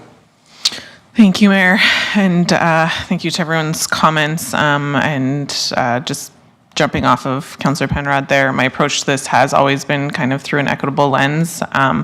You know, I believe we all understand that, you know, one of the loudest that we heard from residents was that we have to reduce the amount, and there's only a few ways that we can do this in this budget, and it's a tough one. So I believe staff should be compensated, and at a base level, I think COLA achieves that a little bit. However, I do recognize that we must reduce the impact at some point on our residents. So I will support this. Thank you, Councillor. Councillor Barnhart. Kathy, you have the floor. Well, my hand's not shaking, but I'm not really feeling good about it. I feel the way this is going, and I also don't see any other options. My one thought was I'd maybe try to go for half, but that doesn't get us where we need to go, and it just forestalls the inevitable. You're right, we're kicking it down the road, but I do hope that we can find other ways to be more efficient, and other sources of revenue, I think, limited. So, you know, I go back to province needs to fund our municipalities better, and we're doing all kinds of things that the province should be doing, and that's part of the reason why we're in the boat we're in. So I will reluctantly supporting this motion. Thank you, Councillor. Before we go to Sam's final comment, I understand the motion in front of us. I mean, you can't pick and choose. You got to do each motion as they come in. This goes further than I was hoping on merit, because I was looking for a 2% on the COLA. We have to go back to that in a moment because the vote's been postponed. This is one of the levers we talked about. To me, COLA should everybody equitably. Having no merit is, to me, quite significant. But hopefully have the courage then to go back at the COLA and go give our employees a full 2%. Should this motion pass, and by the sounds of it, this motion will pass based on the comments from my council members a moment ago. So I'm really going to push for the COLA at 2% should this motion go through. But that's another motion. We'll be coming back to us in a few minutes here. So with that, I have no further comments. Anybody else has comments? So Councilor Goswain, it's your motion. You have the floor for a final comment. Yeah, then just to agree with everyone else up here who doesn't like this for all the reasons said, but that's what we're elected to do, and the feedback from, we need, at some point, you know, part of this process is listening. We had open houses, we got several emails, some from humans, and we heard that, right? And at some, you know, we need to listen to that as well. And so, yeah, I'll leave it there. I obviously am going to vote in favor of my motion, Probably be one of the ones where I look back on my 8 years that I don't enjoy the most, but that's all right. That's what we're here for, so I'll leave it there. Thank you, Councillor. Seeing you as a final comment. No, Phil, I've already... Point of order. What's that? Point of order might not be the right thing. Okay. Oh, hang on. Your mic's not on. It is now. Just wanted to give my colleague, Councillor Munkoff-Swain, opportunity to explain his comment about some humans further. That could be taken out of context and taken in really a bad way. Sure, yeah. Okay. I'll take the comment back. How about that? Fair enough. All right. Seeing no further comments, at this point, would you please initiate the voting process?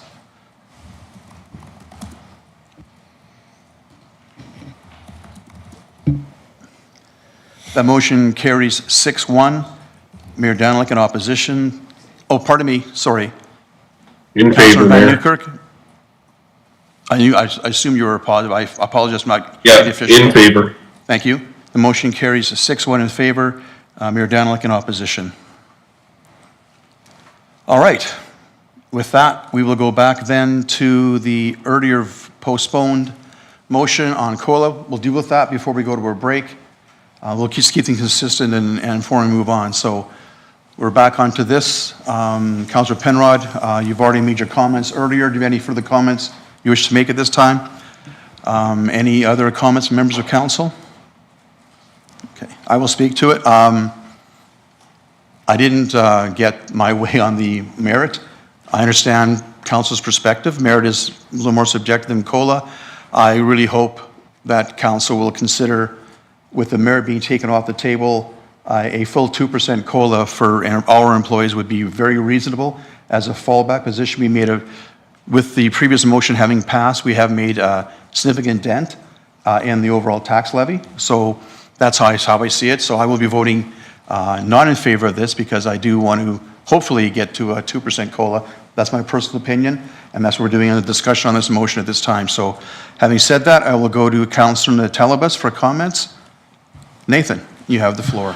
Perfect. Thank you, Mayor. I know we're doing a lot of comparative here between municipalities, and I don't necessarily know that that's fair because if we were to compare to other industries, there's not a lot of this happening.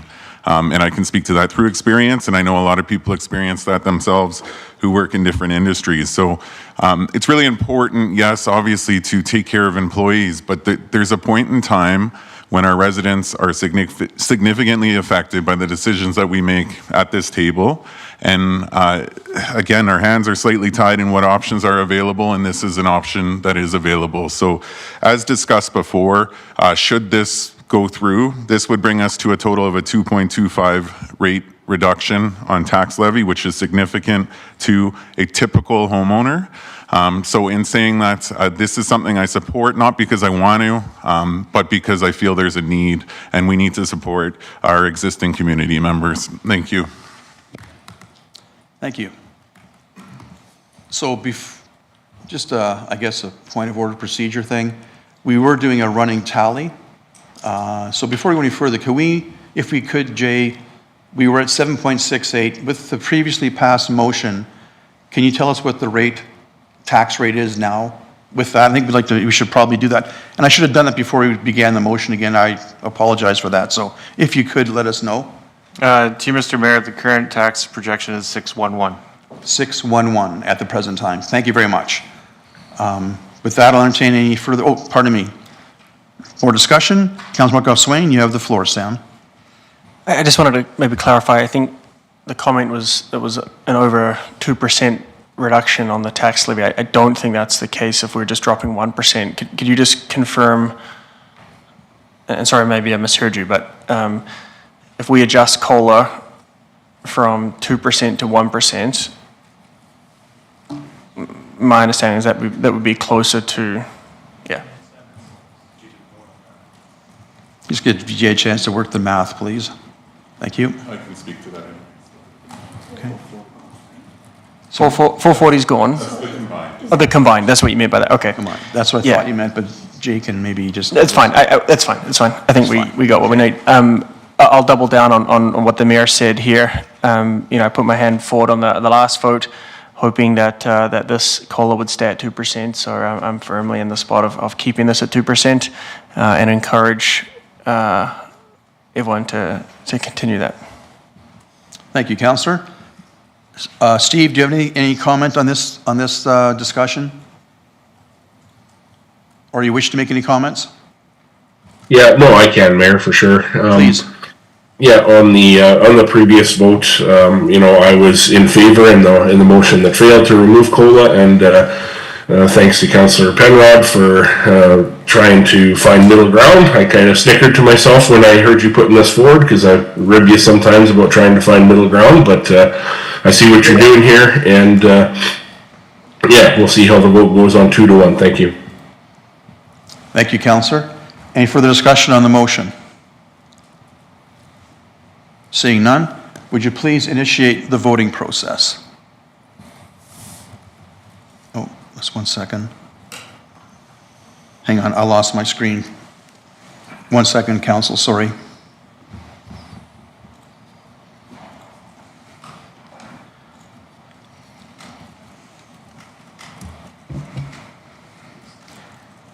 Yeah, Steve, how do you vote?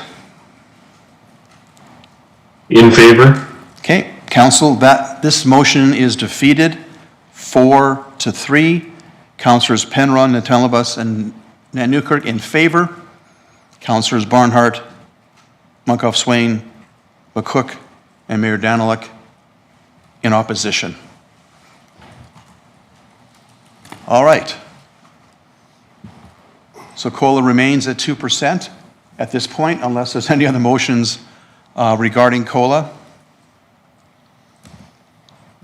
Are there any other motions regarding COLA at this?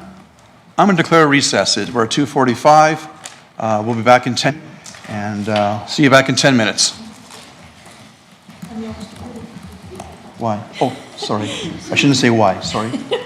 So the merit was Eliminated. It was eliminated. Thank you. Okay, let me know when we're live. All right, good afternoon. We are live back after our break. It's 2:57. We're back in order. We are now going to, before we go on to the next line on page 12, new and modified personnel, have that discussion.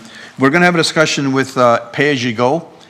With that, did you want to talk a little bit about it first, Jay? Or I know Sam had a question on it. Do you want to have a question first? Okay, we'll have Sam offer his question on pay-as-you-go, because it does affect operating, and then we'll kind of figure out where we're going from there. So, Sam, you have the floor on pay-as-you-go. Yeah, thanks. And I'll get you to jump to page 59 of the PDF package, if that's okay. Sorry, that'll be, actually, we could stay here. So just scroll up a page and one more right here. Yeah, and if you go down to the table. So page 53 of the budget document, hard copy? Sorry, hard copy, page 53. So I know we're going to get into this as part of our capital, but I'm going to hone in on the pay-as-you-go and maybe my understanding of it, and I'll invite you to clarify, aka shut my thesis down here. Budget, council was proposing to allocate $900,000 into the pay-as-you-go fund. That $900,000 has a tax levy impact. Is that correct? Mike's on, Jay. Oh, hang on. Now it is.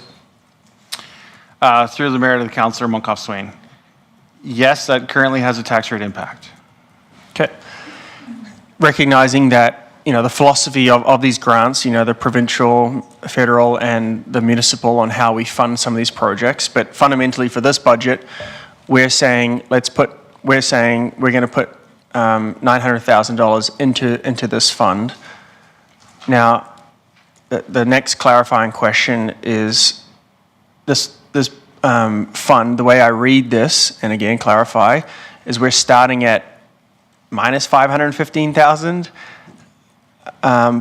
but we're closing this pay-as-you-go at 312. So we'll get into philosophy in a second. Should we should we set this number so that the pay-as-you-go ends at zero in terms of the close, instead of 312,000, that's at zero? Would that take $312,000 off the tax levy impact? So I will cautiously say that is true. Okay, we'll get into the question. We'll get philosophy in a second, but that's accurate. I'm reading that right. Yes. Okay. Now, I'll invite you to explain why that's a terrible idea. Thank you. The jelly beans kicked in. Right? Listen, I'm trying to get creative here. I don't have much when I pour through this, and so maybe I'll invite you to explain why you think $900,000 is the right number, and why we should make sure that there is enough of a balance at the end of the year. So thank you. I'm going to ramble a little bit. This is a complicated topic, and there's a number of things. So first and foremost, I am planning to bring a reserve policy update forward in early 25 to address this. I struggle fundamentally with the pay-as-you-go model. It has a number of complicating factors around how we treat carry forwards, how we fund capital, how we do things. There are better ways to do this than, in my opinion, and not to throw mud at predecessors who designed this, but I think there's a better way that we could do this that meets the needs of the organization. Ideally, this would be an additional reserve contribution. So if you look at all of our reserve balances, we have many that are below our range, that these dollars could be going towards to fixing that position.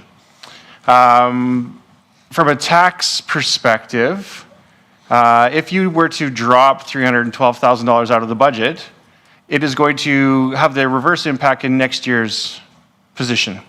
We will be starting next year with $312,000 less in our budget, and we will need to recover that to get back to the same position of where we would project it to be today for next year. Can I pause you there? Yes. Because there's an important point. What I understand is this page here contemplates all the projects that administration has put above the line, as in they're recommending to be funded. Okay. So my concern is, so maybe why would the projected close of pay-as-you-go ever be more than zero? Should we not be on an annual basis contributing what we think we need to? My concern here is that we're taxing residents an additional $312,000 that we're not using in this year. Why wouldn't we do that in the year when we actually need it? So part of tax policy is to maintain a smooth tax rate, okay? And so there are natural ebbs and flows to operations, to capital requirements, to things that reserve impacts. And so the idea of reserves is it's supposed to smooth taxes. So to keep this maintained within the base budget and move it, I'm going to recommend that it be transferred to reserve in the future in the reserve policy, and have it in reserve to be there to be accessed and leveraged to address one-time challenges, to address unique situations, but to maintain it so that we don't have, the tax rate isn't doing this every year. Right, and so the idea is having a consistent, stable funding source for your reserves that maintain a healthy fiscal forecast and strategy going into the future. And so I would strongly encourage not to do this. If we don't like the pay-as-you-go having a balance, that's fair. Technically, I understand the concept is that it should just pay for enough of what we did. When I came in on my first day here and I addressed the whole capital plan, I maximized grant usage, I minimized whatever we could do, and the pay-as-you-go just ended up being a byproduct that maybe I missed on my first day. I would hate to see it be eliminated because it also has a compounding effect. So $312,000 this year is an additional $312,000 next year and the year after that. So it's $1 million that we've lost after 3 years if we just take that out. And to try to get $312,000 back into the budget next year is 1% plus more that we have to claw and scrape to get that back in. So I appreciate, obviously this is a year, but a year that we have pressures, but this would be our reserve fiscal health requires regular contributions, and we don't want to get into a position where they're too low. And tax rate smoothing is also a better option, because we could drop it this year and it just makes next year that much harder to get there where we need to be. So, I really appreciate the explanation. Hearing you think about this as more as a reserve versus a pay-as-you-go, that I understand that philosophy, and we keep saying this year is really hard. We're going to be saying that for the next 15 years, right? So I understand that and what you're trying to do, but what I want to clarify is, and I know you're being careful here around not throwing anyone else under the bus. You fresh eyes, that's great.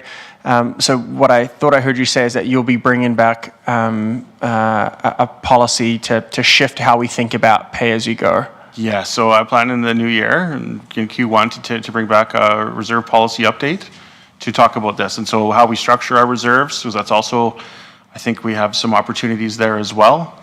So how we structure them, how we fund them, how we sustain them, is all part of that policy piece that I'd like to bring forward. Okay, so recognizing that we pay you to give us advice on this, far be it for me to challenge you on that. So I was hoping we could find something here, but based on your explanation, you're recommending to leave that alone so that we at least have a little bit of health in years moving forward. So I will hedge the other way, so that I know that there's been some other motions tabled that talk about carrying forward balances and stuff. Those are generally one-time in nature. You could maybe use some of that 312 instead of the carry forwards that were in a shortfall position at the end of Q4, or in 2024, we're projecting a deficit. And that would be essentially funding from reserve to do those pieces. This could be an alternative to use that money, so it's not just sitting there doing nothing, but to protect it being in the existing budget into future years. So maybe say that in a different way. So you want to move that 312 into a different bucket? Yeah, so we could maybe fund, I don't want to presuppose somebody's motions, but there are a couple of things that were coming forward that were requesting, we hadn't spent this money in 24, we'd like to spend it in 2025.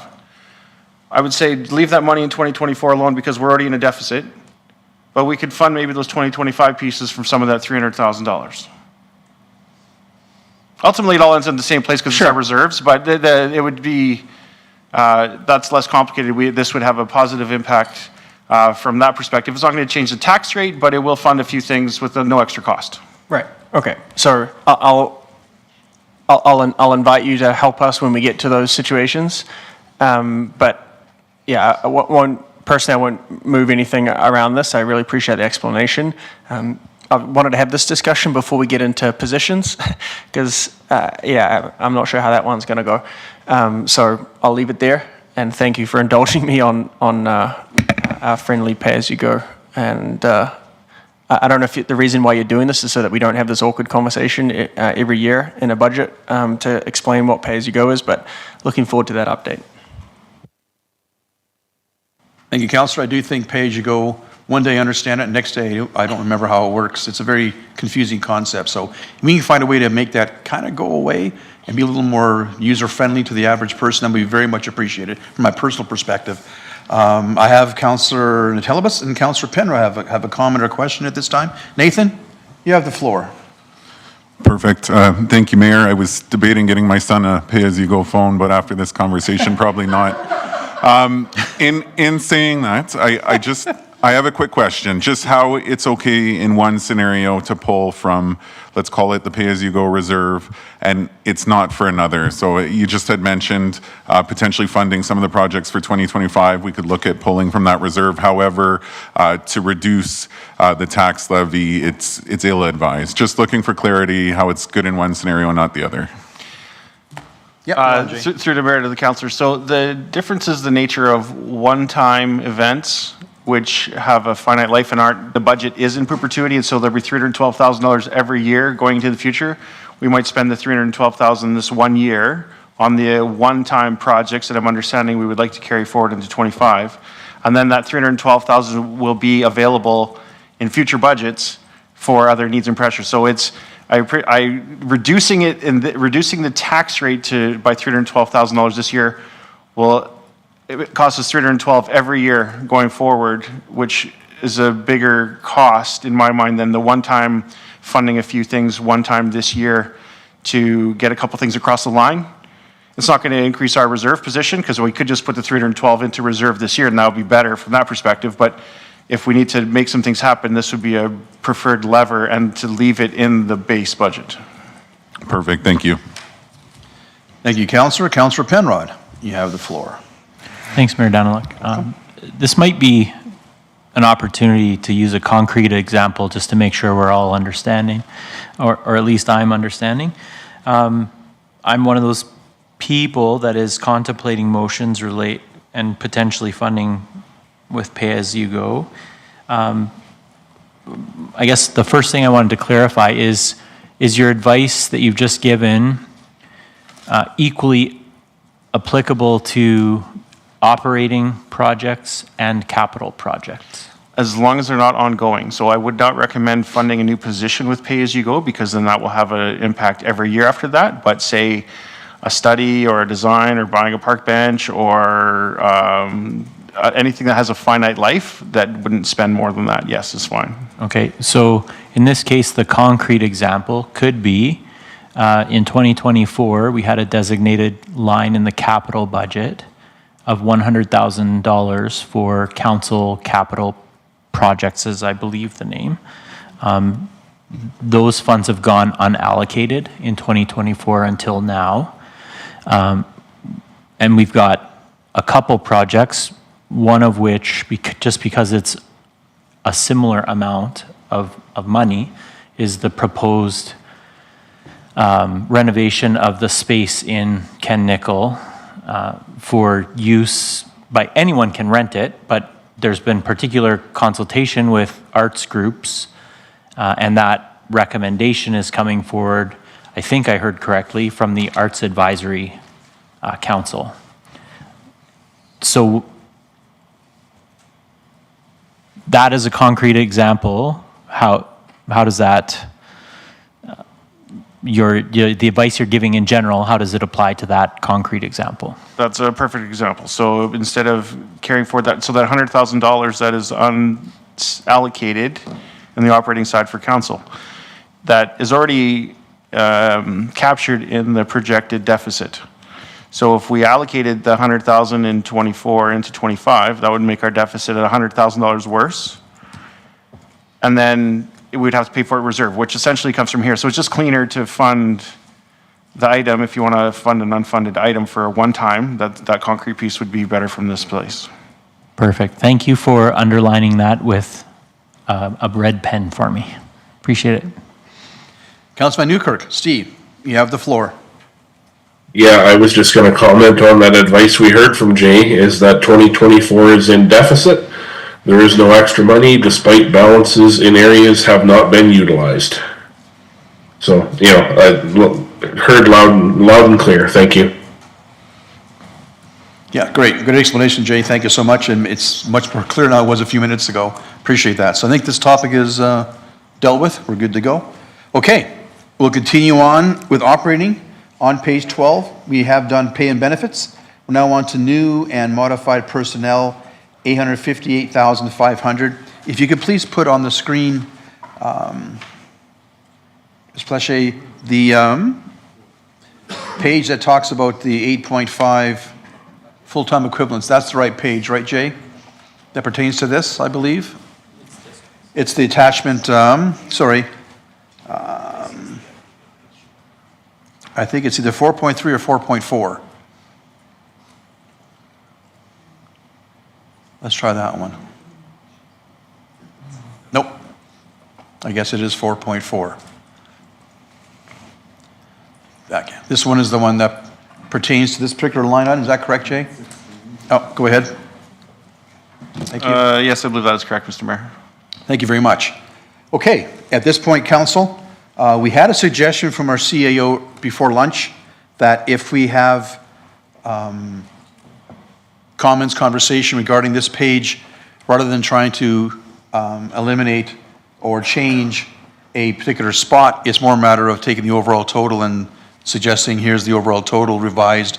Please use your discretion and prioritize as best you can. That was the suggestion before lunch. So I'll start the point now. Does anybody have any comments on the present time? These are actually based on a bit of a priority from the administration's perspective as to where we need assistance. One thing I will suggest before we begin our discussions, we all attended the open houses, and we had a number of questions from members of the community, about 35 emails that I replied to on behalf of council in various ways. And to my recollection, nobody asked to reduce services. Quite often, services involve personnel, and we are looking to add personnel to areas that require additional help to deliver the current level of service or perhaps enhance it.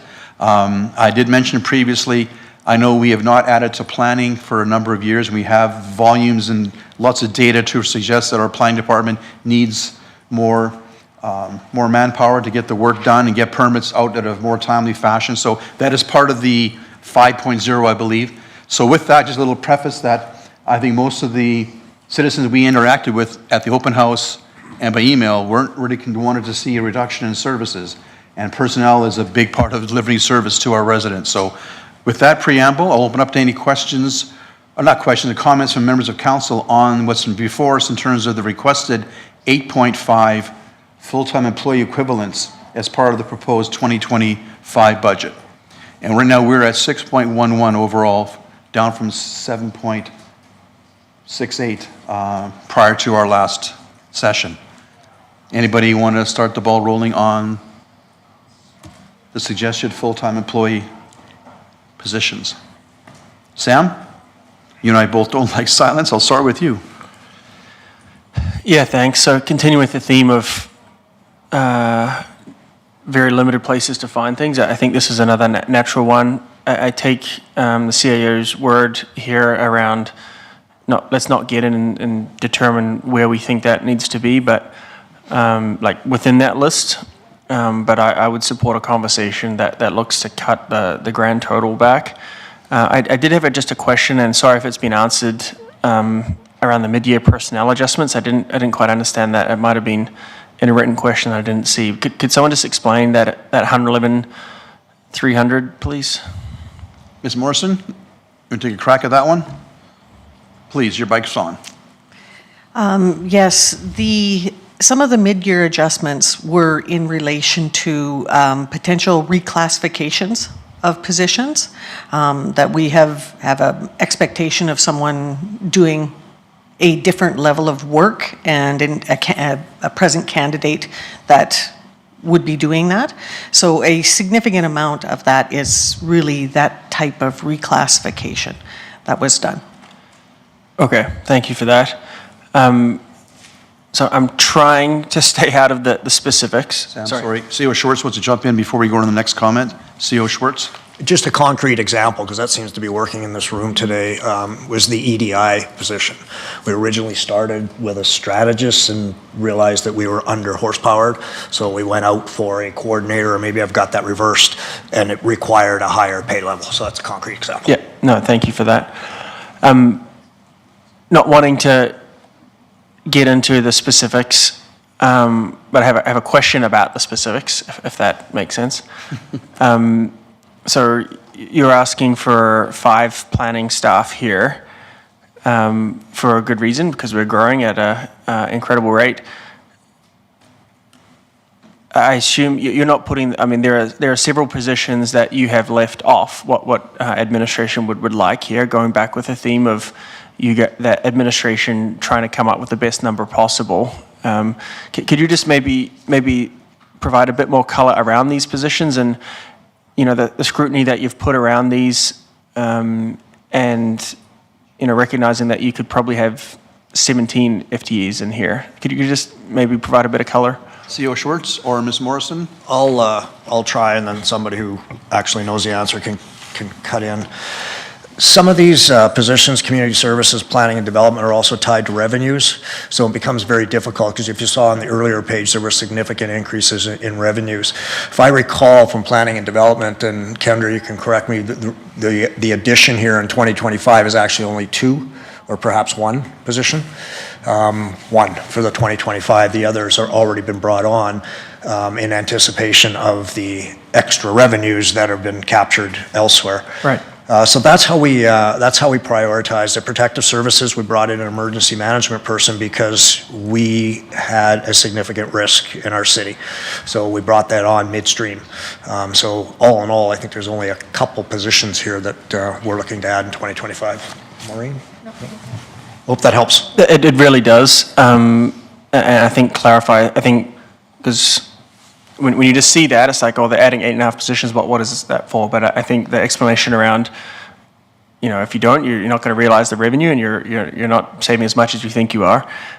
So very helpful. I'll leave it there because I know others are coming up. I'm interested to see where this goes. Thanks.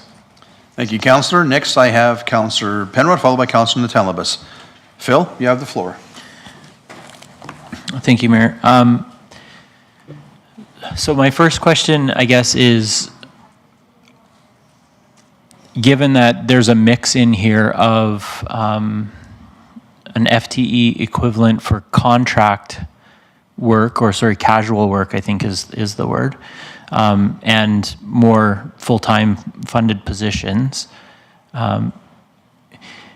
would it be your recommendation to stick to a whole number related to a position, or would there be value, I don't know if that's the right way to say it, if we wanted to impact the levy a little bit and look at, like, our magic number is between 283,000 and 285,000 to the mayor's earlier point. If we looked at half of that, how much work does that create? Like, a half person doesn't exactly exist, but sometimes half positions do. Can you give us some guidance on that? Yeah, I would. If I understood you correctly, and I think I did, what you're suggesting is a number reduction in that grand total. That's correct. To help lower the levy. So, and that's exactly what we talked about earlier today, is I would appreciate you doing that and then letting us sort out how that shifts out, whether it's a half a position or whether it's a position moves from this part of the organization to the other, that type of, Sure. that would be helpful. And then I'm trying to learn year over year. Last year, I thought I had a bright idea, and we managed to get it passed to add the procurement specialist. And I asked all the questions I could think to ask, but what I didn't ask was, would you be prepared to hire this person in Q1? And for a variety of reasons that I learned over the course of the year, we weren't. And so that person didn't get brought on till Q4. I have some questions on some of the unfunded pieces. Would this be an appropriate time to ask those questions? I believe so. CEO Schwartz, would you agree with that? Or Madam Clerk? Okay. So I guess specifically I want to zero in on the two that, to my reading, have opportunity to either increase a service level or get us closer to the service level that we're aspiring to. Phil, what page the budget on? Yep. I'll start on page 139, growth in existing program, development, compliance, and enforcement. Was there none of the agenda package? What's the hard copy page number? The hard copy of the budget document, proposed budget document, is 139. Oh, thanks. Okay. So that one is more in line with getting us closer to our aspiration as far as the level of service that we want to offer as an organization. And the second one that I want to ask around seems to have an opportunity, as I find it, to sort of fund itself over time. Mr. Suter might be able to help point me to the page. It's one of the ones put forward from your department.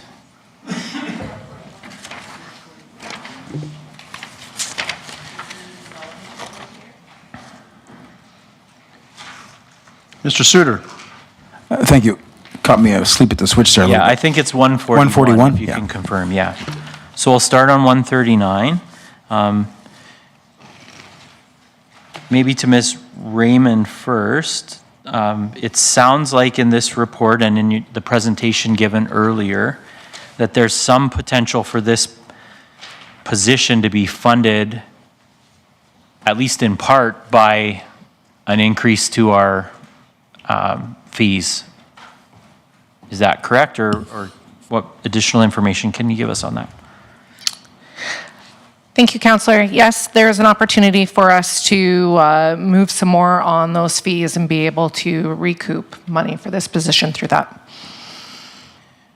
So what I'm interested in is for us to, I see real value in us to have more resources on the ground to practice that proactive enforcement. The second biggest concern that I hear from residents, beyond just what is the return on investment for the taxes that I'm paying, is why do we have policies that we're not enforcing? And so that comes down to, I've heard loud and clear, we just don't have the person power to get over the hump and to be more proactive in that enforcement. And this would meet, in my mind, an expressed need in the community to, hey, if we're going to have these policies, then let's enforce them. Yeah? What I don't want to do, though, is make a motion to pull money out of the main funded recommendation from administration and fund something that you see value in because it's in the document, but you chose not to fund. So my last question on this will be, can you give us more information on why you chose not to fund the item on page 139 of the proposed budget document? Sure, thank you, and thanks for the question. The decisions to fund certain positions and not fund certain positions is our attempt to maintain services. So what you're talking about is increasing. At this point in time, we felt there are pressures in other parts of the organization, so that's why we made the decision of funding those positions. Thank you. Thank you. I'm just checking. You know, I'm going to offer from a process perspective, this is exactly what we were trying to avoid. We've made decisions based on our operational knowledge and based on our attempt to deliver services. And now, similar to the position last year, we're starting to go down a road of pulling one from somewhere else. And that's exactly what we're trying to avoid. Thank you. I do truly appreciate that comment. That's exactly what I'm after here. I don't want to make it's the tension that I was trying to express earlier, right? What I'm trying to do is give you real feedback from the community that you're not deaf to. But that is, I think, the particular role that council plays in this process is to provide that essential feedback and represent our residents in these conversations. So I'll take that in under advisement and leave it there. I don't have another comment regarding the piece I flagged on 141, other than to say it's interesting to me because there's a piece here where it looks like an investment today gets us something that also kind of gains some momentum and helps to fund itself. I see value in that, and I'll use the word tempted to fund that. Maybe through this wouldn't be a pay-as-you-go thing because it's got those ongoing impacts. Hang on, Phil. Thank you. Schwartz, I'll stop there. Yeah. Initial comment? No, and thank you. And thank you for clarifying the notion of providing what you're hearing, because that is valuable and that needs to go into the decisions that were made. These unfunded positions, what we're suggesting, and the community development facilitator is a great example, is just not this year. We're just not ready for it this year. We have other places in the organization, other pinch points. I'd love to fund all these things, but we're trying to keep the tax rate low. Thank you, Mike. Actually, a quick question myself, we're going to Councillor Natelibus, followed by Councillor Van Newkirk. Mike, earlier today we talked about, on this particular page, for example, if I said a moment ago, just got it clear in my head, just for argument's sake, I was under the impression you were suggesting it'd be better for administration if on this page we didn't say, for example, instead of 8.5, you've got 6, for example, or instead of 880, you've got 600. Which one did you prefer? I think you said you could work with the positions too. I'm not sure it gets clear in my mind. What, if council makes some changes here, which way of doing it is most advantageous for administration to retool and reprioritize? Can you clarify for me which of the two is a better approach? Just so I'm clear. I may have missed something, sorry. Oh, sorry, your microphone helps. Wouldn't that help? Yeah, thanks. Certainly, our preference is the latter. So we've got 994,000 in front of you. If you want to shave some of that off, let us know what that is. Okay, thank you for clarifying that.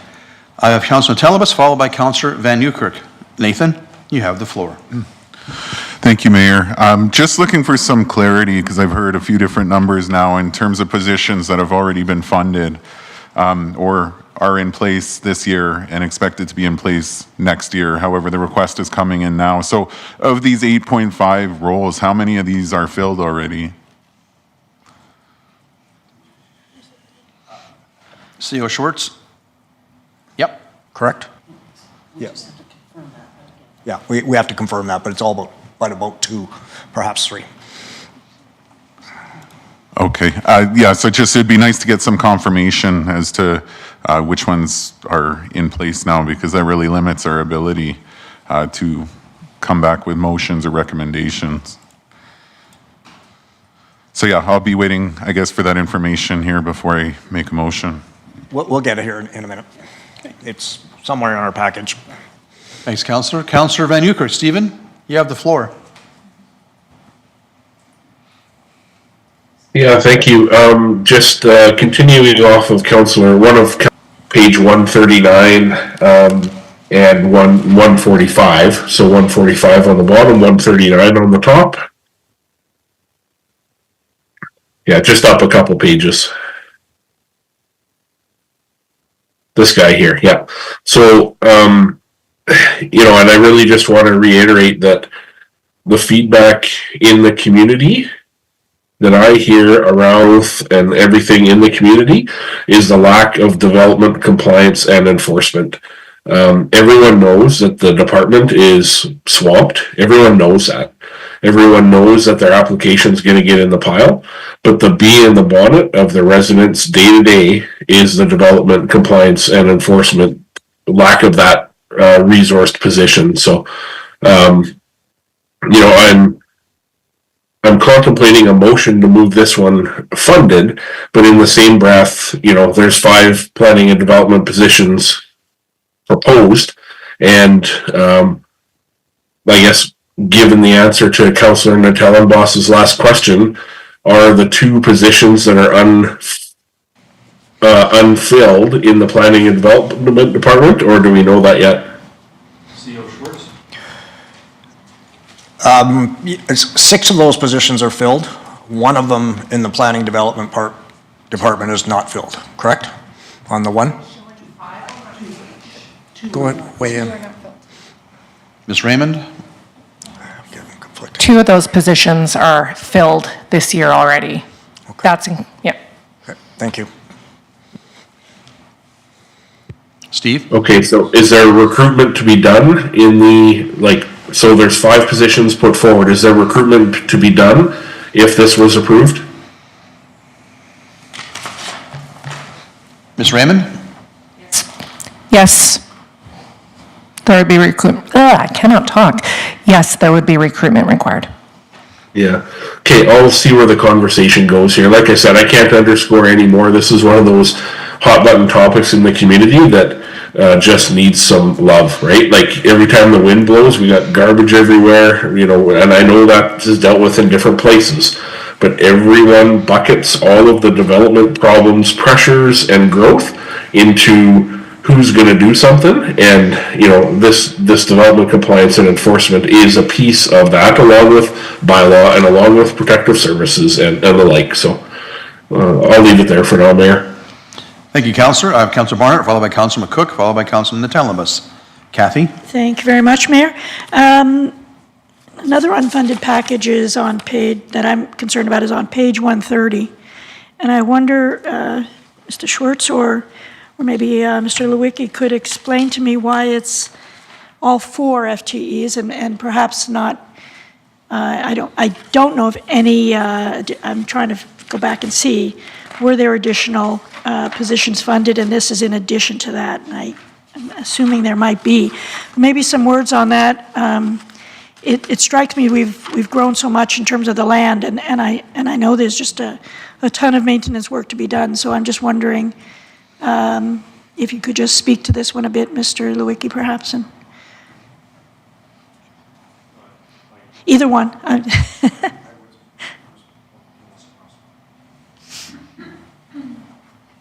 Mr. Lewicki. Through the Mayor to Councillor Barnhart, thank you for the question. It really comes down to, honestly, as Mike had indicated, it's really a tax burden thing, really. I mean, obviously it's needed. All of these unfunded requests are urgent, and as some of the councillors have indicated previously, there's a lot of hard decisions. I mean, as director of the department, do we need this? Yes, but I also need to respect the prioritization of other asks and where we're at. There's tough decisions. Would the service levels that are in this booklet be the service levels you'll be maintaining without this package, or is this package necessary to keep up with those service levels? We will endeavor to meet service levels as best we can. We are stretched very thin with the new assets that are being brought online and not having more resources. It is a challenge. Our team is more than dedicated to do everything we can to meet service levels. There might be some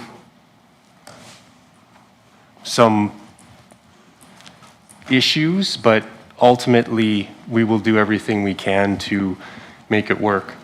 You're quite the team player, and just to clarify, it's 2 parks and 2 roads positions. Is that how it was envisioned?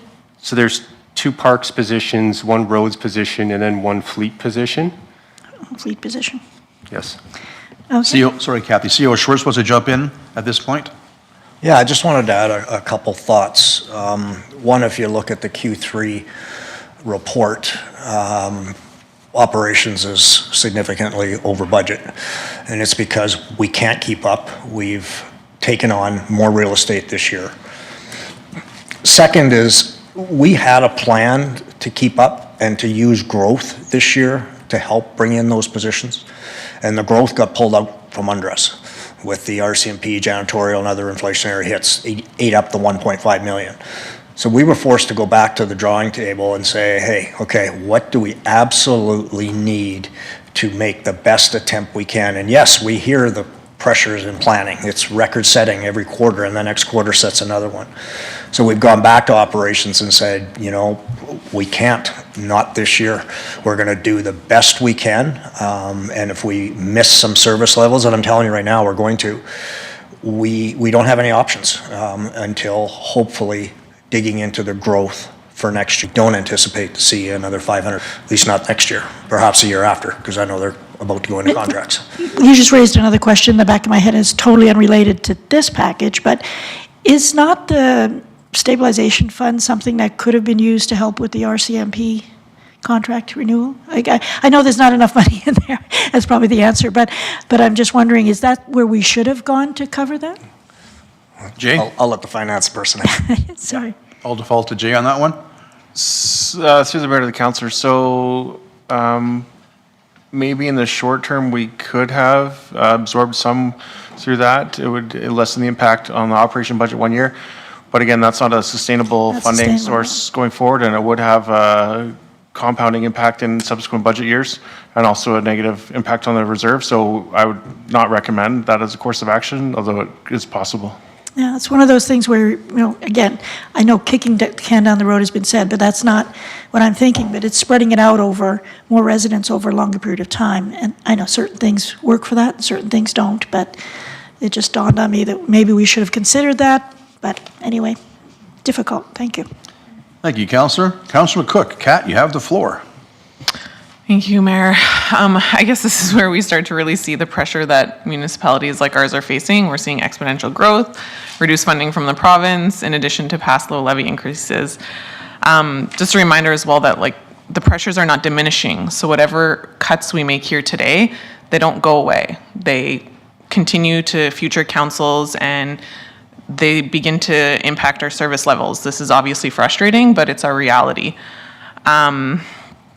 I just wanted to reiterate to Councillor Van Newkirk and Councillor Penrod's points regarding the frustration, the inability to proactively go after some of these issues in regards to the position on page 139. Are you able to offer any clarity on whether any of the proposed increases in planning and development are to make our permitting quicker, and are all 5 positions required to make our legislative timelines?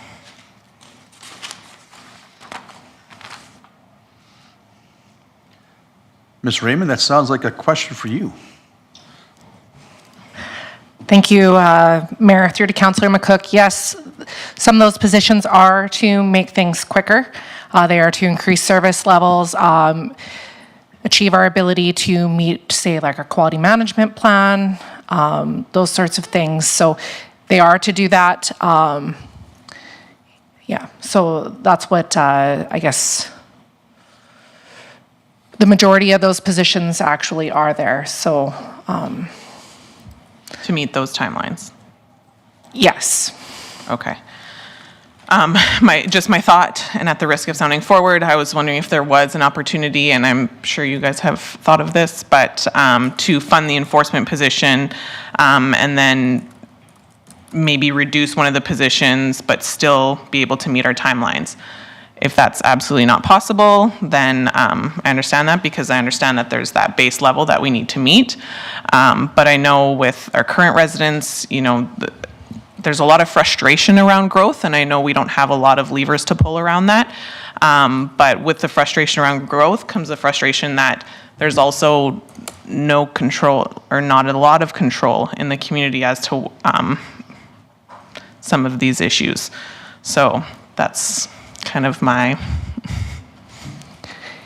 Yeah, I would say that this position would free up staff time in the development services area. They would be able to go out and be taking a look at development, reviewing that. Like I said, that is work that we are doing off the side of our desk, but when we do have to stop to do it, it's actually quite time intensive. So if we have to issue a stop order, currently right now we rely on municipal enforcement to be able to issue violation tags, and to be able to do that, this position could be a designated officer of the municipality, which actually frees up municipal enforcement's time as well, because then we're not relying on them to issue our orders and that sort of thing, or to go out and do our violation tags. So that could be a time saving on that department too. So this position could fill a multitude of that.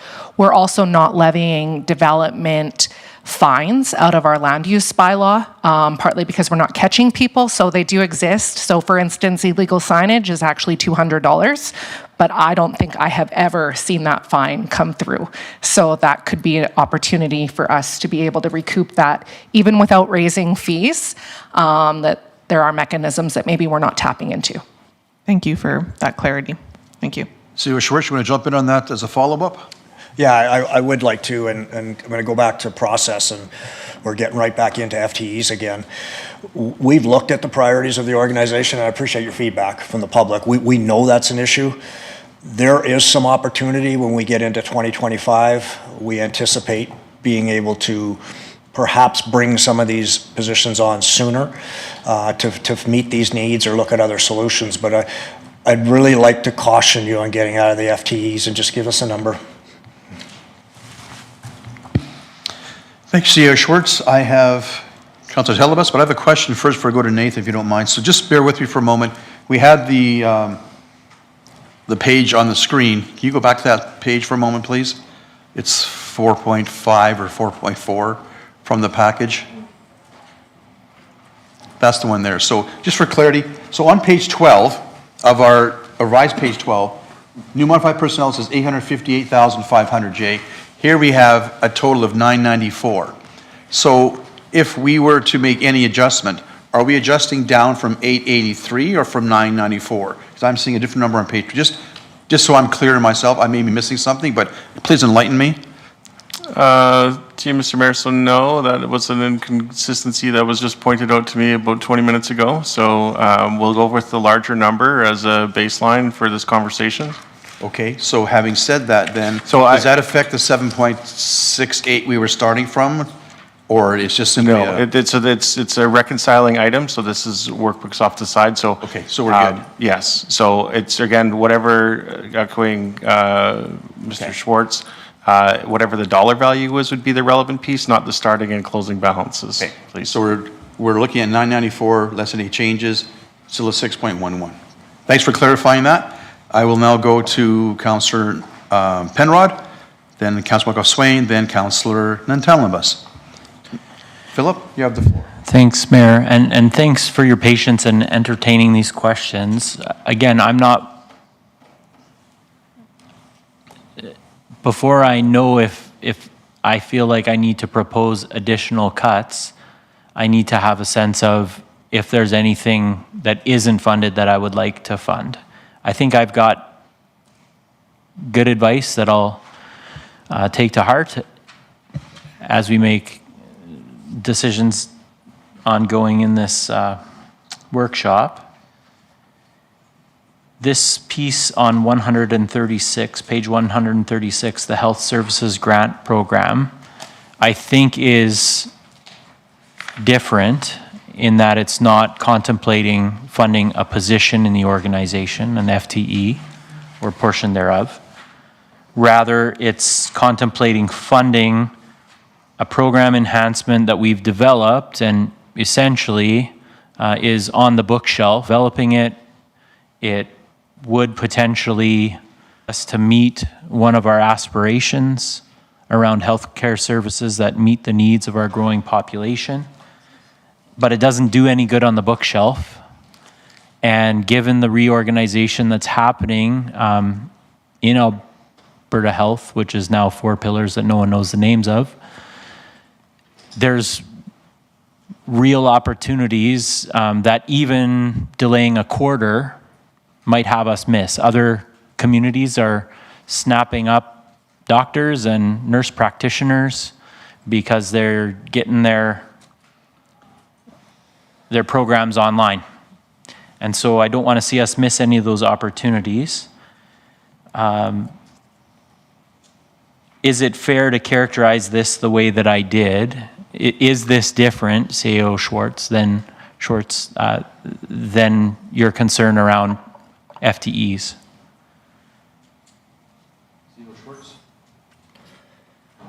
Yeah, that's a good question, and my first reaction is no, it's not. It's not different than FTEs, because what you're asking is to us. I get it that it was identified in council strategic, moving the needle on it. However, as I've said all day, due to the resources, we can only move so much.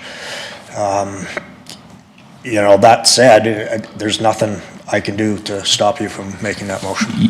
Thank you, CEO Schwartz. I just want to clarify. I'm on page 136, the Health Services Grant Program at $50,000, not page 137, the program enhancement related to healthcare planning program, which definitely is attached to an FTE. Thank you. My mistake. I was on 137. Then you're absolutely correct. This is a program. Okay. Then I would have a motion, Mayor, if now would be a good time to move it.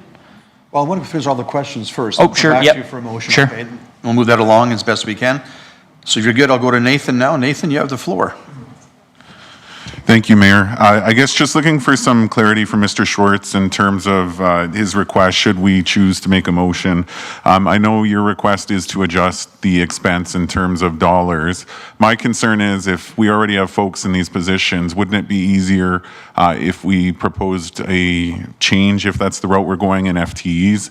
Last thing I would want to see is someone lose their job because we're going in at dollar value versus the role itself. CEO Schwartz.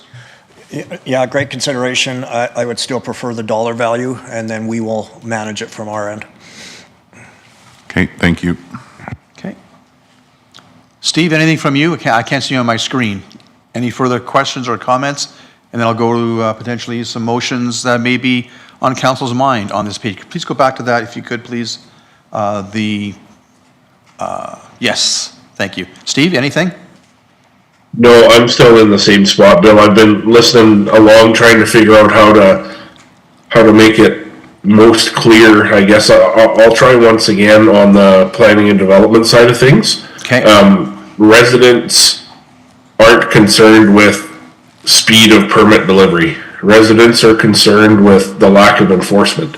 So, like, I don't know, short of putting a motion in to say, you know, reduce by 300,000, but add 150 in to do that. I'm looking for direction on how do I direct administration to add this position in if we're going to just have dollar amounts. Looking for recommendation on that, I suppose. So Steve, are you on page 139 of the hard copy of budget?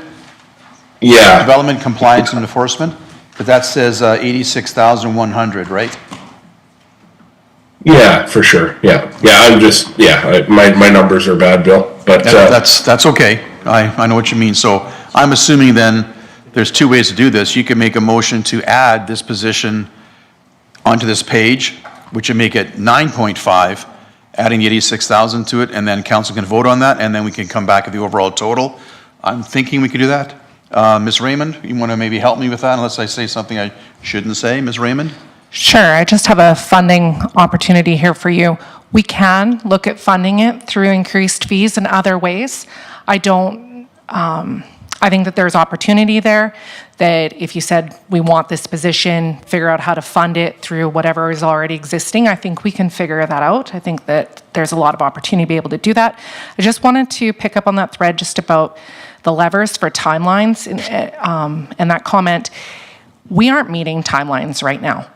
And so we are at jeopardy of losing our accreditation. So when I say like it's for speeding up service, it's to meet legislated timelines. Hopefully we'll get better service out of that does make that quicker with the efficiencies that we're bringing in and the process improvements. But I do want to say like we're not meeting legislated timelines right now, so.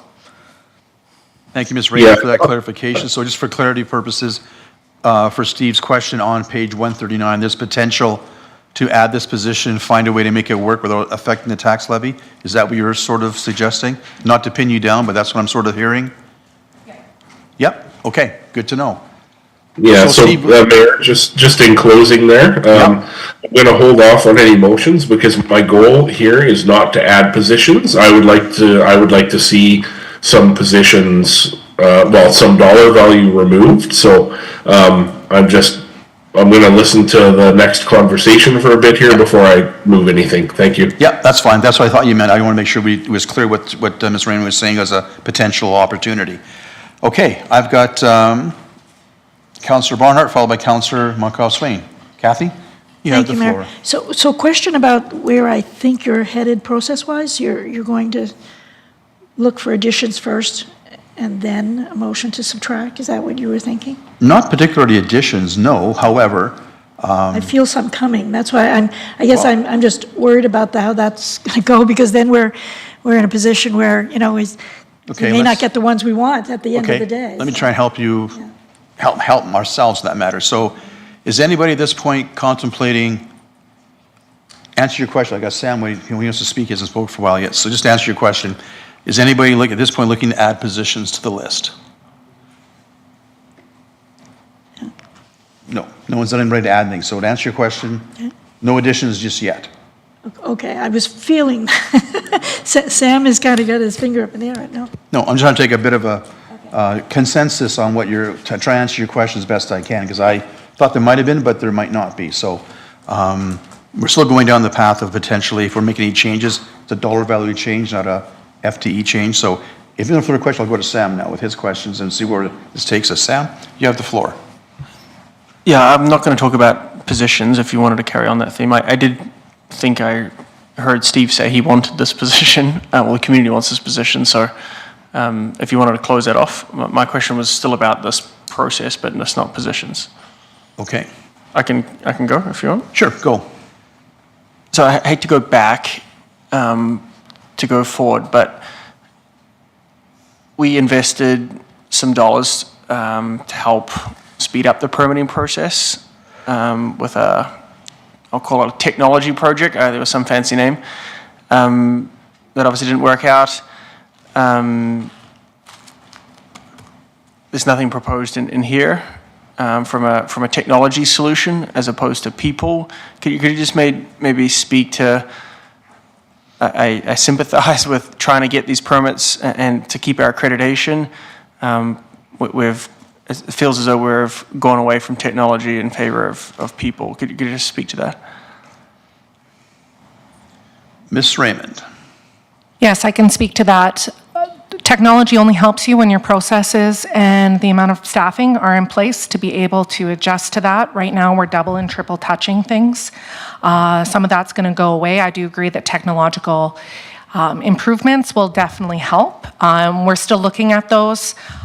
We will be bringing back another proposal for what this next iteration of our fancy technology solution looks like. Now that Mr. McNabb is here, he's got a lot of familiarity with these types of things, so we will continue to look at that. But it is also just a sheer volume amount that the technology isn't going to continue to process those, and it isn't going to necessarily reduce the FTEs that are required to support the process that we're going through. Yeah, appreciate that, and I don't think I was looking to reduce FTEs, more complement. I was surprised that it wasn't back here in the budget, and maybe that's just because Mr. McNabb has been here for a cup of coffee and hasn't had a chance to get into it. So, yeah, looking forward to that discussion, I assume, next year's budget. So I just thank you for indulging me on that. Okay. I think at this point we've had enough discussion in about various positions and so on. So let's get on to the task at hand, which is what's in front of us, $994,300 for 8.5 full-time positions plus personnel adjustments. Are we okay with that number, or do we have, I know, Phil, you mentioned having a motion. I think Nathan's got one too. At this point, I'm open to motions that affect this particular page. Nathan, I'll start with you. You have the floor. Thank you. So originally my motion was based on numbers again of FTE roles. So I'm just making that adjustment right now with Ms. Winter here. So okay, we'll just take a moment or two while Ms. Winter catches up on the potential motion, and we'll proceed from that point forward.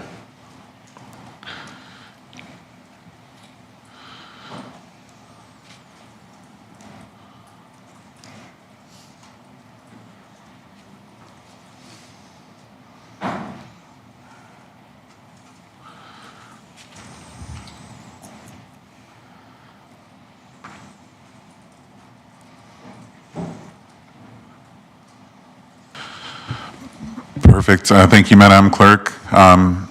Perfect. Thank you, Madam Clerk.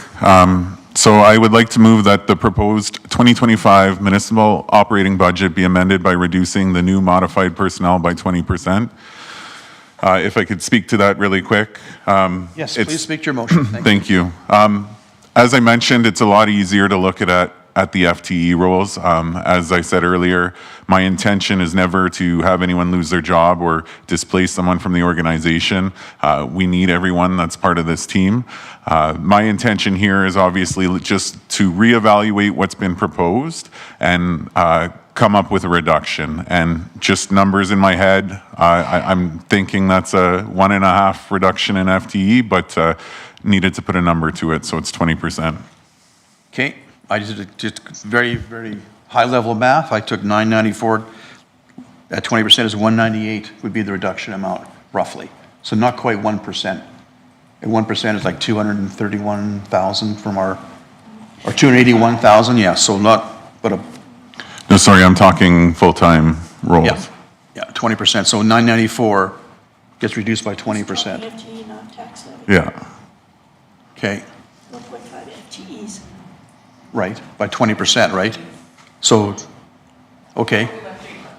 Yeah, Jay, why don't you calculate? Well, I'll Maybe just my speak to math that. is I'll off speak here. to that for clarity. So 20% of that total, just simple math in my head would be about 1.5 FTE roles, not reduction in tax levy. You're not talking the dollar figure like Mike suggested, you're talking FT, so 8.5 less 20%.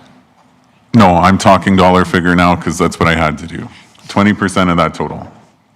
Okay, Jay, what's that number? Okay, so the calculation is 20% of 994,300, which Right. is $198,860. Right, that's what I said. Yes. Okay? Which is less than, So 200,000 spiritually, we could just say that. yeah, 200,000. Yeah, Dollar that's figure. fine. Okay? Yeah, because 281 is roughly 1% based on our previous discussion. So yeah, we're talking 200,000. We're on the same page, just same different thing. Okay, Nathan, any further comments on your motion before I ask for comments from members of council? No, I just want to, I guess, yes, I do want to state that should another council member have a different number in mind, obviously open to an amendment, but again, this is trying to do some quick math to determine a bit of a solution. Thanks. Thank you, Councillor. Discussion on the motion, members of council. Councillor McCook, Kat, you have the floor. I guess my only comment is, yes, this will impact the tax levy and we will reduce it a bit, but what will the impact be on service levels?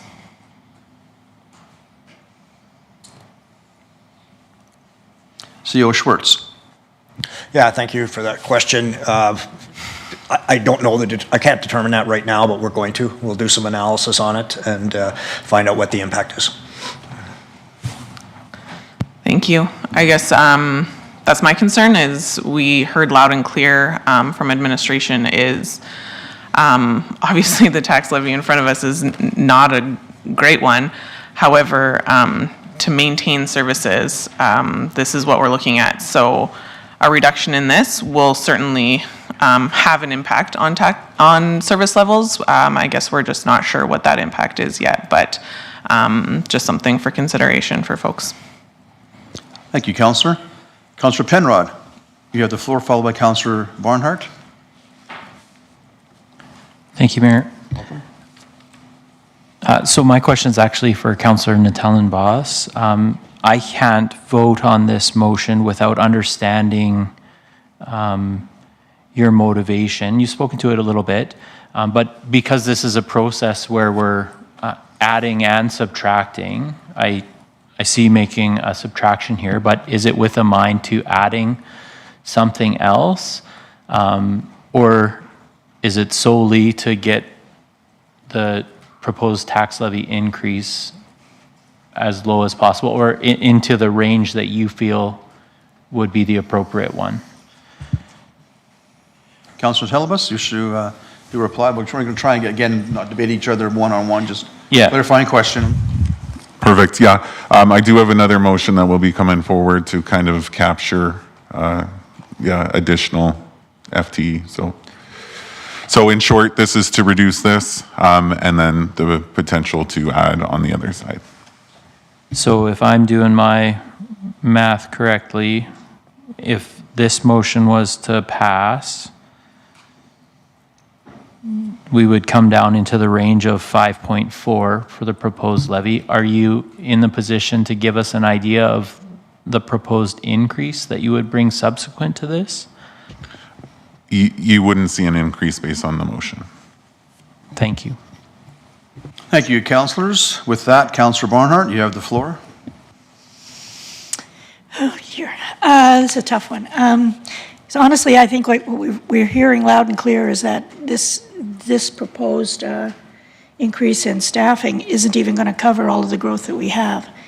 And there's at least 3 unfunded packages that I think ought to be funded. So I don't think I can support this, not because I don't, I really wish the RCMP would kind of go away, because not really, but you know what I mean, like that.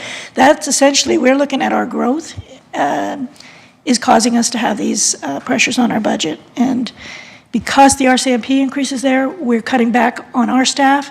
We're going to be the ones, citizens are going to be the ones who are going to suffer for this. And, you know, we might wear it because of the tax increase, but honestly, I think that's what it is. It is what it is. And I really do believe that we should be supporting the recommendation of the administration for staffing and then some. but I can live with what we have. So that's where I'm at, Mayor. Thank you, Councillor. Councillor Swain. Sam, you have the floor. Yeah, thank you. So I'm going to be supporting this motion, but I'm also fully recognizing that by doing this, I am voting in favor of this, and the result is, I know Mike didn't say it, but the result is going to be, we're not going to be able to deliver the same service. And so I expect, you know, I've had these questions with many residents, as I'm like, what do you prefer? Reduce the tax increase or and impact service levels? They want both, and that can't happen, right? You can't have it both ways. So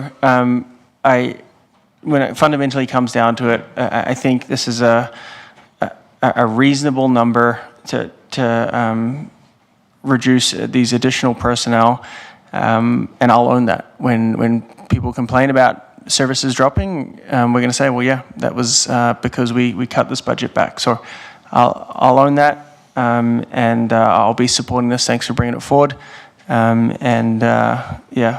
Trust that admin is going to do everything they can to maintain those service levels. But this is the reality and the result of this. So I'll leave it there. Thank you, Councillor. I don't see anybody else having comments, so I will make the same comment. I agree with what Sam said. None of the residents I spoke to want services to be reduced. And these FTEs are designed to maintain our current services and in some areas catch us up to legislative requirements. So I am going to put my faith in administration to, if this motion is passed on a reduced number, to prioritize what's left in the budget here for full-time employees in the proper places, and we'll go from that point forward. So I'm reluctantly looking at this thinking, well, no more than this for a cut. I mean, I can live this if I absolutely have to, but I'm in favor of delivering services people say they wanted in the open houses. Everyone wanted a service. No one wanted a service reduction. So with that, Nathan, was your motion? So if you want to have a last comment, and then I'll go to the vote, please. If you want to comment, that is. You don't have to, but if you want. No, I'm good. Thank you, Mayor. Thank you, Councillor. All right, council members, would you please activate the voting process? Where's my? Yeah. In favor, Mayor. Thank you, Councillor. Bounce back. Do we have to vote again? Yeah, mine, sorry, can we restart the voting process? My screen went blank on me here, so let's restart the voting process.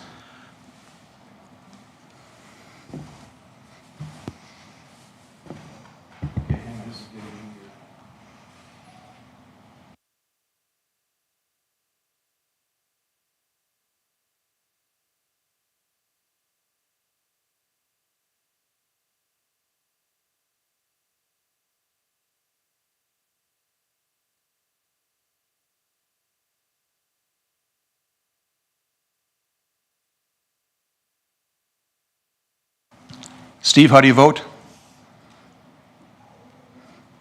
In favor. Thank you, Councillor. That motion carries 5-2 in favor. Councillor Penrod, Councillor Barnhart in opposition. Councillors Van Newkirk, McCook, Muckoff Swain, Van Tellenbos, and myself are in favor of the motion. Motion is carried. Thank you, Council.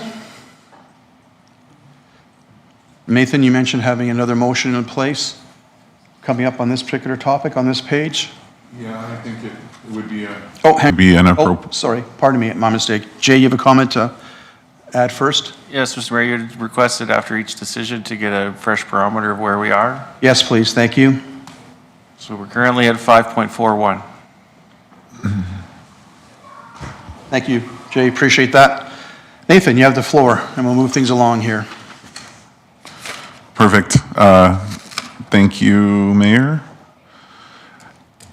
Yeah, which motion is the question? Okay, just 1 second here. This will be in terms of the development fees.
Sorry, Mayor, just sorting this out right now. No problem. Thank you. I appreciate that. Thank you.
We're still here, Steve, just so you know. You betcha.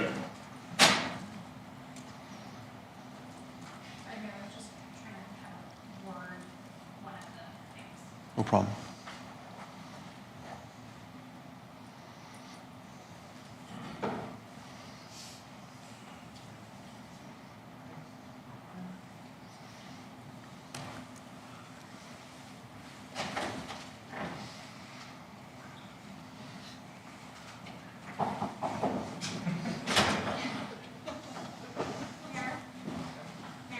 Yes.